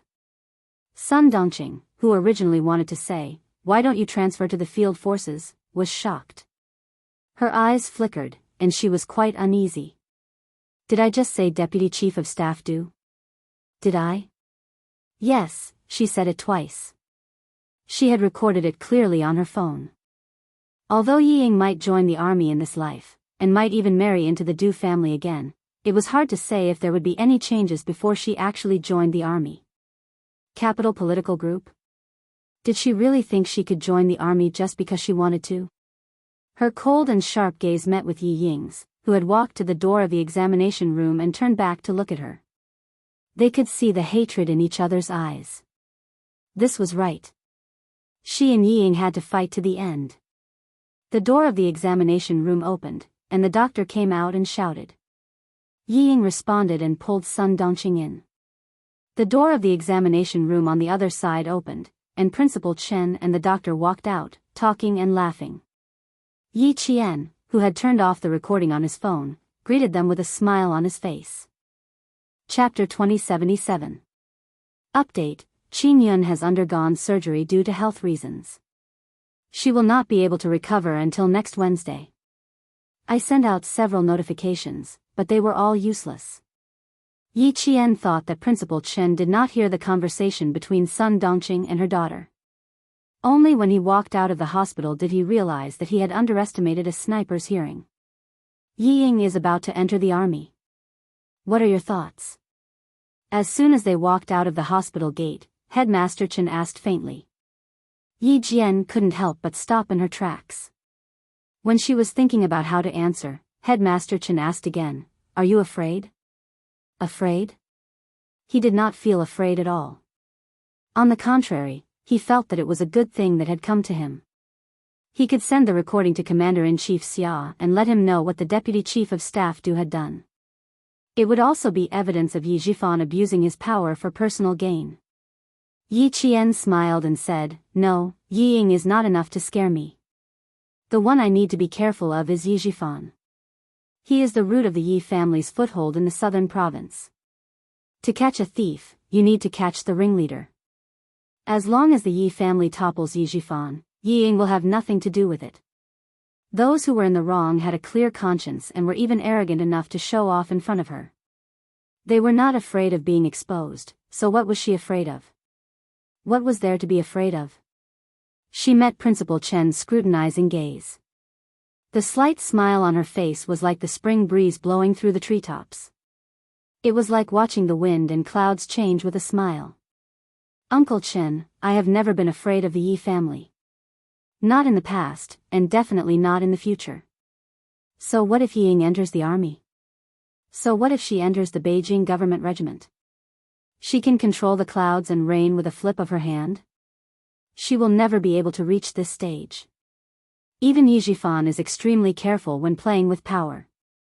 He is afraid that if he is not careful, he will be consigned to eternal damnation. Yi Ying thinks that she is infallible. She thinks that she can do whatever she wants after entering the army. Let her be so naive. Her words, her calmness, her open-mindedness, and her calmness in the face of trouble made Principal Chen laugh heartily. Little girl, you've really grown up. You've really grown up. That's right. Yi Ying joining the army doesn't mean anything. She can't make any big waves or stir up any trouble. On the contrary, as long as she dares to make a move on someone who entered the army with a tainted record, the first person who won't let her off is none other than the person who sent her into the army. How should we conduct ourselves? You can gamble, you can fight, but you have to abide by the rules. Yi Ying was very smart, but it was because of her intelligence that she failed. People who think they are infallible will never go far, and they will never be successful. You're right. Let her be so naive. Yi Qian, who was listening quietly, pursed his lips and smiled. Uncle Chen's focus was still on Yi Zhifan. He didn't think that Yi Ying could do anything. In fact, if she couldn't make any big waves or stir up any trouble, then she wouldn't be Yi Ying. The recording in the phone should be able to make things difficult for Yi Ying, but it also depended on Commander-in-Chief Xia's arrangements. These things weren't things that a small military school student like her could interfere in. Yi Ying was right about one thing. She was indeed a small military school student who couldn't do anything. The only thing she could do was to hand the recording to Commander-in-Chief Xia. Commander-in-Chief Xia, who received the recording, played it to the Military Disciplinary Committee. The recording clearly stated who did what, who entered the army because of what. Banned from taking the college entrance exam, heart disease, how could someone like that enter the Beijing political group? And it was even recorded? Several generals in the Military Disciplinary Committee looked at each other. When did Deputy Chief of Staff Du become so unreliable? Commander-in-Chief Xia, who left a copy of the recording, didn't interfere in this matter. Old Du couldn't be touched, but Director Yi of the southern province could. Having taught such an arrogant and savage daughter, he should know that his career wouldn't go far. Chapter 2078. Deputy Chief of Staff Du couldn't be moved for the time being, but Yi Zhifan's investigation had already begun. At this time, the southern province's officialdom was still in the midst of the new year. Yi Qian, who gave the recording to Commander-in-Chief Xia, left the provincial capital at night. She needed to go back to Shuku village to retrieve her mother's belongings. Last year, Chief Kai came under the cover of night to hand over Sun Xueqing's belongings to Principal Chen. Yi Qian hadn't seen it until Principal Chen mentioned it. Only then did she know that her mother had left behind her belongings. In addition, Yi Zhifan also had martyr Sun Xueqing's belongings. Thinking of her mother, Yi Qian, who had boarded the train, gently leaned against the train window. She slowly closed her eyes to hide the sadness in her eyes, while Xiuyan's beautiful brows revealed her unyielding determination. Girl, Chief Kai brought back martyr Sun Xueqing's belongings. I hid them in the closet. You go and retrieve them first. Yi Zhifan also has martyr Sun Xueqing's belongings. This is what your mother left for you. You have to retrieve it too. Right now, Yi Zhifan's family is riding high. You have to avoid their limelight and retrieve the belongings your mother left for you. Their family won't be able to be proud for much longer. In her previous life, she was useless. She didn't see any of her mother's belongings. She didn't even know that Yi Zhifan had her mother's belongings. In this life, she couldn't make the same mistake as in her previous life. She had to correct all the mistakes she made in her previous life. Principal Chen's advice flashed through her mind. Yi Qian, who was secretly adjusting her breathing, gradually calmed down. Soon, very soon. The current Yi Zhifan seemed to have a bright future, but he didn't know that sending Yi Ying to the army was equivalent to cutting off his own career. Let them be proud for a while longer. The higher you climb, the more painful it will be when you fall. She was waiting for this family to fall from the clouds into the mud. It was around 5:00 in the afternoon the next day when they returned to Shuku village. It was the time when the village was filled with smoke and delicious food. The atmosphere in the village was very festive. Spring festival couplets were pasted on the door of every house, and red lanterns were hung up. Yi Qian, who had a faint smile on his face, thanked the villagers for their invitation and returned to his home. The house was still the same as before. The green tiles, the white walls, the grass, and the trees were all so familiar. Creak, creak, creak, she pushed open the rusty wooden door and turned on the light. The pure white light shone on every corner of the living room. The familiar furnishings and the familiar atmosphere. This was her home, a home that could let her put down all the defenses in her heart and make her feel at ease. When his gaze fell on the two large chairs in the main hall, Yi Qian's eyes turned sour. It was Grandpa Zhen's favorite chair. Grandpa Zhen would sit in one chair while she would sit in the other. She would quietly listen to Grandpa Zhen talk, listen to him teach her how to be a person, listen to him teach her how to be a person, listen to him teach her how to live her life, listen to him teach her, listen to him educate her. Things were still the same, but people had changed. Her home was still there, but the old man who wholeheartedly cared for her was no longer there. Yi Qian pursed her lips and walked step by step to the side of the large chair. Then, she slowly sat down. Her body was slightly tilted as she faced the other large chair. Just like before, she maintained the posture of listening to Grandpa Zhen's preaching. Grandpa, Yi Zhifan will fall from power very soon. Look, I've been waiting for this day for so long. You told me before that there are some things that I can't be too hasty about. I've always remembered your words. I've been waiting, hoping, and waiting. Now that it has finally happened, I'm really happy. Chapter 2079. After returning home, Yi Qian sat on the big chair and looked at the empty big chair opposite her. She vaguely felt like she had returned to the past, when she saw the kind-looking old man in an old-fashioned military uniform looking at her with kind eyes. Yi Qian felt her eyes sting, and she smiled. After returning home, she removed the outer layer that was the toughest and most resistant to wind and rain. The smile that lingered on the corner of her mouth was so soft. Grandpa, are you okay? I don't know when the girl will be back this time. Let me tell you a piece of good news. I've finally waited for Yi Zhifan's end. I've waited for this family's end. I've waited for 2 lifetimes, and Yi Zhifan's end has finally arrived. Grandpa, I'm really happy, really happy. She couldn't stop talking after suddenly opening her mouth. With a gentle smile on her face, Yi Qian seemed to have returned to the time when Uncle Jen was still alive. She slowly, carefully, and softly said the words that she didn't know how to say to Principal Chen and Xia Jinyuan in front of the empty big chair. I've never told you why I suddenly became sensible in the second year of junior high school. I've always wanted to tell you, but I couldn't bring myself to say it. You said that I'm sensible now. You said that I finally understood. Grandpa, you don't know why I'm sensible now. It's all because I was taught a bloody lesson in my previous life. I was reborn with hatred. In my previous life, I didn't listen to you and refused your help. In the end, Ying forced me to be like a stray dog. I didn't even die with any dignity. But I never thought that I would be reborn. In this life, I came with hatred. The only thing I wanted to do was to take revenge. Other than that, I didn't have any other thoughts. Grandpa, you were the one who pointed out a path for me. You told me that in this life, other than taking revenge, there was another way to make my enemies hate me. I listened to your arrangements, listened to your words, and endured Yi Jifan, who caused me to be alone in my previous life, hovering in front of my eyes. I held back my hatred and silently put down the scissors and kitchen knives that I picked up time and time again. Your words and the path you pointed out helped me walk out of the darkness filled with hatred. I learned that only by being strong can I stand on my own feet. Only then can I complete what I didn't do in my previous life. When I couldn't take it anymore, I would think about your words. When I really couldn't take it anymore, I would go running, train, and vent. I endured it and endured it.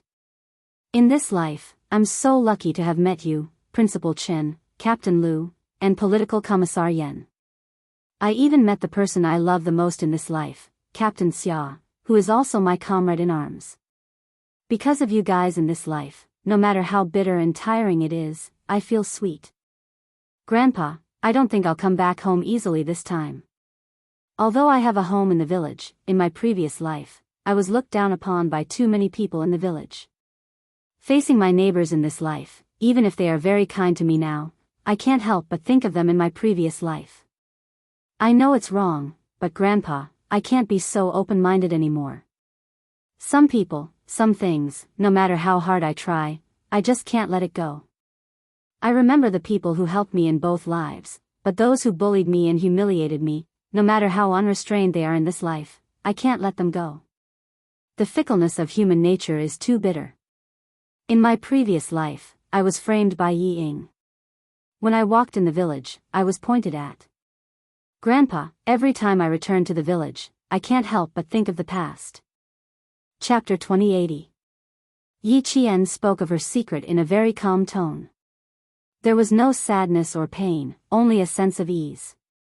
Grandfather, I'm sorry to disappoint you. I can't let go of everything. The only thing I can do is to forget those things and those people.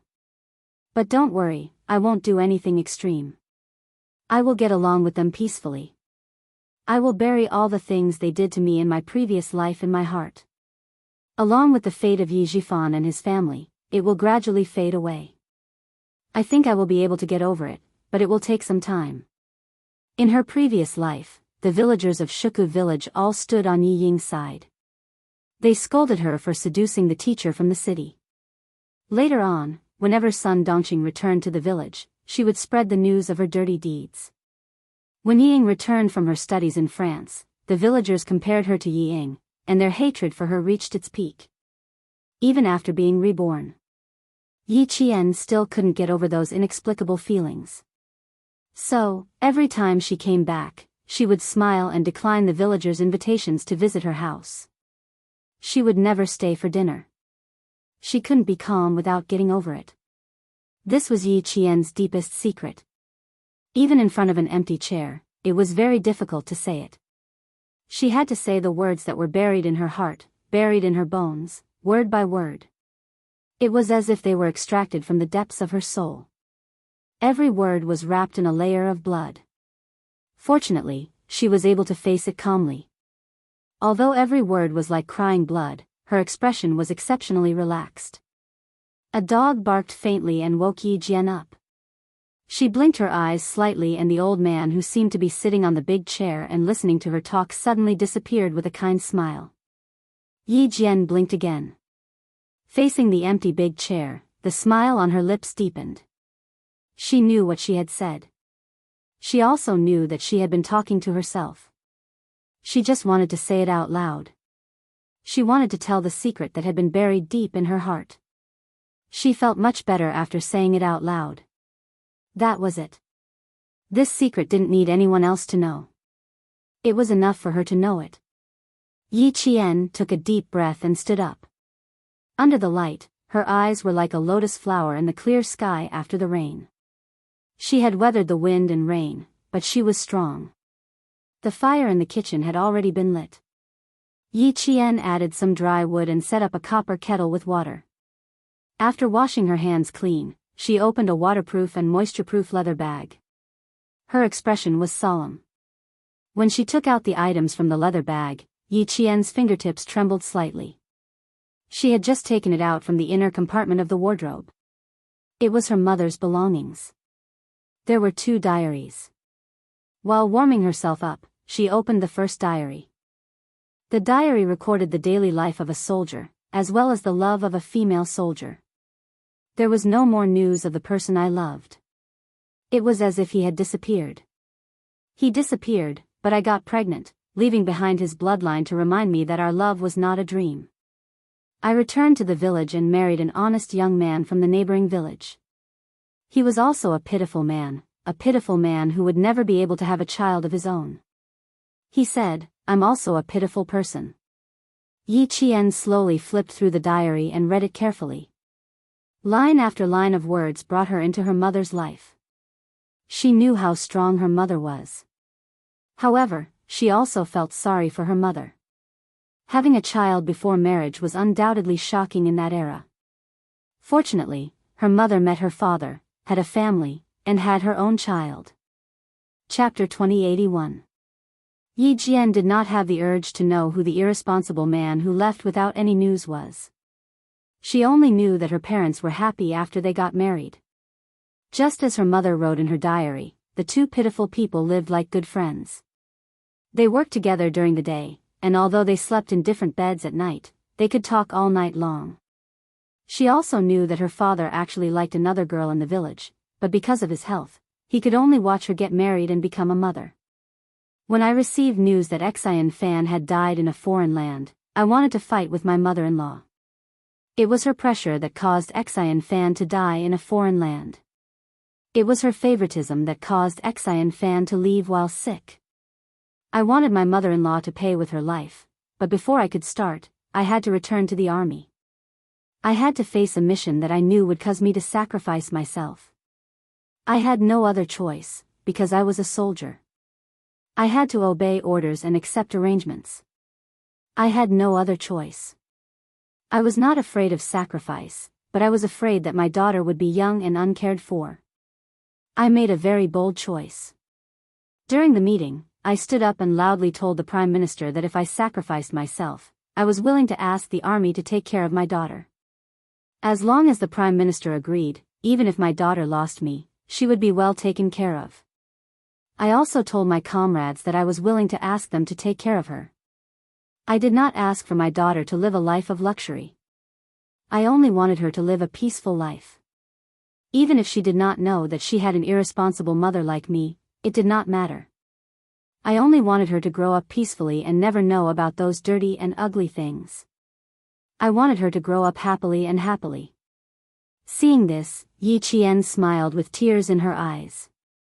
This was her mother, a fearless soldier who was not afraid of sacrifice. A great mother who left all her gentleness to herself. A peaceful life.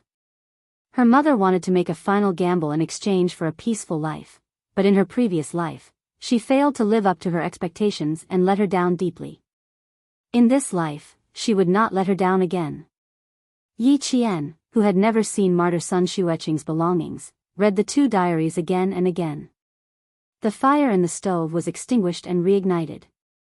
The water in the copper kettle was cold and boiled. In the end, Yi Qian was so familiar with the diaries that she could memorize them without missing a word. Putting the diaries back into the leather bag, Yi Qian picked up a booklet with yellowed pages. The edges of the pages were rusty from reading too many pages. This was a booklet of military rules and regulations. Yi Qian flipped open the booklet and looked at some of the rules and regulations that still remained. It was as if she saw her mother seriously reading the booklet.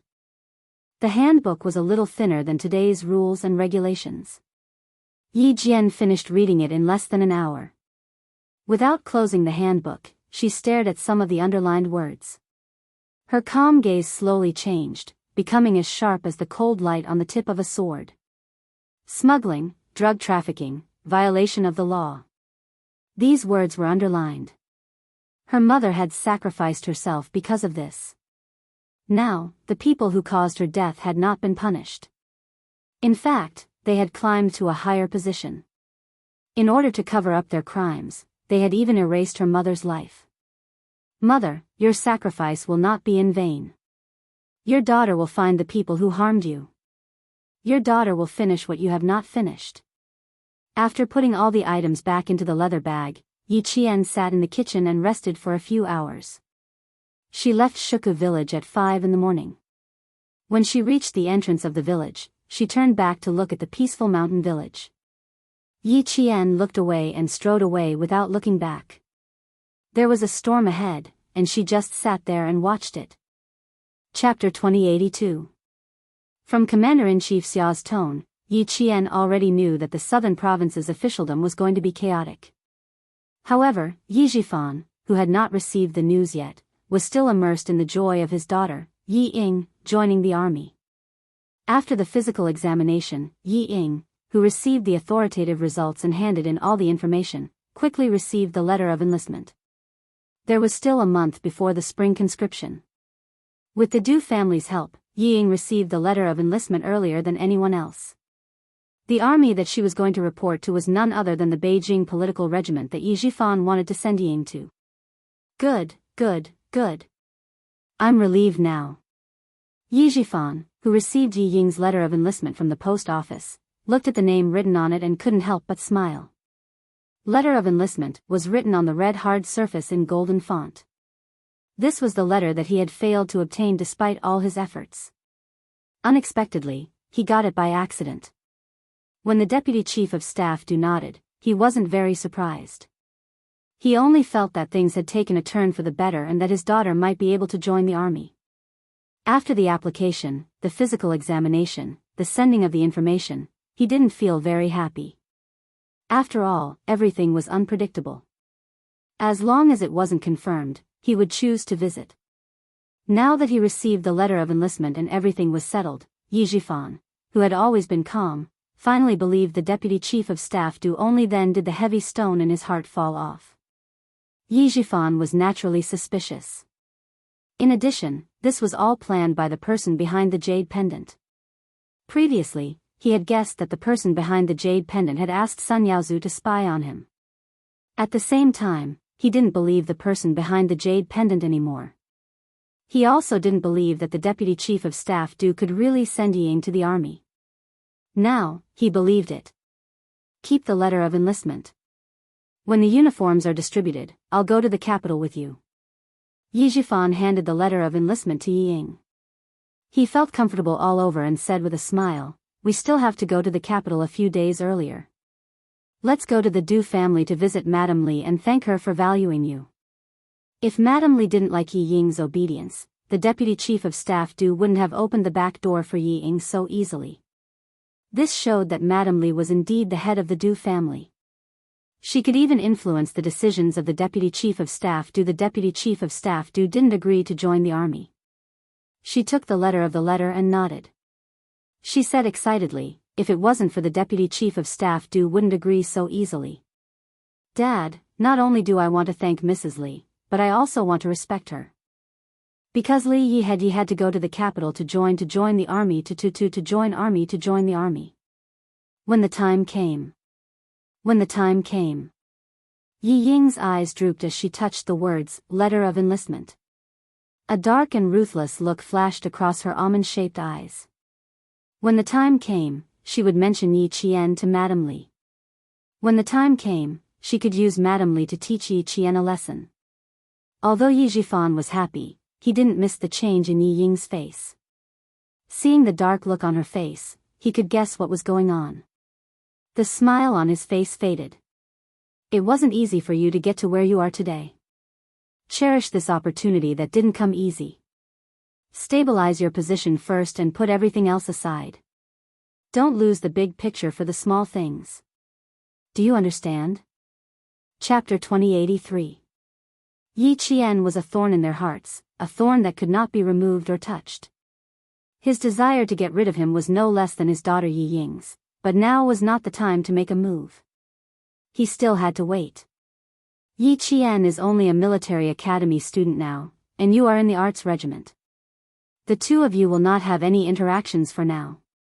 Even if you want to use Madame Li to get rid of him, you still need to find an opportunity for Madame Li to take the initiative to help you. Before you find that opportunity, Yi Ying, you can only wait. Remember, Yi Qian's thoughts are not easily calculated by you. His ability is far beyond yours. This is an indisputable fact. You have already seen it, so there is no need for me to remind you. Also, I will keep an eye on Yi Qian. You don't have to be distracted. Work hard in the army. Don't disappoint Madame Li. As a father, Yi Jifan was undoubtedly qualified. He taught and nurtured his daughter with all his heart. He did not favor boys over girls. He only hoped that his daughter could achieve something. Now that she had received the hard-won enlistment notice, he was worried that his daughter would be too impetuous and lose the opportunity again. The smile on his face had already disappeared. As he spoke, his expression became especially serious. His tone was as cold as ice. Don't go looking for trouble with Yi Qian. Don't think that you can hold your head high in front of Yi Qian just because you received the enlistment notice. You should know that. Yi Jifan's speech became slower and slower. In the end, each word was as heavy as a rock as he finished the last sentence. Where did you get this enlistment notice from? Yi Ying's heart was pounding. Not only did she hold her head high in front of Yi Qian, her mother also mentioned the deputy chief of staff to Yi Jifan saw that his daughter was a little flustered. The past made him a little afraid. His heart sank. He suddenly raised his voice and asked, "Did you and your mother do something stupid behind my back again?" No. The question made Yi Ying shiver violently and deny it.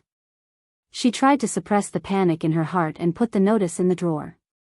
When she raised her head again, she forced a smile and said calmly, No, I didn't. I know that it's not easy for me to get the chance to join the army. How could I spread it around?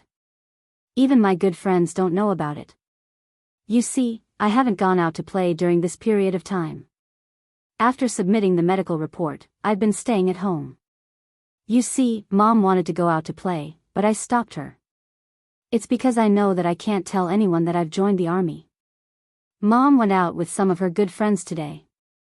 I even specifically told her not to mention that I'm going to join the army. I'm already so careful, so how can I go around talking nonsense? She said a bunch of things in a panic, but Yi Jifan wasn't completely at ease. However, when he thought about how the mother and daughter really hadn't gone out much during the new year, he felt slightly relieved. It's good that you know. The military uniform will be arriving in a few days. Once it's received, we'll immediately head to the capital. Dad will only be at ease if I personally send you into the army. Yi Jifan wasn't afraid of anything else. He was only afraid that the mother and daughter would run out to look for Yi Qian. Today, he was very afraid of Yi Qian. He was afraid that Yi Qian would find out that something had happened and cause trouble. Who knew that something had already happened and that something had already happened? A videotape of Yi Ying's extravagant lifestyle in a French nightclub was handed to Yi Qian by Ho Zi. Chapter 2084. Ho Zi had a very comfortable new year. After playing chess with Master Xia for 5 days without saying a word, he received the old man's approval and became the most legitimate son-in-law in the family Xia. Now, she was flushed with success. Even her smile had some unfamiliar warmth. Yi Jian, who came to pay a New Year's visit, was stunned for a moment when he saw Ho Zi, who had no hostility between her eyebrows, only gentleness. Even if you didn't come, I was going to look for you. After sitting down, Hosea went straight to the point and took out a videotape from the drawer of the coffee table. I heard that Director Ye's daughter is going to report to the military. Send this videotape to the military. She's going to. I guarantee that she won't be able to enter the military.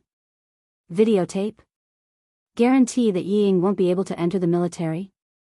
Before the confused Yi Qian could ask, Xia Yiwei, who came out of the kitchen with fruits, heard what he said and glared at him. Then she said to Yi Qian, who had been in the house for less than 3 minutes, Xiao Yi, ignore him. Come, eat some fruits. It's the new year, let's not talk about such boring things. With that, she pretended to be unhappy and glared at Hosea. Her gaze was as charming as water, and her glare made Hosea raise his handsome eyebrows. The smile on his handsome face suddenly had a hint of a deep smile. Yi Qian glanced at the videotape on the coffee table, then looked at Xia Yiwei, who was blushing from Hosea's smile. He thought to himself, did I come at the wrong time and disturb the two of them? Honey, what I told Xiao Yi was very interesting. Aren't you tired? Go back to the room and rest. I'll come back to the room to accompany you after I'm done talking to Xiao Yi. In the past, the mafia boss who could shake the entire southern province with a stomp of his feet had become an understanding flower. He got up from the sofa and helped Xia Yiwei up in front of Yi Qian. In a low voice, he said, "Little darling, you're wearing your clothes inside out. I'll accompany you upstairs so you can have a good sleep." His voice was very low, but the person sitting on the sofa was a special forces soldier. No matter how low his voice was, she could still hear it clearly. With Captain Xia's adult education, Yi Qian instantly understood that he had come at the wrong time. He quickly picked up the hot tea he had brewed to hide his awkwardness and pretended not to see or hear anything. Xia Yiwei lowered her head to take a look, and her already delicate face turned even redder. She gritted her teeth and glared fiercely at the culprit who had caused her to wear her clothes inside out. It was all because of this guy. He insisted on dressing her. Seeing her usually dignified lover looking embarrassed, Hosea suppressed her laughter in her heart. He liked to see her lively appearance. Her happiness, anger, and laughter were all so real. She was so real that he only needed to reach out a little and he would be able to hold her in his arms and love her dearly. Hugging her slender waist, Hosea teased her gently, "Didn't I tell you before? You can go upstairs and rest. You don't have to come down. Now that you're wearing your clothes inside out, you're blaming me. Madam, you're really hard to please. I'll deal with you later," Xia Yiwei said sternly. She didn't want to go upstairs, but now she had no choice but to do so. Hosea wasn't afraid of being punished. In fact, he couldn't wait for her to punish him. He coaxed her, "Okay, I'll wait for you. I'll accompany you upstairs first." Then he turned to Yi Qian and smiled, "Take a seat first. I'll send Yiwei upstairs to rest, then I'll talk to you about the videotape." Xia Yiwei maintained her usual dignified demeanor. She smiled calmly at Yi Qian and said, "Xiao Yi, I'll go back to my room to rest. Let's have dinner together tonight." Hosea, who was hugging her, looked at Yi Qian with burning eyes. He thought to himself, "We should have dinner together." Chapter 2085. Yi Qian, who wanted to leave right away, understood the meaning behind Hosea's burning gaze. He quickly found an excuse that he could not stay for dinner. In exchange, Hosea smiled satisfactorily and Xia Yiwei looked disappointed. Yi Qian was sitting on pins and needles. Even the videotape of Yi Ying did not attract her attention. Compared to Hosea and Xia Yiwei's calmness, Yi Qian was still slightly inexperienced. Hosea quickly calmed down. The awkwardness just now did not affect him at all. He explained generously, "Your sister Yiwei and I are not young anymore. Old Master and Old Madam have clearly asked us to have 2 children every 3 years. In order not to disappoint them, we have to hurry up during the holidays."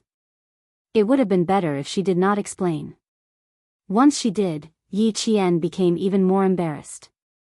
Interrupting the two of them to have 2 children every 3 years. Should she apologize?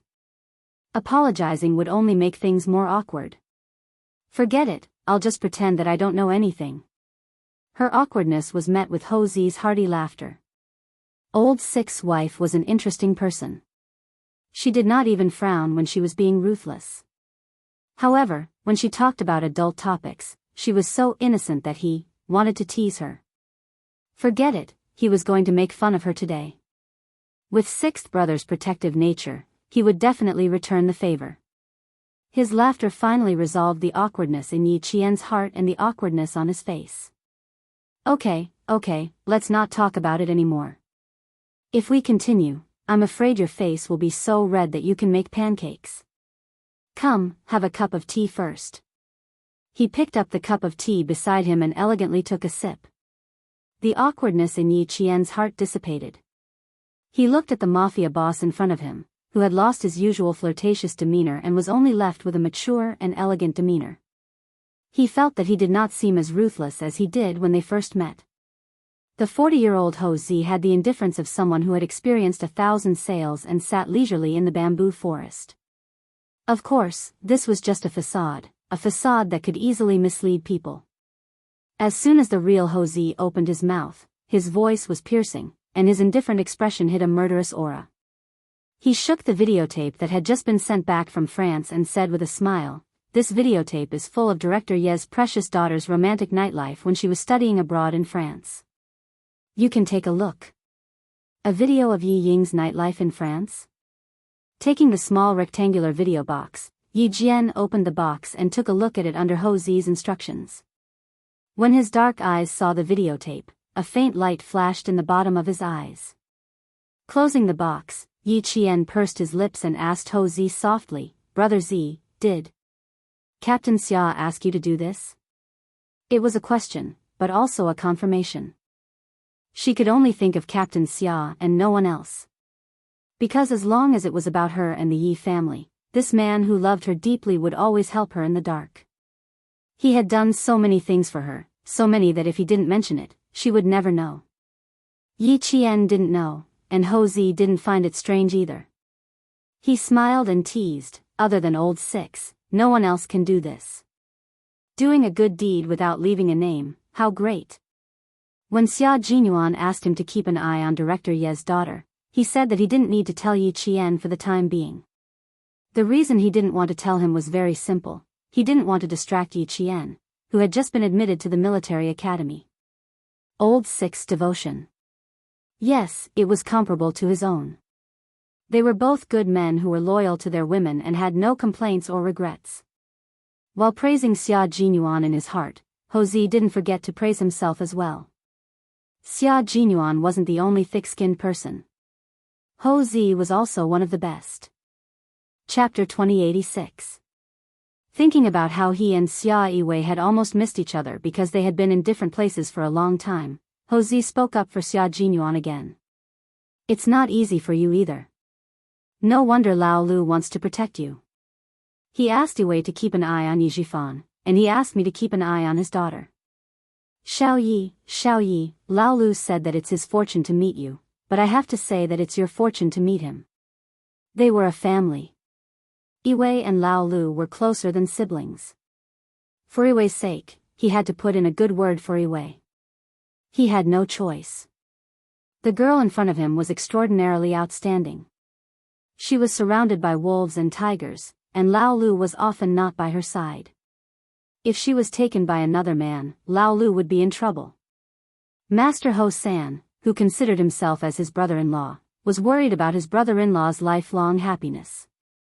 Yi Qian was already emotional because of Ho Zi's words. When he thought of Captain Xia, who was still on a mission abroad, his eyebrows were filled with deep affection. "Brother Zi, you're right. It's my fortune to meet Captain Xia. Sometimes I can't believe that I'm so lucky to meet Captain Xia. It's like a dream. Both of you are very affectionate." "That's good." Ho Zi could see the same affection in her eyes as in Lalyo's. He couldn't help but feel a little emotional. Back then, he and Yiwei were too stubborn. They blindly hid their feelings for each other. They were afraid that the other party would find out how much they loved each other. They felt that they were at a disadvantage and almost lost each other. Now that he thought about it, what he did back then was really ridiculous. Lao Lu and Yi Qian were the complete opposite of him when he was young. They were not afraid of letting the other party know how much they loved each other. Instead, they were afraid that they would miss the other party. This was good. They were much better than when he was young. Fortunately, he didn't lose Yiwei. He could still use the rest of his life to make up for the mistakes he made when he was young. Master Ho San, who was ruthless outside and feared by the people in the underworld, was now an ordinary man who was willing to stay at home. As long as he thought of the lover in his heart, no matter how heavy his anger was, it would dissipate instantly. I still have to accompany Yiwei. Let's make this short. Ho Zi, whose heart had already flown upstairs, regained her usual calmness. She said to Yi Qian, "The videotape was just sent back from France yesterday. I took a look at it. There is a lot of content in it. You have to hold it tight. It's not an ordinary videotape. It's a knife, a big knife that can make you happy. I've given you the knife, so you have to use it well." Director Ye's career has been too smooth. He suddenly forgot himself and forgot how much weight he has. You can just stand there and watch. When the time comes, the saber will rise and fall and we'll both be happy. Brother Z, let me give you a word of advice. Once you take the knife, use your strength. When the knife rises and the knife falls, cut it without leaving its roots. This is what it means to be a person who can achieve great things. This is a principle that Brother Z has worked hard to come up with for decades. Now, I'll pass it on to you for free. Listen well and remember it well. Don't let Sixth Brother's efforts go to waste, understand? I suggest that you prepare a few copies. Send one to the Military Commission for Discipline Inspection and one to Yijifan. Keep the original videotape for yourself. Even if Ho Zi didn't say it, Yi Qian also planned to do the same. Not only did she send it to the Military Commission for Discipline Inspection and Yijifan, she also wanted to send it to Mrs. Li. As Ho Zi said, this wasn't an ordinary videotape. It was a knife that cut off all of Yi Ying's escape routes. It was a knife that would make the Yi family unable to turn the situation around. Chapter 2087. With this videotape, she could make Mrs. Li hate Yi Ying forever and never let her enter the family again. With this videotape, she could make Yi Ying fall into the abyss of pain and experience all the pain she had suffered in her previous life. The investigation by the Commission for Discipline Inspection would only bring trouble to Yi Jifan and it would be difficult to implicate Yi Ying. This videotape was Yi Ying's lifeline, the lifeline of their family. Yi Ying would never be able to make a name for herself again. At Ho Zi's house, Yi Qian prepared a total of 4 copies of the videotape. She planned to send one to Commander-in-Chief Xia, one to Mrs. Li, and let Ho Zi keep the master tape. She would take the last one with her. She would not let Captain Xia's efforts go to waste. This videotape was the knife to cut off Yi Ying's path. She would not be merciful or soft-hearted. After sending Yi Qian off, Ho Zi took the master tape and went upstairs. Xia Yiwei, who had woken up from her nap, was getting up and getting dressed. When she heard the noise, she turned her head and asked, "Where's Xiao Yi? Did she leave? She still has something to do. How could she not leave?"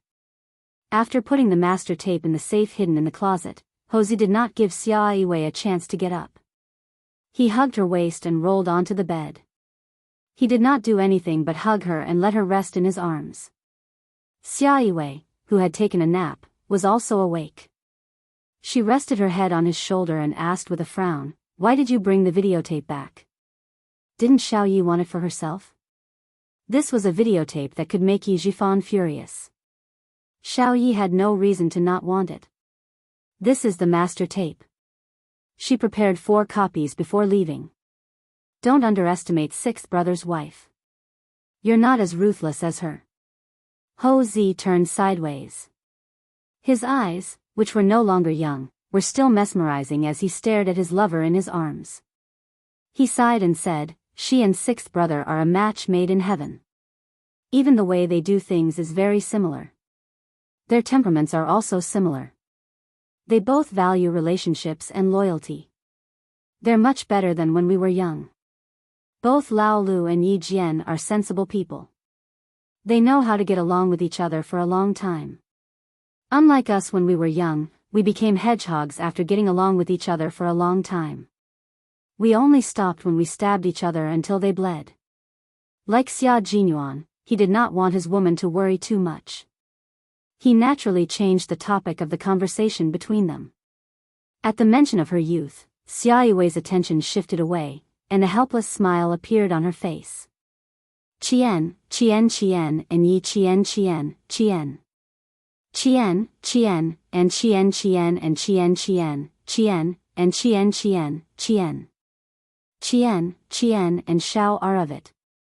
Qian and Qian and Qian. In Chia, S and Chia. SS. Hosey thought about it. What his wife said made sense. But since she mentioned children and grandchildren, they had to have children to have grandchildren. Since time was right, they should make a child first. Hosey turned off his phone and unplugged the phone. Together with Xia Yue, they wholeheartedly devoted themselves to making a child together. He had completed what sixth brother had asked of him. The outcome of the game had been decided. It was up to Yi Qian to decide what to do next. Based on Qian's personality, he did not need to think too deeply to know that she would not treat herself unfairly. She would definitely watch the Yi family decline. After the incident with Sun Yaozu, he had a better understanding of Qian's character. Qian, who was calm and collected, would definitely calmly make the arrangements. Qian should not worry about his own woman. Instead, he should think about how to make a successful child. Chapter 2088. Yi Qian's arrangement was simple and direct. One copy would be sent to Commander-in-Chief Xia, one to Madame Li's company, and one to Yi Zhifan himself. When she arrived at the post office, she had originally planned to send the videotape to Yi Zhifan a few days later so that it would miss the date of the videotape to be sent to Jing City. When she arrived at the post office, she changed her mind and sent the 3 videotapes together. The post office staff was checking the addresses of the recipients with Yi Qian. Yi Qian nodded with a smile and said, "That's right." The post office staff bent down to pack the videotape. As Yi Qian watched the videotape package being put into the box, a cold light flashed across his eyes. The faint smile at the corners of his mouth suddenly became sharper. "Isn't Ian going to enlist in the army? Then let's take a good look at this videotape before enlisting in the army." Presumably, after watching this videotape, the arrogant family will be in a bad mood. Alas, it's a pity that I can't see their expressions with my own eyes. It's a pity that I can't see their expressions with my own eyes. After checking the 3 addresses one by one, the post office staff handed out the 3 mailing slips. "Keep the slips. If you don't receive the mail, you can check it at the post office with the slips." "Okay, thank you." Yi Qian thanked him with a smile and took the slips. After walking out of the post office, Yi Qian looked back at the counter where he had just sent the mail. There was a cold smile in his dark eyes. The weather was good these days. The warm sunshine dispelled much of the cold air. Many pedestrians sat on the stone benches to bask in the sunshine and enjoy the warmth of the sunshine. Yi Qian covered his forehead with his hand and looked up. His gaze passed through the shiny leaves and met the sprinkling sunshine. A smile that was brighter than the sunshine appeared on his beautiful face. Such good weather. Yi Ying, enjoy it. When he withdrew his gaze, the mobile phone in his pocket vibrated. Yi Qian looked at the caller ID and picked it up with a smile. "Do you want to tell me that you're in Nan province now?" On the other end of the phone, Song Jiqiu covered the phone tightly and looked at the person who had asked her to make the call. She laughed and said, "Brother, how do you know her so well?" "I want to lie to her. I've been with her for a year." "Of course, I know her better than you." Yang Heng, who had just returned to China last night, raised his eyebrows and pointed at his phone, gesturing for him to speak to Yi Qian. "Give me the phone, I'll speak to her myself." Song Jiqiu refused. "At least let me say something first." On the other side, Yang Heng still wanted to snatch it from Yi Qian, but Song Jiqiu nimbly dodged to the side. She smiled in a low voice and said to Yi Qian, "Classmate, it's really not good that you are so smart. Now I don't know where to start the following words. Do I need wisdom to guess that you'll be spending the new year in the southern province? Before the holidays, you said that you would return to southern province for the new year." Yi Qian nimbly jumped onto a bus headed for the suburbs. Now that she had settled the matter, she had to return to the sniper training base. "I'm going back to school on the 16th. What time are you leaving?" He paused for a moment before continuing. "Which kid are you playing with? It sounds quite lively." Song Jiqiu, who was running and hiding in the living room, laughed out loud. "A very, very big kid wants to take my phone away. Come on. Guess who it is?" As soon as she finished speaking, her wrist was caught by Yang Heng, and the phone fell into his hand. Hearing the lively scene, Yi Qian was about to speak when a familiar yet somewhat strange voice rang out. "Yi Qian, long time no see." Indeed, it had been a year and a half since they had last seen each other. Seeing Yang Heng again after a year and a half, Yi Qian smiled and looked him up and down. He said to the point, "You've had a good time studying abroad. I haven't seen you for a year and a half, but you've grown 10 centimeters higher." Chapter 2089. Not only had he grown taller, but he had also matured a lot. Even the look in his eyes had become very calm. He was handsome, and tall. He pushed open the glass door of the cafe and walked in. Along the way, he attracted the attention of countless girls. "You have a good eye. You can tell that I've grown 10 centimeters taller." Having not seen each other for a year and a half, Yang Heng had thought that they would feel unfamiliar with each other. However, when she smiled at him, he knew that he was wrong. There was no unfamiliar feeling, only the joy of reuniting with a good friend. Song Jiqiu, who came with him, was about to pull out a chair and sit opposite Yi Qian when Yang Heng pushed her shoulder directly. She was pushed into the seat inside without warning. "Brother, you're burning the bridge after crossing the river. Without me, how could you contact Yi Qian?" Song Jiqiu, who staggered into the seat inside, complained directly to Yi Qian. "Yi Qian, my brother is not kind. You should stay away from him. He just came back last night. If my grandma hadn't stopped him, he would have come to my house to disturb me in the middle of the night. Today, when he came to my house to pay a New Year's visit, the first thing he said to me was to contact you as soon as possible. Now that he saw you, he pushed me away. How unkind he is." Although she said that she was complaining, she actually wanted to tell Yi Qian how anxious her brother was to see her.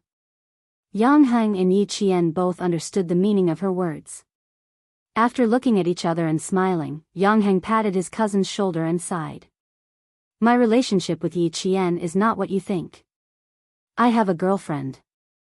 Don't say anything that will make her misunderstand." "Song Jiqiu, you don't have the potential to be a matchmaker."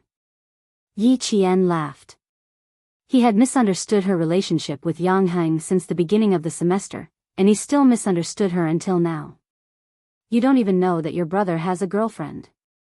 You're a failure as a younger brother." It was not until Song Jiqiu saw the photo in Yang Heng's wallet that he truly believed that his cousin had no feelings for Yi Qian. Yang Heng, who was drinking coffee, looked at his friend whom he had not seen for a year and a half. There was a big smile on his handsome face.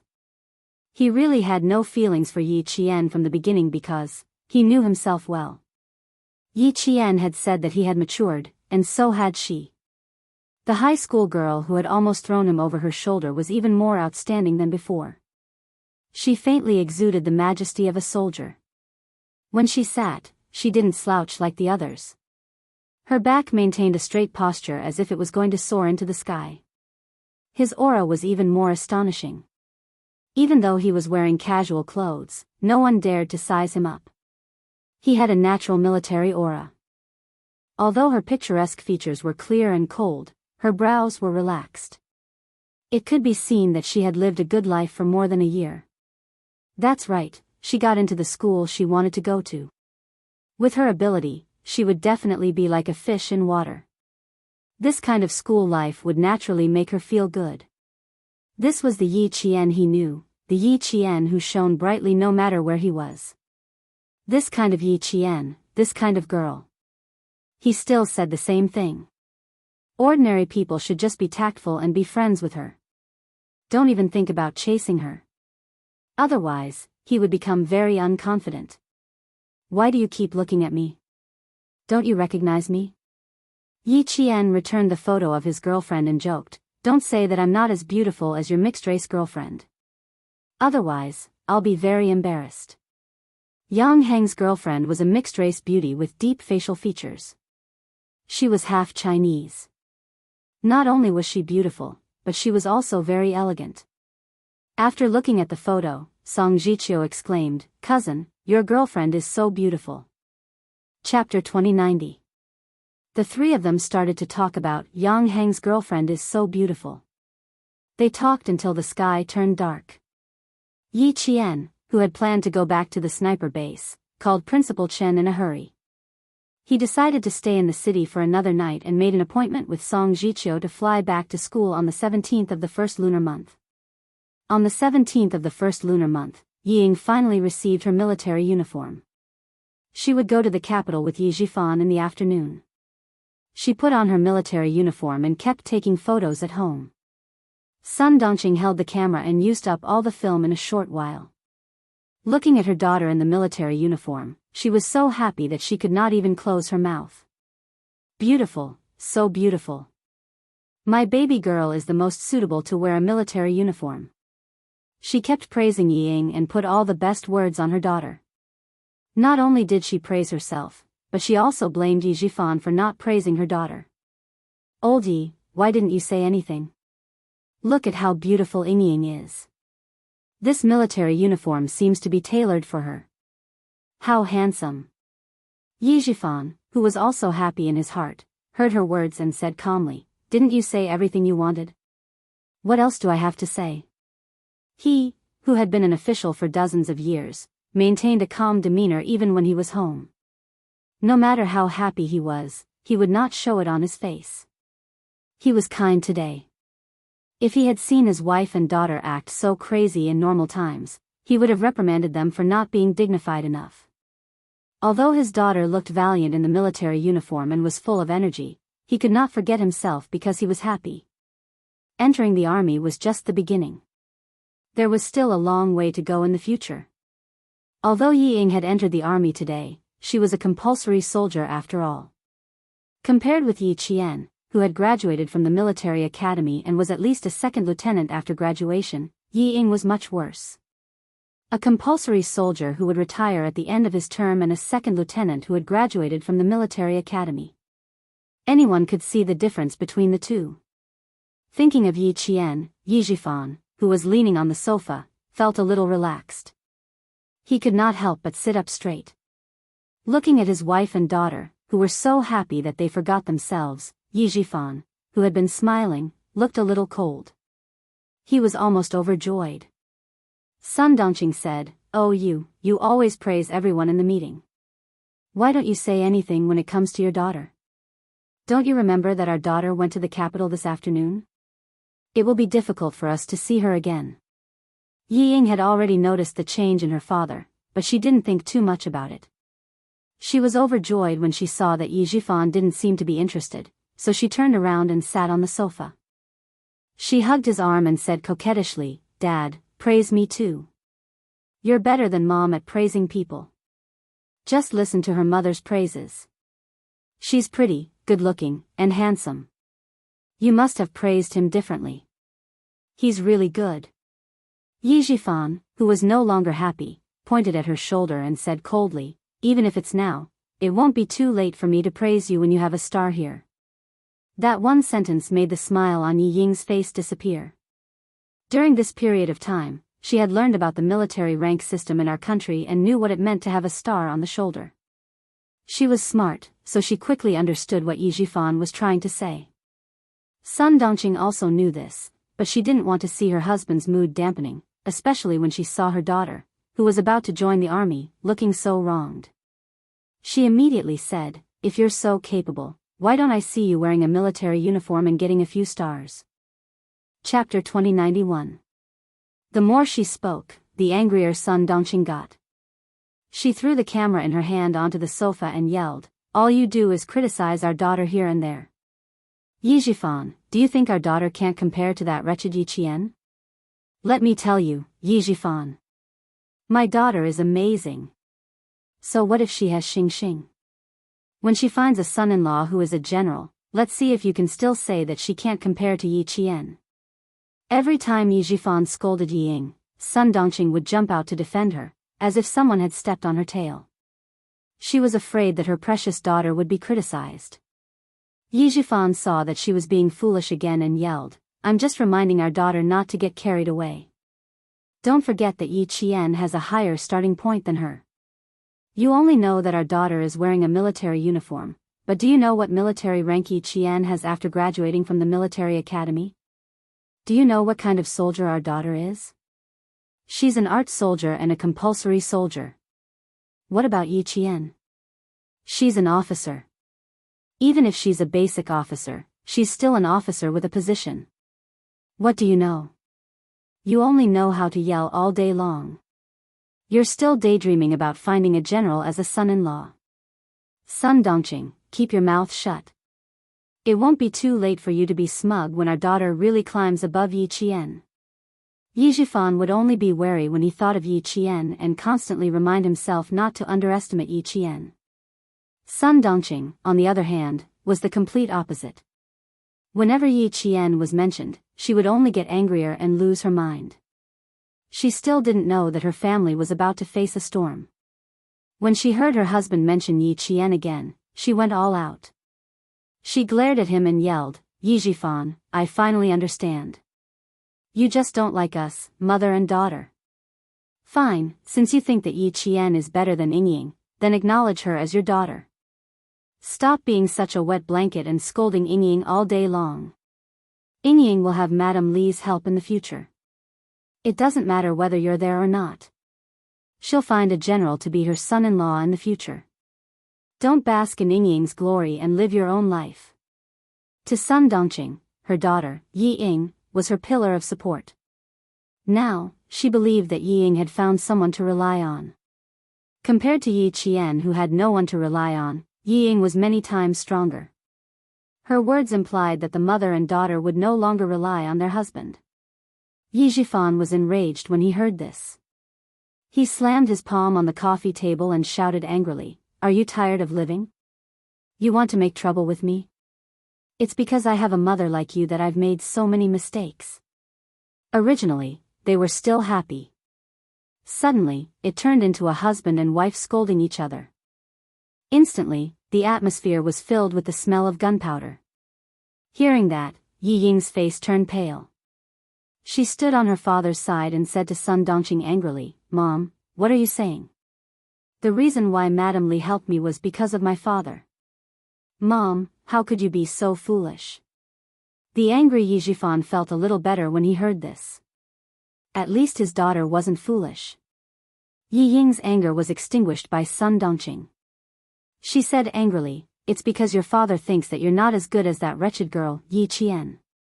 That's why I'm angry. How is my daughter not as good as that wretched girl?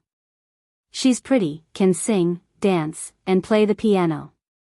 She even studied abroad. Compared to that wretched girl who only went to military school, she's so much better. Even the deputy chief of staff said that it's a waste of talent if Ying doesn't enter the army. What's so good about that wretched girl?" The ringing of the doorbell interrupted Sun Dongqing's words. She glared at Yi Zhifan and quickly went to open the door. After a while, she came in with a small package. She threw the package at Yi Zhifan and said unhappily, "It's yours." Chapter 2092. Yi Zhifan would also receive documents sent home by his subordinates when he was at home. They were not important, so he would take a look at them if he was interested. If he was not, he would just put them aside and take them out when he was free. He had just finished arguing with Sun Dongqing, so he was not in the mood to look at the documents. He threw them on the sofa and stood up. "Take out your luggage. We're going to the airport." Yi Zhifan had originally planned to leave after lunch, but the argument made him not want to stay at home for even a moment longer. Yi Ying did not dare to go against Yi Zhifan, who was the real head of the family. She quickly glanced at Sun Dongqing and bit her lip. Mom, don't be angry at Dad. I know that everything you do is for my own good. Dad is the same. Don't misunderstand him. Yi Qian may be a military academy student, but Dad was right. She will have a military rank after graduation. As for me, if I don't work hard, the day she graduates and joins the army will be the day I retire. I'll go to the airport with Dad first. Take care. I'll come back to see you during the holidays. Compared to the blind Yi Ying in the past, she was much more sensible. However, her temper had long been raised to the point where she could not keep her cool at the slightest thing. Her words were always better than her actions. Yi Zhifan knew his daughter well, so he constantly reminded her. He was afraid that she would miss the hard-won opportunity again. Now that he heard Yi Ying's understanding words, Yi Zhifan felt that his efforts were not in vain. She was much more sensible. He did not want to argue with his wife, who had gone through thick and thin with him. Although they did not have any feelings for each other, they had been together since they were young. Their daughter was already so old. What was the point of arguing?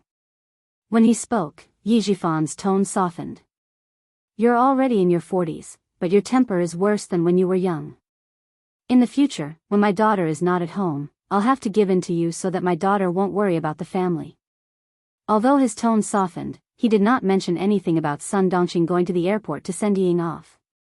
Sun Dongqing knew the reason why he didn't mention it at all. She also knew that what he said just now was just to reassure her daughter. It didn't matter. She didn't care about it anymore. She wasn't afraid that he would mess around outside. As long as he dared to mess around, at that time, no one would have a good time. They would run to the Urban Construction Bureau and the provincial government to make trouble, so that he wouldn't even be able to keep his official position. The reason why Yi Zhifan didn't ask for a divorce was because he was afraid that Sun Dongqing would come to his workplace and make a scene. That was why he tolerated it. It couldn't be helped. Sun Dongqing was a shrew who could do anything and wasn't afraid of being embarrassed. After saying, "I'm going back to my room to get my luggage," Yi Zhifan turned around and went back to his room without even looking at his wife. His patience with Sun Dongqing had long run out. He was only giving in to her for the sake of his daughter, Yi Ying. Yi Ying, who already knew that her parents had problems in their relationship, heaved a sigh of relief when she saw that they were no longer at each other's throats. She didn't know who to help, and she couldn't help either of them. She could only coax them. When Yi Zhifan entered the room, she shook Sun Dongqing's arm and said softly, "It's okay, Mom. Don't be angry. Dad, a bureau chief, has already given in to you. What are you unhappy about? I've already gone to the army. I'm afraid that I won't be able to come back even once a year. You only care about being angry and don't care about me anymore. I can't call home often when I go to the army. Don't make Dad angry. He's a bureau chief after all. You should at least give him some face at home. I've told you before that Dad is doing well now. If you keep quarreling with him, you're pushing Dad out. When the time comes, a vixen will appear and won't let Dad come home. Mom, by then, you and I will have a hard time." Chapter 2093. Her family's achievements today were all thanks to her father, who was the director. She didn't want others to take advantage of her. Yi Ying, who had studied abroad in France for half a year, was no longer as naive as she was in China. Sun Dongqing disagreed. "You don't have to worry about us adults. With me at home, your father wouldn't dare." Sun Dongqing didn't listen to anyone but her daughter. The anger in her heart was gradually extinguished by Yi Ying's coquettishness. However, her daughter didn't help her just now, so she felt a little embarrassed. She complained, "I didn't care about you. I was happy, but your father insisted on making things unpleasant. He could have mentioned anyone, but he had to mention that wretched girl. Let's not talk about her anymore. I feel terrible when I think about not being able to go home for a year." Yi Ying didn't want to see her parents quarrel again, so she quickly changed the topic. Sun Dongqing, who was still a little unhappy, looked distressed when she heard this. She looked at her delicate daughter lovingly and reminded her, "Yingying, you have to take good care of yourself in the army. Don't let yourself be wronged. You have to eat well and sleep well. Don't make things difficult for yourself. Don't fight for the hard work. Just do it." Yi Jifan, who was coming out of his room with his luggage, heard this. His face, which had just calmed down, became gloomy again. Don't fight for the hard work? Did she think the army was her home? Did she have to be picky? Yingying, come and get your luggage. He interrupted her directly to prevent himself from getting angry again. He immediately ordered the driver to go upstairs to get the luggage. He didn't give Sun Dongqing a chance to say anything stupid. He said to her coldly, "I'll tell you when we arrive in the capital." Then he quickly brought Yi Ying downstairs. When they got in the car, Yi Jifan mentioned Yi Qian again. He had to let Yi Ying know how far she was from Yi Qian. Without Sun Dongqing's interference, the father and daughter's conversation remained calm. Principal Chen also carefully reminded Yi Qian, "When you arrive at school, you must obey the arrangements. Do whatever the leader tells you to do. Learn more, observe more, and do more. Don't avoid the important things. It's not easy to get the title of excellent student. You're not the only one who wants it. There are many excellent students who want it. Yingying, as long as you do your best, you have a clear conscience whether you get it or not. I have the troops here to take care of you. Don't worry, don't be distracted because of me." Yi Jian's flight would take off at 1:00 at noon. She would meet Song Jiqiu at the airport and go back to school together. Headmaster Chen insisted on taking her to the airport. Since the car he took was the jeep of the sniper base, Yi Jian did not stop him. "If you're afraid of getting tired from eating, then you're not a good soldier. I remember all of that. You make me happy again." Someone in the front shouted, "Yi Qian," in the crowd. Principal Chen immediately found the direction of the voice. He pointed at two tall figures walking over and asked Yi Qian with a smile, "Are they your classmates?" Yi Qian also saw them. He waved his hand and answered, "Yes. The boy on the left is Song Jiqiu. He's my classmate. The other one is Yang Heng. You've met him before. He's studying in Australia now." Across the crowd, Headmaster Chen looked the two boys up and down, which made Song Jiqiu's heart tremble. Chapter 2094. Later, Song Jiqiu described Principal Chen's eyes to Yi Qian in this way. It was like a bullet going through the center of the eyebrows and killing with one shot. It was like being on a battlefield. This was the eyes of a world-class sniper, sharp, calm, and deadly. Yang Heng did not feel like being shot by a bullet. He only felt that it was difficult for him to breathe under such a gaze. It was difficult for him to take a step forward. In fact, Principal Chen withdrew his gaze quickly. He did not expect that such a glance would make the two boys feel so stressed. Seeing that the young men were a little nervous, he did not linger. After Yi Qian took the ticket, he left with the soldiers. Young people had their own way of getting along with each other. If he continued to stay, it would only make them feel uncomfortable. It's so stressful. I don't dare to speak loudly. After Principal Chen got in the car and left, Song Jiqiu turned around and said to Yi Qian, "It's like meeting the chief. I'm so nervous that my palms are sweating."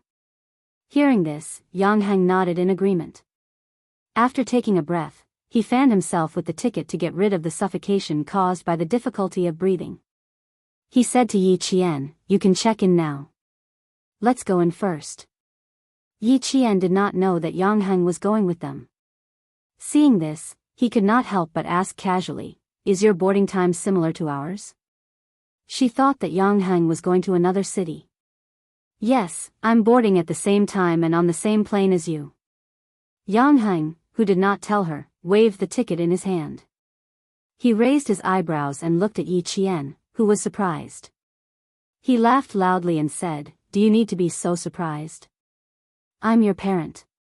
I'm sending you two back to school. Come on. It's obvious that you want to go out to play." Song Jiqiu exposed her cousin's lie without hesitation and said to Yi Qian quickly, "Uncle knows that my brother has a mixed-race girlfriend and threatens to break off their relationship. My aunt is afraid that the father and son will fight, so she uses her connections to get a ticket. He's not sending us back, but escaping to take refuge." Director Yang was also a somewhat inflexible father. When he found out that his son had found a foreign girl and lived together with her, he was so angry that he pulled out his belt to teach his disobedient son a lesson. Mother Yang was so scared that she broke out in a cold sweat and hurriedly let her son escape from the limelight. When Yang Heng heard this, he said that it would be better to go to his cousin's military academy. Mother Yang didn't say anything and asked her old classmate to get her son a ticket. She sent her son out of her husband's sight. When Yi Qian heard this, he laughed a little unkindly. "There are so many beautiful women in our country, yet you don't like them and insist on finding a foreign girlfriend. You even moved in with her in advance. Yang Heng, do you think that our country is as open-minded as overseas? If you live together before marriage, what if one day you separate from your foreign girlfriend? Wouldn't you be irresponsible?" No wonder Uncle Yang is angry. With Yang Heng's help, the tense atmosphere caused by Principal Chen suddenly dissipated. The three of them chatted and laughed as they passed a group of people who had just entered the airport and went to check in. A slim and tall woman in the crowd suddenly raised her head and looked to the left. She seemed to have heard Yang Heng in Yi Qian's voice just now. "Get the ticket first, then go to the restaurant next door to have lunch. After a short rest, go to check in." Yi Zhifan took out his wallet and took out his ID card. He said to Yi Ying beside him, "Give me your ID card as well." Yi Ying looked around and didn't find anything. She took out her ID card and said, "Dad, I seem to have heard Yi Qian's voice just now." "You heard it. Don't be surprised." Having said that, Yi Zhifan also looked around and didn't find anything. He took Yi Ying's ID card and went to get the ticket. Chapter 2095. Yi Ying did not give up. She looked around and saw a familiar figure passing by the security check gate. She fixed her eyes on it but did not find anything. "Are you still looking for her? If she is here, you can say hello to her generously. Moreover, it is not surprising that she is here. It is the beginning of the semester. It is normal for her to go to school by plane. It is abnormal for her to go to school by plane. The plane ticket is so expensive. How can she afford it?" Yi Ying did not dare to say it out. She was afraid that she would be blamed again. She looked at the security check again and left. At 12:40 p.m. Yi Qian and the other two boarded the plane. At 3 p.m., Yi Ying called Sun Dongqing, who was cleaning the living room. She told her that she had boarded the plane and would call back when she arrived in the capital. Sun Dongqing, who was sitting on the sofa, picked up the postal package she had received in the morning and put it on the tea table. She said to Yi Ying worriedly, "Okay. Take care of yourself. Don't be afraid to tell your father. I will take care of the family. Your father can't do anything." Her voice was so loud that Yi Zhifan, who had turned off his mobile phone, heard it clearly. He ignored her and took out the magazine on the plane to read. It took more than 3 hours to go from the southern province to the capital. It only took a little more than an hour to go from the southern province to the city where Yi Qian's school was. At this time, Yi Qian and Song Jiqiu had arrived at the gate of the school. They watched Yang Heng, who could not enter the school, leave.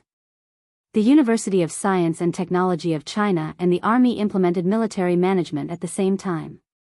Irrelevant people were not allowed to enter or leave the school at any time. Even if Yang Heng wanted to visit the school, he could not. He had to go out alone. His back is so lonely. I told him not to go with me, but he didn't believe me. Song Jiqiu took pleasure in Yi Jian's misfortune. Then, she said to Yi Jian with a smile, "However, my brother has friends all over the world. Don't worry. He will definitely call me later and tell me that he has a playmate." That was true. Yang Heng was very popular in high school. He had a group of friends with different faces wherever he went. Yi Qian picked up the suitcase with the students' military uniforms and said with a smile, "Let's go. Let's start anew." She lowered her voice when she said the word new. She, who had turned around, suddenly turned back. She looked at the road with cold eyes. The moment she turned around, she felt someone staring at her. It was the start of the school year, and countless motorcycles were parked at the school gate with the students on them. Even if Yi Jian felt that someone was staring at her, she could not catch it immediately. An inconspicuous black car slowly passed by the roadside, and the tea-colored window slowly rolled up. A man wearing sunglasses sitting in the back ordered the driver indifferently, "Go back to the hotel."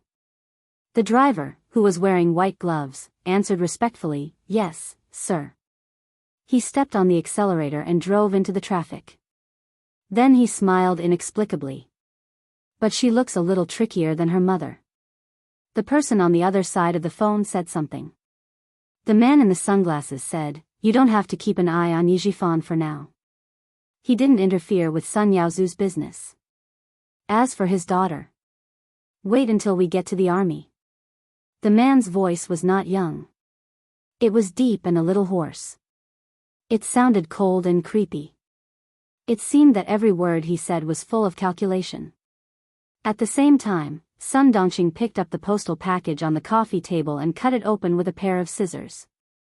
She didn't know why, but when she cut open the package and saw the videotape, her eyelids suddenly twitched. She was distracted for a moment, and a small cut appeared on her finger. Chapter 2096. Sun Dongqing, who was in pain, hurriedly got up to treat her wound. The phone at home rang. She pressed on her finger to stop the bleeding and looked up at the clock on the wall. A deep smile appeared on her face. She put the videotape on the coffee table and ignored it. She hurriedly went to pick up the phone at the corner of the sofa. Yijifan did not call Sun Dongqing immediately. The driver who picked him up had gotten the wrong address. He had to let the driver find them first. Seeing his daughter make the call, he said calmly, "You stand here and wait. I'll go ahead and take a look." Yi Ying, who happened to pick up the call, nodded hurriedly and said, "Dad, put down the luggage. I'll stay here." "Okay, don't wander around. Otherwise, I'll come back to find you." The driver who came to pick them up called again. With a smile on his face, Yijifan answered the call and said, "We're already outside. I'm waiting for you in the corridor. You should be able to see me after you turn the corner." Okay. Thank you." Yijifan naturally had to be polite to the driver sent by the Du family. If he put on airs because of the other party's identity, he would be looking down on the Du family. Sending someone to pick you up was the Du family giving you face. If you look down on the driver, wouldn't it be the same as looking down on the Du family? Yijifan, who wanted to build a good relationship with the Du family, would not do such a stupid thing. It was 6:30 in the evening in Beijing. The lights had already been lit. Yi Ying, who was standing in the corridor of the parking lot, reported that they were safe. She could not wait to tell Sun Dongqing the good news. "Mom, Madame Li sent a driver to pick us up. Dad and I will take the car directly to the hotel to meet Madame Li." Madame Li also said that her daughter is also in the arts regiment. It's a pity that her daughter is not in the Beijing political group. It would be better if she was. It would be even better if Madame Li's daughter was in the Beijing political group. She would definitely make her happy every day, just like how she made Yao Jing and the other girls in the past. Hearing such good news, Sun Dongqing couldn't help but feel a headache coming on. She said happily, "Like I said, my Ying is such a lovable person. You have to listen to Madame Li, coax her a little more, and say a few more sweet words. It doesn't matter. Mom, don't worry. I know what to do." Seeing Yijifan waving at her, she hurriedly covered her phone and said in a sweet voice, "Mom, I'll stop talking. Dad found the driver sent by Mrs. Li. I'll get in the car first. I'll call you tomorrow." Yi Ying was afraid that Yijifan would overhear her, so she quickly broke the phone before Sun Dongqing could finish speaking. By the time the car arrived in front of her, she had already adjusted her facial expression. The chauffeur sent by the Du family opened the door and ran to Yi Ying's side. He greeted her respectfully, "Miss Yi." He first opened the door for her to get in, and then put the luggage in the trunk. Yi Ying, who had gotten into the car, was so surprised that she felt a little unnatural. It was really like the chauffeurs on TV who invited rich ladies into the car. He was so polite that she thought she was really a noble lady at that moment. "Director Yi, Miss Yi, my family's madam is holding a banquet at the Wangfu Hotel. I'll send the two of you there now. The hotel you're staying at is also Wangfu Hotel. I hope you'll be satisfied." The driver's politeness made Yi Jifan feel more assured. Their food and accommodation were arranged by Mrs. Li herself, which showed that the Du family valued them. Chapter 2097. Yi Ying, who was sitting in the back, couldn't help but gasp when she heard Wangfu Hotel. She knew Wangfu Hotel. It was the most famous and most expensive hotel in the country. It was loved by stars both at home and abroad, as well as Hong Kong and Taiwan. Even the cheapest standard room cost more than 10,000 yuan for a night. Although her family had some assets, they weren't rich enough to spend more than 10,000 yuan for a night in a hotel. Thinking of how much Mrs. Li valued her and how much she would eat and live in the future, Yi Ying couldn't help but feel happy. She was even more determined to make Mrs. Li happy. Before she arrived at the hotel, Yi Ying's heart had already flown there. She just wanted to see Mrs. Li as soon as possible. The imported luxury car left the airport parking lot with the excited Yi Ying. When the car completely drove out of the parking lot, the door of a silver-gray car parked at the place where Yi Ying was standing before opened. Someone with long legs stepped out and got out of the car lazily. It was very cold outside. The man who got out of the car was wearing clothes that were completely opposite of the season. He stood tall and straight in the cold wind with only a thin black shirt. He was completely unaffected by the cold, and his temperament was still noble and elegant. Xia Jinyuan, who came back from a hot country, was in a hurry. He didn't have time to prepare a thick winter coat. When he got off the plane an hour ago, he shivered even though he had been trained to resist the cold. "Why did you get out of the car? Is something wrong?" A man in military uniform with the rank of major strode over from the other side of the car. When he saw Xia Jinyuan, who was supposed to be resting in the car, standing by the car door, his face darkened and he quickly walked over. Xia Jinyuan, who was wearing a black shirt, looked away from the parking lot exit and smiled at his comrade V8. "Nothing happened. Get out of the car to get some fresh air. Let's go back to the military headquarters and report." Mrs. Li, the Arts and Crafts Group. It seemed that Yi Jifan had made a big move while he was away. He even had such a good relationship with the wife of the deputy chief of staff. Yi Jifan wanted to send his daughter to the army so that she could compete with Lan Weihu. With Mrs. Li's relationship, the possibility of sending his daughter to the army was higher. The deputy chief of staff Du was famous for being obedient. Once Madame Li gave the order, he would definitely obey. To be more ironic, Madame Li's words were more effective than military orders. "Why are you in such a hurry to return to the military? The Major General has spoken. It won't be too late for you to go to the hospital and treat your injuries before reporting to him." V8 frowned and started the car. He glanced at Xia Jinyuan's waist and said, "You know very well how serious the consequences will be if the puncture wound is not treated properly." In the end, he was the only one left in charge of the cleanup mission. The rest of the team returned home immediately after taking control of the illegal dealer from China who dared to come to China to sell guns.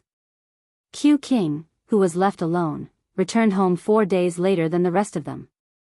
4 days, 96 hours. He faced it all alone. His comrades who had returned to the country were all on tenterhooks, afraid that something bad would happen to him. Xia Jinyuan adjusted his seat so that his long legs had more room to move. After buckling his seatbelt, he said calmly, "No need. I'll take care of it myself. I'll go to the military headquarters first." He had to report all the important matters at hand first. After that, he had to figure out the situation between Yi Jifan and the Du family. He also had to go to Nan province to meet Lan Weihu. There was not enough time, so he had to hurry. Chapter 2098. Reporting to the military wasn't something that could be done in 1 or 2 hours. Arriving at the military at 8 o'clock would take at least until the wee hours of the morning. Everyone knew that Q King was injured. If he didn't treat his wound first, everyone would be worried. V8, who came to pick him up, was ordered by the Major General to send Xia Jinyuan to the hospital for a thorough examination. It wouldn't be too late for him to go to the military after his wound was properly treated. Xia Jinyuan was thinking about Yi Jifan and the Du family, so he didn't want to waste too much time on himself.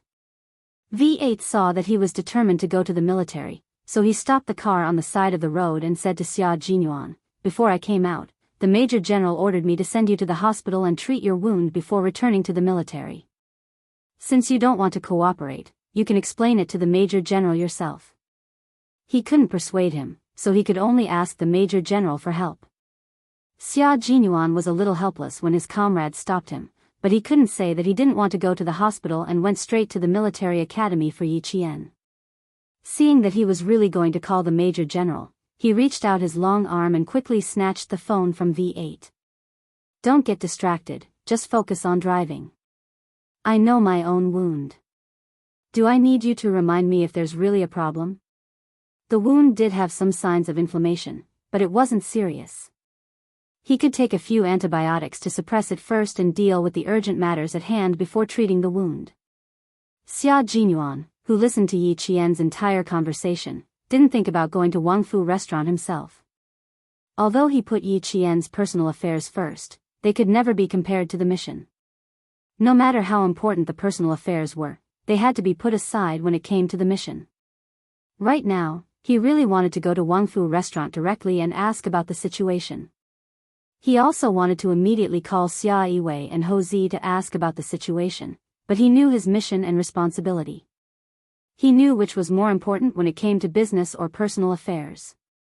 V8 couldn't change his captain's decision since his phone was stolen. In the end, he chose to compromise and drove the car back to the military. Major General Yang looked at his trusted subordinate who was dragged over.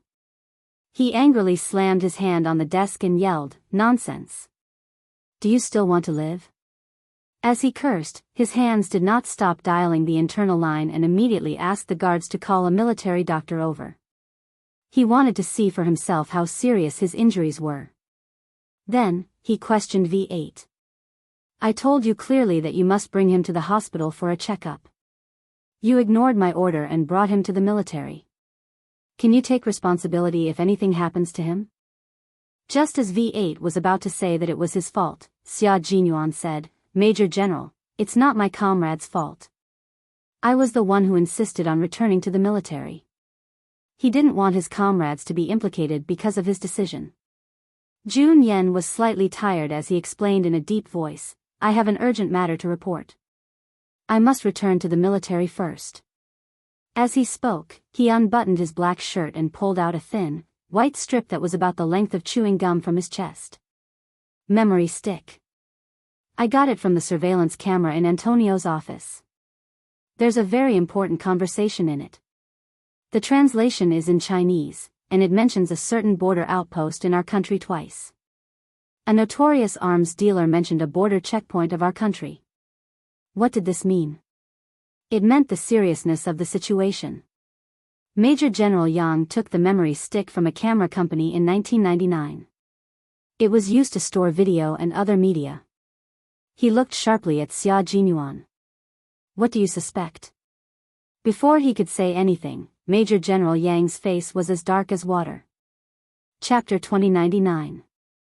Xia Jinyuan calmly looked at the Major General, whose expression was getting more and more serious, and slowly voiced his suspicions.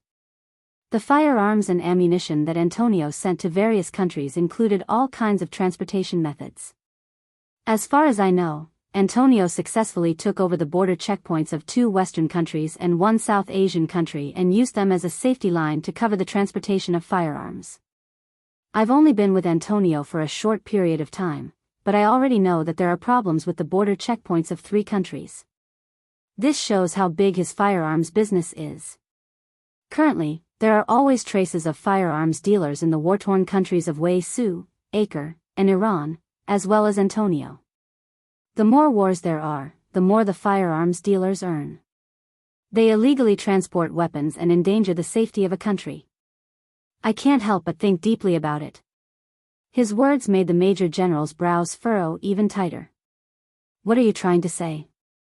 Just say it. Right now, I suspect that the Chinese businessman who was escorted back to China had a route at the border, Xia Jinyuan said directly. V8, who hadn't left, showed an incredulous look on his face when he heard this.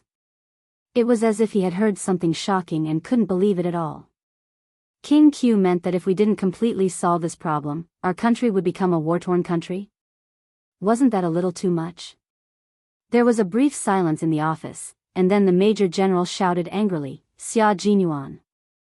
His suspicion made the Major General furious, and his heavy military power came straight at him. It was as if the air was being compressed, and it was as heavy as a heavy stone falling down. Do you know what you just said? If you dare to suspect those soldiers, I'll be the first to come after you. The Major General's understanding was different from V8's, but he did partially guess the meaning of Xia Jinyuan's words. In the face of the Major General's anger, Xia Jinyuan didn't show any fear and replied in a deep voice, Major General, I know very well what I said. I really do suspect that, and now I'm only reporting my suspicions to the military. Whether things are as I suspect, the military still needs to investigate. The businessman who was escorted back to China transported illegal weapons to China through layers of checkpoints. Major General, how many ways do you think he went through? How many people have benefited from it? Also, I won't suspect the comrades stationed at the border. They're loyal to their duty and protect the country. They even sleep with steel guns in their arms. Major General, they've sacrificed enough. As a soldier, I don't want to hear about any soldiers who wear the same uniform as me sacrificing themselves at the border. Xia Jinyuan, who had an injury on his waist, could not stand for a long time. Facing the Major General's cold gaze, he pointed to the guest sofa and said with a smile, Can you at least give me a seat to dry my body? He was, of the Major General. And, mentally. The Major General wanted to throw the documents on the table directly at the face of the guy who was still in the mood to smile with him, but it was just a thought. He really couldn't bear to throw it. Of the he. Was. Aren't you trying to show off your ability? Why? Can't you stand for a while? While he said that, his eyes signaled for V8 to go over and help him. He didn't want to cause any problems. Chapter 2100. This kid had always been a tough guy since he was young. He never screamed unless he was pushed to his limits. Could it be that he was seriously injured? The Major General thought of Xia Jinyuan's usual behavior and his expression became particularly grave. Just then, there was a knock on the door. The guards had arrived with the military doctor. Come in. The Major General, who no longer pursued Xia Jinyuan's words, immediately raised his voice. After the military doctor entered, he pointed at Xia Jinyuan and said anxiously, Doctor, hurry up and take a look at him. V8, who helped Xia Jinyuan sit down, said softly, Captain, your courage is as big as your reputation. You managed to make the Major General's mood fluctuate with just a few words. You're amazing. You flatter me. Xia Jinyuan's thin lips curled slightly. While the Major General was instructing the military doctor, he lowered his voice and said, Brother, I've implicated you just now. Find an excuse to leave. Don't stay here any longer. V8's arm stiffened and his voice trembled. Brother, is the injury on your waist serious? It's a little serious and it's a little inflamed. Xia Jinyuan told his comrade honestly and comforted him with a sympathetic gaze. That's why I reminded you to find an excuse to leave so that the Major General won't be angry with you. Then I really have to thank you for your reminder. V8 gritted his teeth and helped his comrade sit down. He said to the Major General, Major General, I have something to deal with here. Can I leave first? The Major General did not hesitate and waved his hand in agreement. V8 did not stay for a second and strode away. Soon, the military doctor removed the blood-stained gauze. The Major General, who still had some anger in his heart, saw the wound on his waist. At that moment, the last trace of anger in his heart was extinguished instantly along with the bloody wound. It was a very serious wound that went straight through the side of his waist and came out from the back of his waist. Although the wound had been stitched up, there were signs of inflammation around it.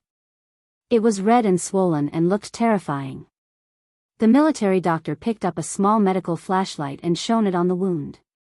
Wearing a mask, he examined the wound and said in a deep voice, "The wound shows signs of inflammation.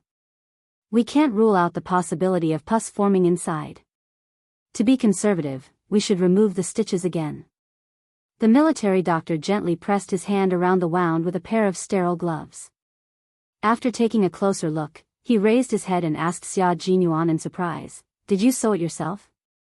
Although the stitching technique was appropriate, the stitching was sloppy, and there were signs of pulling at the top and bottom of the stitching. At a glance, it was obvious that the stitching was done by oneself. Moreover, the stitching speed was very fast, and the stitching was not done properly. Xia Jinyuan nodded faintly and said, "Help me disinfect the surrounding area first. We'll talk about removing the stitches later. Do you want to be taken to the hospital by the guards?" The Major General glanced at him coldly and asked the military doctor how serious the infection was. Compared to the military doctor's shock, the Major General was much calmer.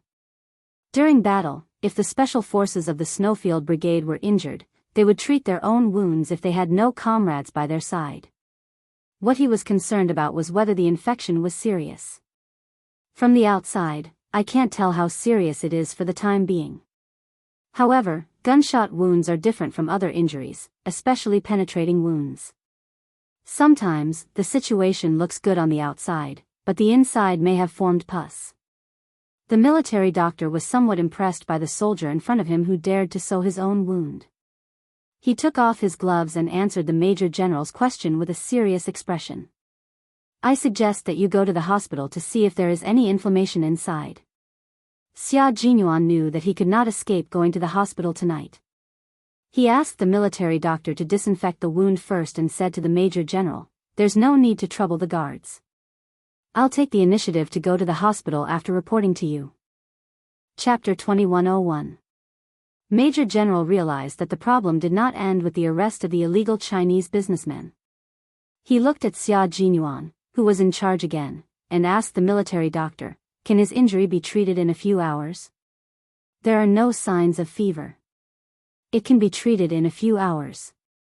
The military doctor packed up the medical supplies, saluted and left. It was already 8:30 at night. The office building of the military headquarters was brightly lit. The security outside was tight.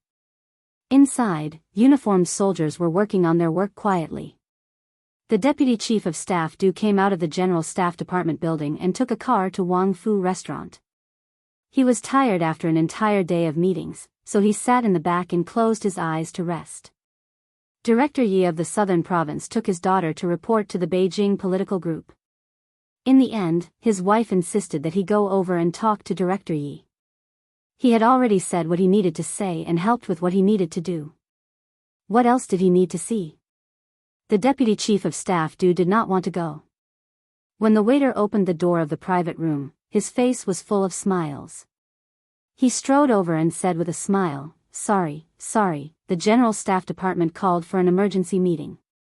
Director Yi has to wait for so long." Yi Zhifan didn't dare to accept this sentence. He had been paying attention to the movement at the door. When he saw the corner of a military green coat, he was very perceptive and stood up to greet the Deputy Chief of Staff Du before he walked over. "I'm sorry to disturb you. Please forgive me." He did not forget to remind Ying to get up quickly. Mrs. Li liked the father and daughter's eyesight. People should have good eyesight. Otherwise, they would appear clumsy. Okay, you two don't need to chat. Old Du, let the waiter serve the dishes. Director Yi saw that you did not come and insisted on waiting. I couldn't persuade him, so I had to serve some desserts for Ying to eat. Mrs. Li, who was wearing a gold velvet cheongsam with a rich peony flower embroidered on the collar, smiled and invited the two to sit. She personally poured a cup of tea for her husband and said elegantly, the two children have not arrived yet. The new year has just ended. I really don't know what they are busy with. I want to find someone to eat with, but there is no one to accompany me. Ying is the best. She is obedient and sensible. She knows that I want to talk and chat.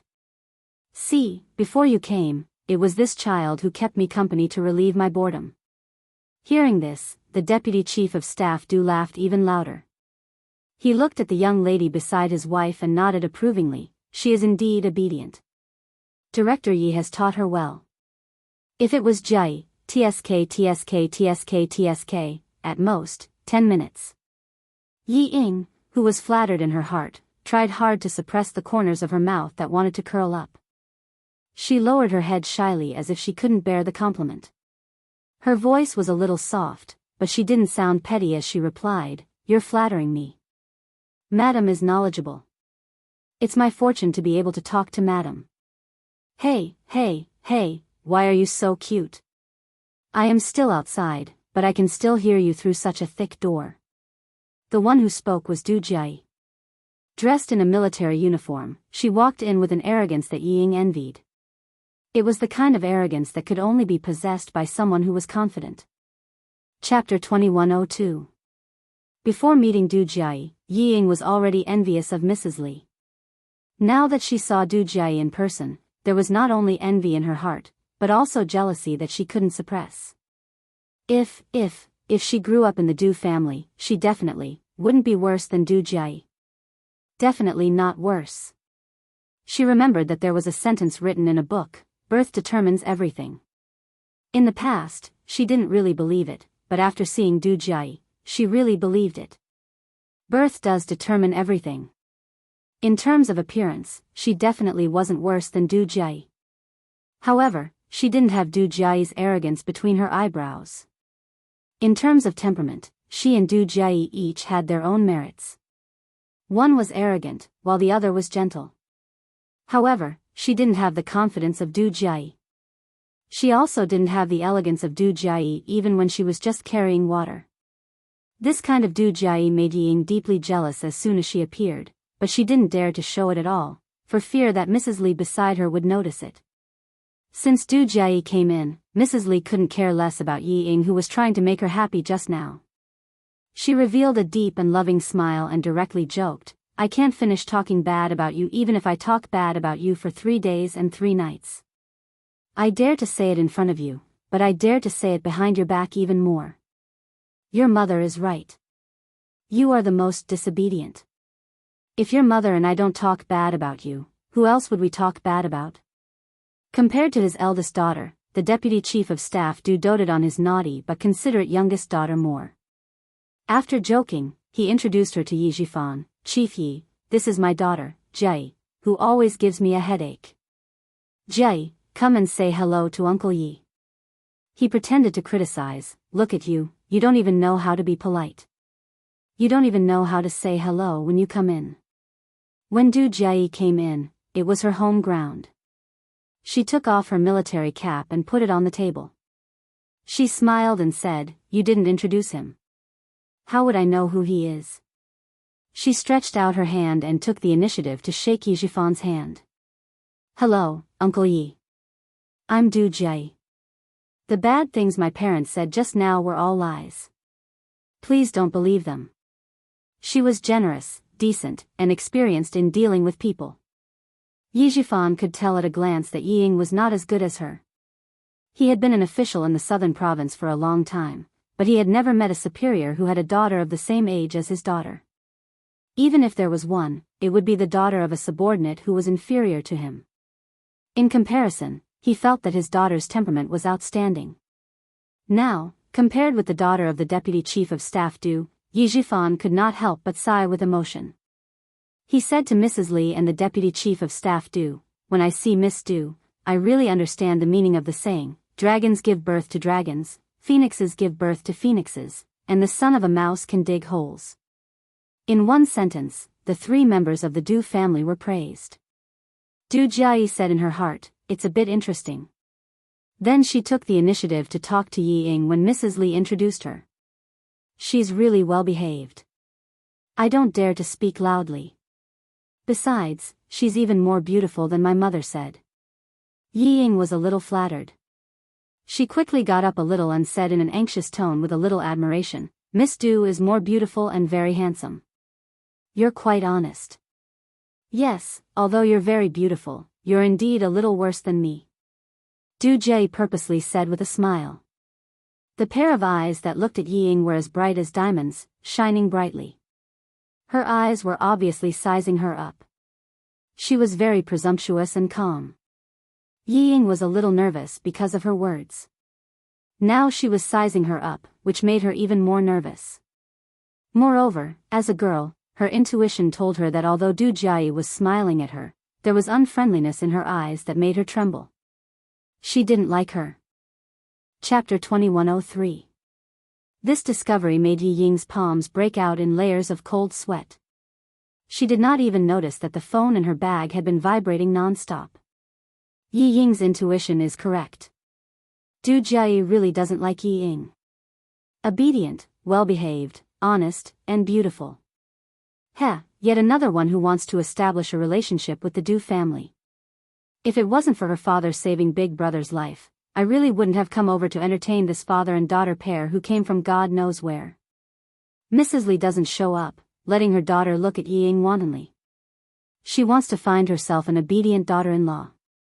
If her future sister-in-law can't stand it and gives her a hard time, she won't want such a daughter-in-law. The little wife Mrs. Li chose for you this time is really good-looking. You can come up. Du Jie doesn't care about Yi Ying's feelings. She sends a letter to her brother Li Yuan, who is 1 year younger than her downstairs. Under Mrs. Li's knowing eyes, she starts to chat with Yi Ying enthusiastically. Li Yuan takes Mrs. Li's surname. After he was born, Mrs. Li made the decision directly.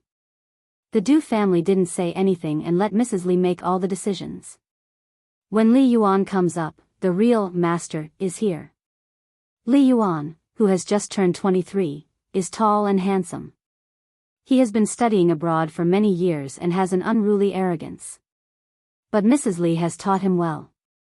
He is tall and straight, with the noble air of an aristocratic family. When Mrs. Li sees her youngest son, she talks more than before, especially the sentence, "My son has never had a girlfriend." "Director Yi, how about we be in-laws? What do you think?" Li Yuan's half-joking words made Yi Ying's heart beat like a little deer. When Li Yuan smiled and said, "Miss Yi is very suitable for the image of a girlfriend in my heart," Yi Ying's cheeks were so red that Li Yuan could not help but cast sidelong glances at her. Yi Zhifan knew that Madame Li would not speak without thinking. She only said this because she really meant it. For a moment, even someone as calm as him was a little excited. The father and daughter are so excited that they don't care about the vibrating mobile phones in their bags. After 3 rounds of drinking and talking happily, the vibrating mobile phones in their bags are directly turned off by Sun Dongqing. Sun Dongqing heard that both phones had been turned off. She sat weakly on the sofa like a frosted eggplant. It's over, it's over. The days that I finally had hoped for are over again.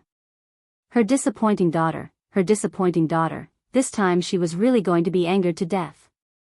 He had sent her abroad to study because he wanted her to study hard and start from scratch. But what about her?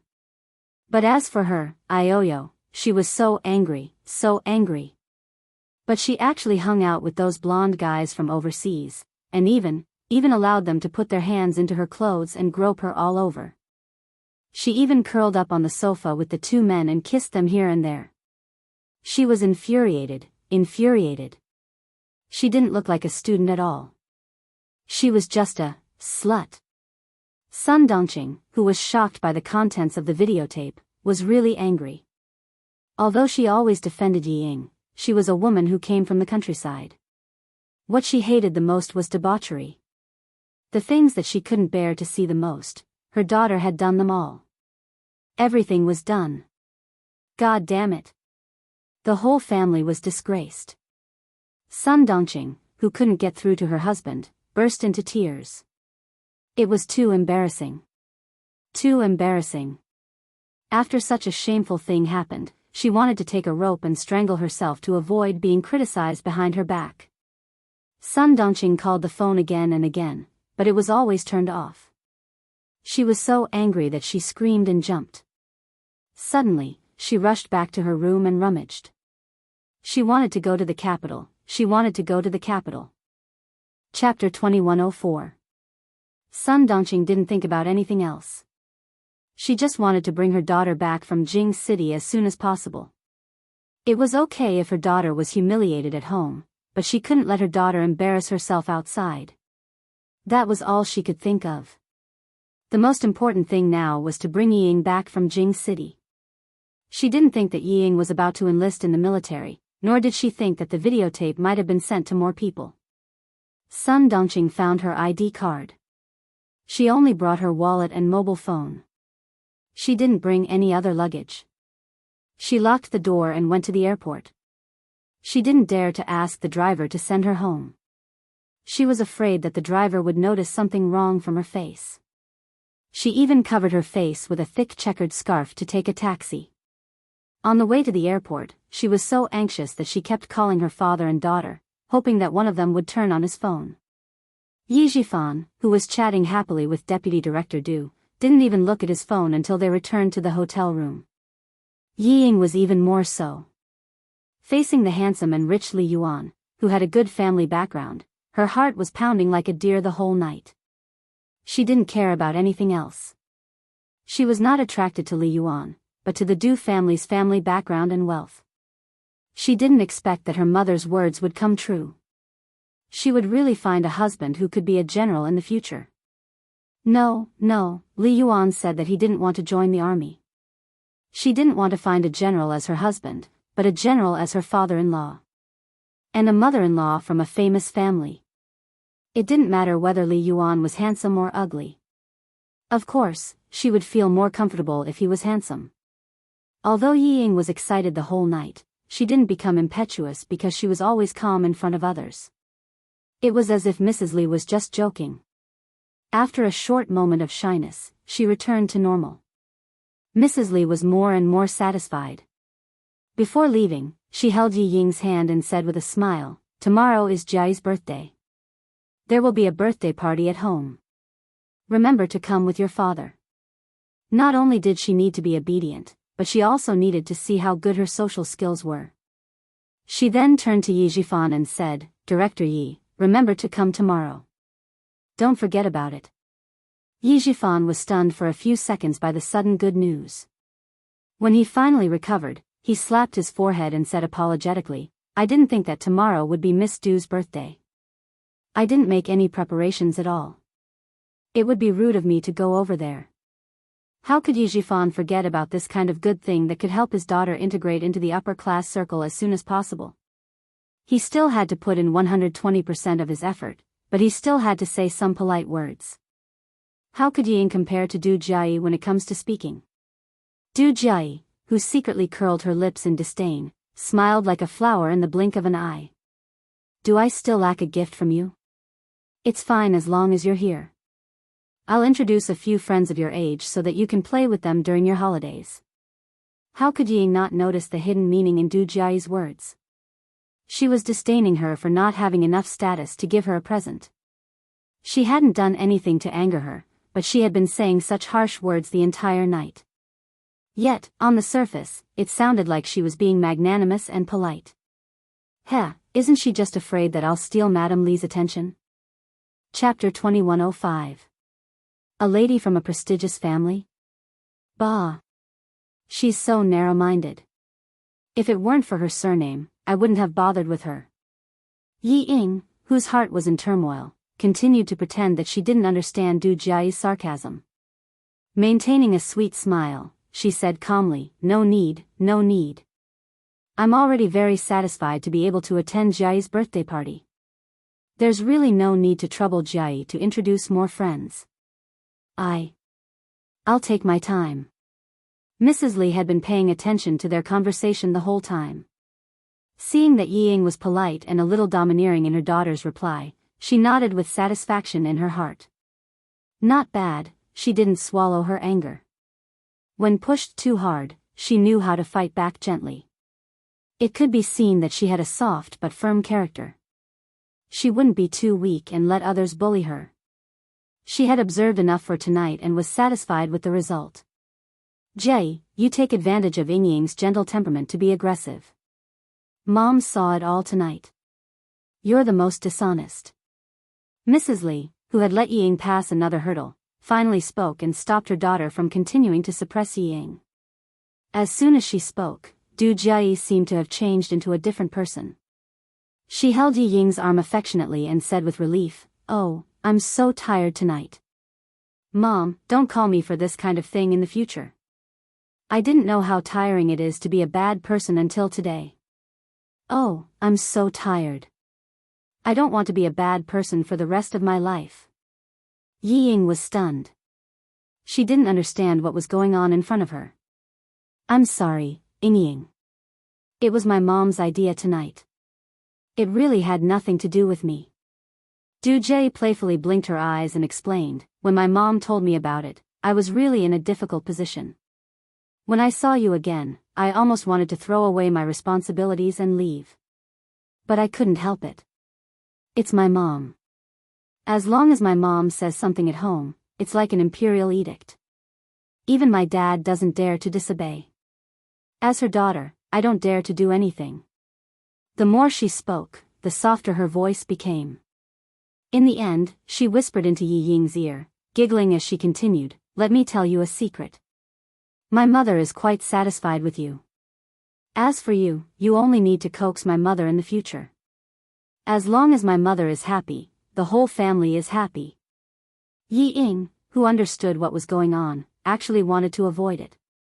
Her body had even stiffened from the contact with Du Jie. She did not feel any warmth from the hand that was holding her arm. Instead, she felt her heart tighten. "Well, I'll see you tomorrow. Go to bed early tonight and come over early tomorrow to help me receive the guests." Du Jie had always been strong-willed. Regardless of whether Ying was willing to come over early or not, she made the decision directly. To her, letting the daughter of a small bureau chief come over to help her in advance was already giving the other party a lot of face. She could only rush over. How could she refuse? Madame Li, who was already strong, did not think that her daughter was strong. Instead, she thought that her daughter's arrangement was good. She smiled and said to Ying, "Okay, I'll send a driver to pick you up early tomorrow. You don't have to prepare a gift. Your sister Jie doesn't lack anything. You don't have to worry about your outfit. Just use the same makeup artist as Jie. You'll definitely look more beautiful and elegant. She'll send a driver to pick me up tomorrow?" Ying, who was initially displeased by Du Jie's words, was delighted. That's right, Madame Li was the one in charge of the Du family. As long as she could make Madame Li happy and marry into the Li family, would she still need to be afraid of Du Jie? Chapter 2106. She was just a married daughter. How could she compare to Li Yuan? Li Yuan even followed Madame Li's surname. It was clear how high his position was in Madame Li's heart. Ying quickly glanced at the handsome figure who was on the phone in front of her. The smile on her face became even more gentle. Du Jie's eyes flashed with a hint of contempt as she quietly observed her mother's expression and actions. Maintaining the smile on her face, she continued to hold Ying's arm tightly as she pouted and acted coquettishly. "Mom, you're so biased. None of my friends have ever received a single word of praise from you." "Me too, it's been a long time since you've praised me." Did she really think that she could marry into the Du family just by coaxing her mother? She sure knew how to daydream. For some reason, Du Jie disliked Ying. She had been prejudiced against her since the beginning. Madame Li glared at her daughter who was beginning to misbehave again. Although she said she was glaring, her eyes were filled with affection. "If you were half as good as Ying, I would dote on you every day." Even the deputy chief of staff Du joined in. He laughed and said, "Your mom is right. If you were half as obedient as Ying, would dote on you too." Polite words were enough to be taken seriously. Yi Jifan quickly flattered back. The atmosphere was so pleasant that everyone's faces were filled with smiles. Du Jie looked at Ying, who was getting more and more uncomfortable, and sighed.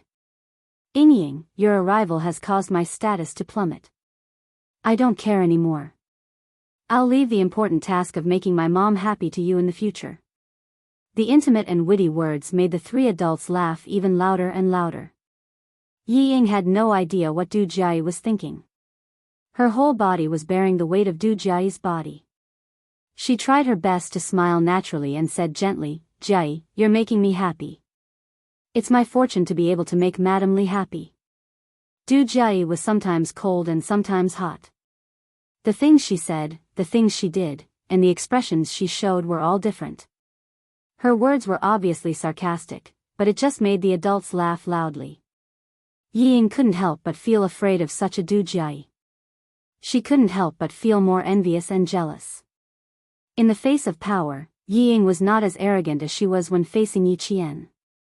Even if Du Jiayi was rude to her, she was willing to endure it. After the Du family of four got into the car and left, Ying gritted her teeth as she stared at the back of the car. Her fingers were tightly gripping the corner of her shirt as she silently vented her anger. Yi Jifan, who had appeared out of nowhere, looked at his daughter's fingers, which were fiddling with her clothes. His eyes were dark as he said, "This is Du Jiayi's confidence. She dares to do this because she has the ability to look down on you. The reason why you don't dare to talk back is because she has enough reason to look down on your identity." Ying, what does it mean to be above others? A person above others dares to say what they want to say and do what they want to do. Even if others feel uncomfortable, they can only accept it. Ying, whose eyes were red, bit her lower lip tightly. She looked up at her father and reluctantly put down her pride. She gritted her teeth and said, "I know. That's why I can only endure it for now. I can only endure it until I can marry into the Li family." Madame Li was just joking. Did you take it seriously? Yi Jifan's cold voice interrupted Yi Ying's beautiful dream. What kind of family is the Du family? Are they afraid that they won't be able to find a daughter from a prestigious family to be their daughter-in-law? Yi Ying, stop dreaming. You should think more about how to make use of Madame Li's love to fight for a place in the military. See if it's possible to transfer to a military academy and become an officer with a military rank. Chapter 2107. Yi Ying's beautiful dream had just begun, and before she could get to the right place, Yi Jifan poured a bucket of cold water on her. Yi Ying almost shed tears. Although she thought it was possible, she did not dare to say it out loud. She could only think about it in her heart. Go back to your room and have a rest. Get up early tomorrow and wait for the driver sent by Mrs. Li. It's good to go to the Li family early. I think Mrs. Li will introduce you to the wife of the governor who is close to her. As long as you can rely on the Du family, Yi Ying, your marriage will not be too bad. Yi Jifan did not dare to think about his daughter marrying into the Du family. He only wanted to get Mrs. Li's help. Thinking that Mrs. Li will send a driver to take her to the Du family tomorrow, Yi Ying felt a little better. Yi Ying went back to her room and took a bubble bath. It was not until she went to bed that she found that her phone was out of battery. She plugged it in but did not turn it on. She went to bed directly. Yi Jifan was afraid that something would happen in the bureau, so he charged his phone and turned it on. As soon as he turned it on, countless text messages beeped. It was either the home phone or Sun Dongqing's phone. There were nearly 30 text messages in total. Yi Jifan, who seldom received continuous calls, calmly called home. No one answered the home phone, and the phone was turned off. He did not have much patience with his wife, so he ignored it and went to sleep. At this time, Sun Dongqing was sitting in the luxury cabin flying directly to the capital. Other passengers had fallen asleep, but she was not sleepy. She was looking forward to getting off the plane as soon as possible with her eyes wide open. In the car, Mrs. Li was asking Li Yuan about his impression of Yi Ying. Li Yuan did not think much about it, nor was he interested. He just said to please Mrs. Li, "She is not bad. At least she is pleasing to the eye. She is not like the women I have seen before who think they are so great. She seems to have a good personality. She doesn't look like someone who will make trouble." Mom, it is useless to ask Li Yuan. As long as a woman is beautiful, he will like her. Du Jiayi smiled coldly and did not hide her disdain for Ying. She is not bad looking, but I don't see anything good about her personality. A dog that bites will not bark. People like her are like this. She's not causing trouble because she doesn't dare to cause trouble at my house. She doesn't have the guts. Madame Li had long seen that her daughter was against Ying. Although she didn't say anything, it didn't mean that she didn't know.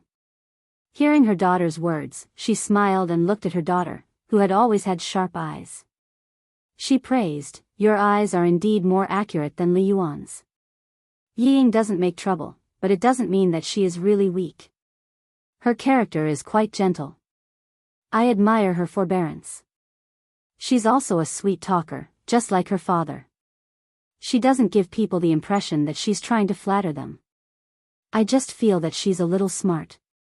Considering her age, she's quite tactful in dealing with things. She's much better than the girls your brother has dated before." The deputy chief of staff Du, who was sitting at the front, turned his head and said to his son and daughter, "Your mother is very satisfied with her. You two can just go along with what she says. Your opinions don't count. Dad, you've always been on Mom's side. Turn around and look straight ahead. Don't speak, don't interrupt." Du Jiayi leaned over and raised her hand to cover half of the deputy chief of staff Du's face. She pushed him back and said, "We'll talk about our own things. Just listen to us." Okay. I won't say anything. I won't say anything. You two continue to talk." The deputy chief of staff Du, whose face was pushed back by his daughter, laughed. He never cared about the things at home. It was enough for him to have his wife. If she said it was good, it was good. If she said it was bad, it was bad.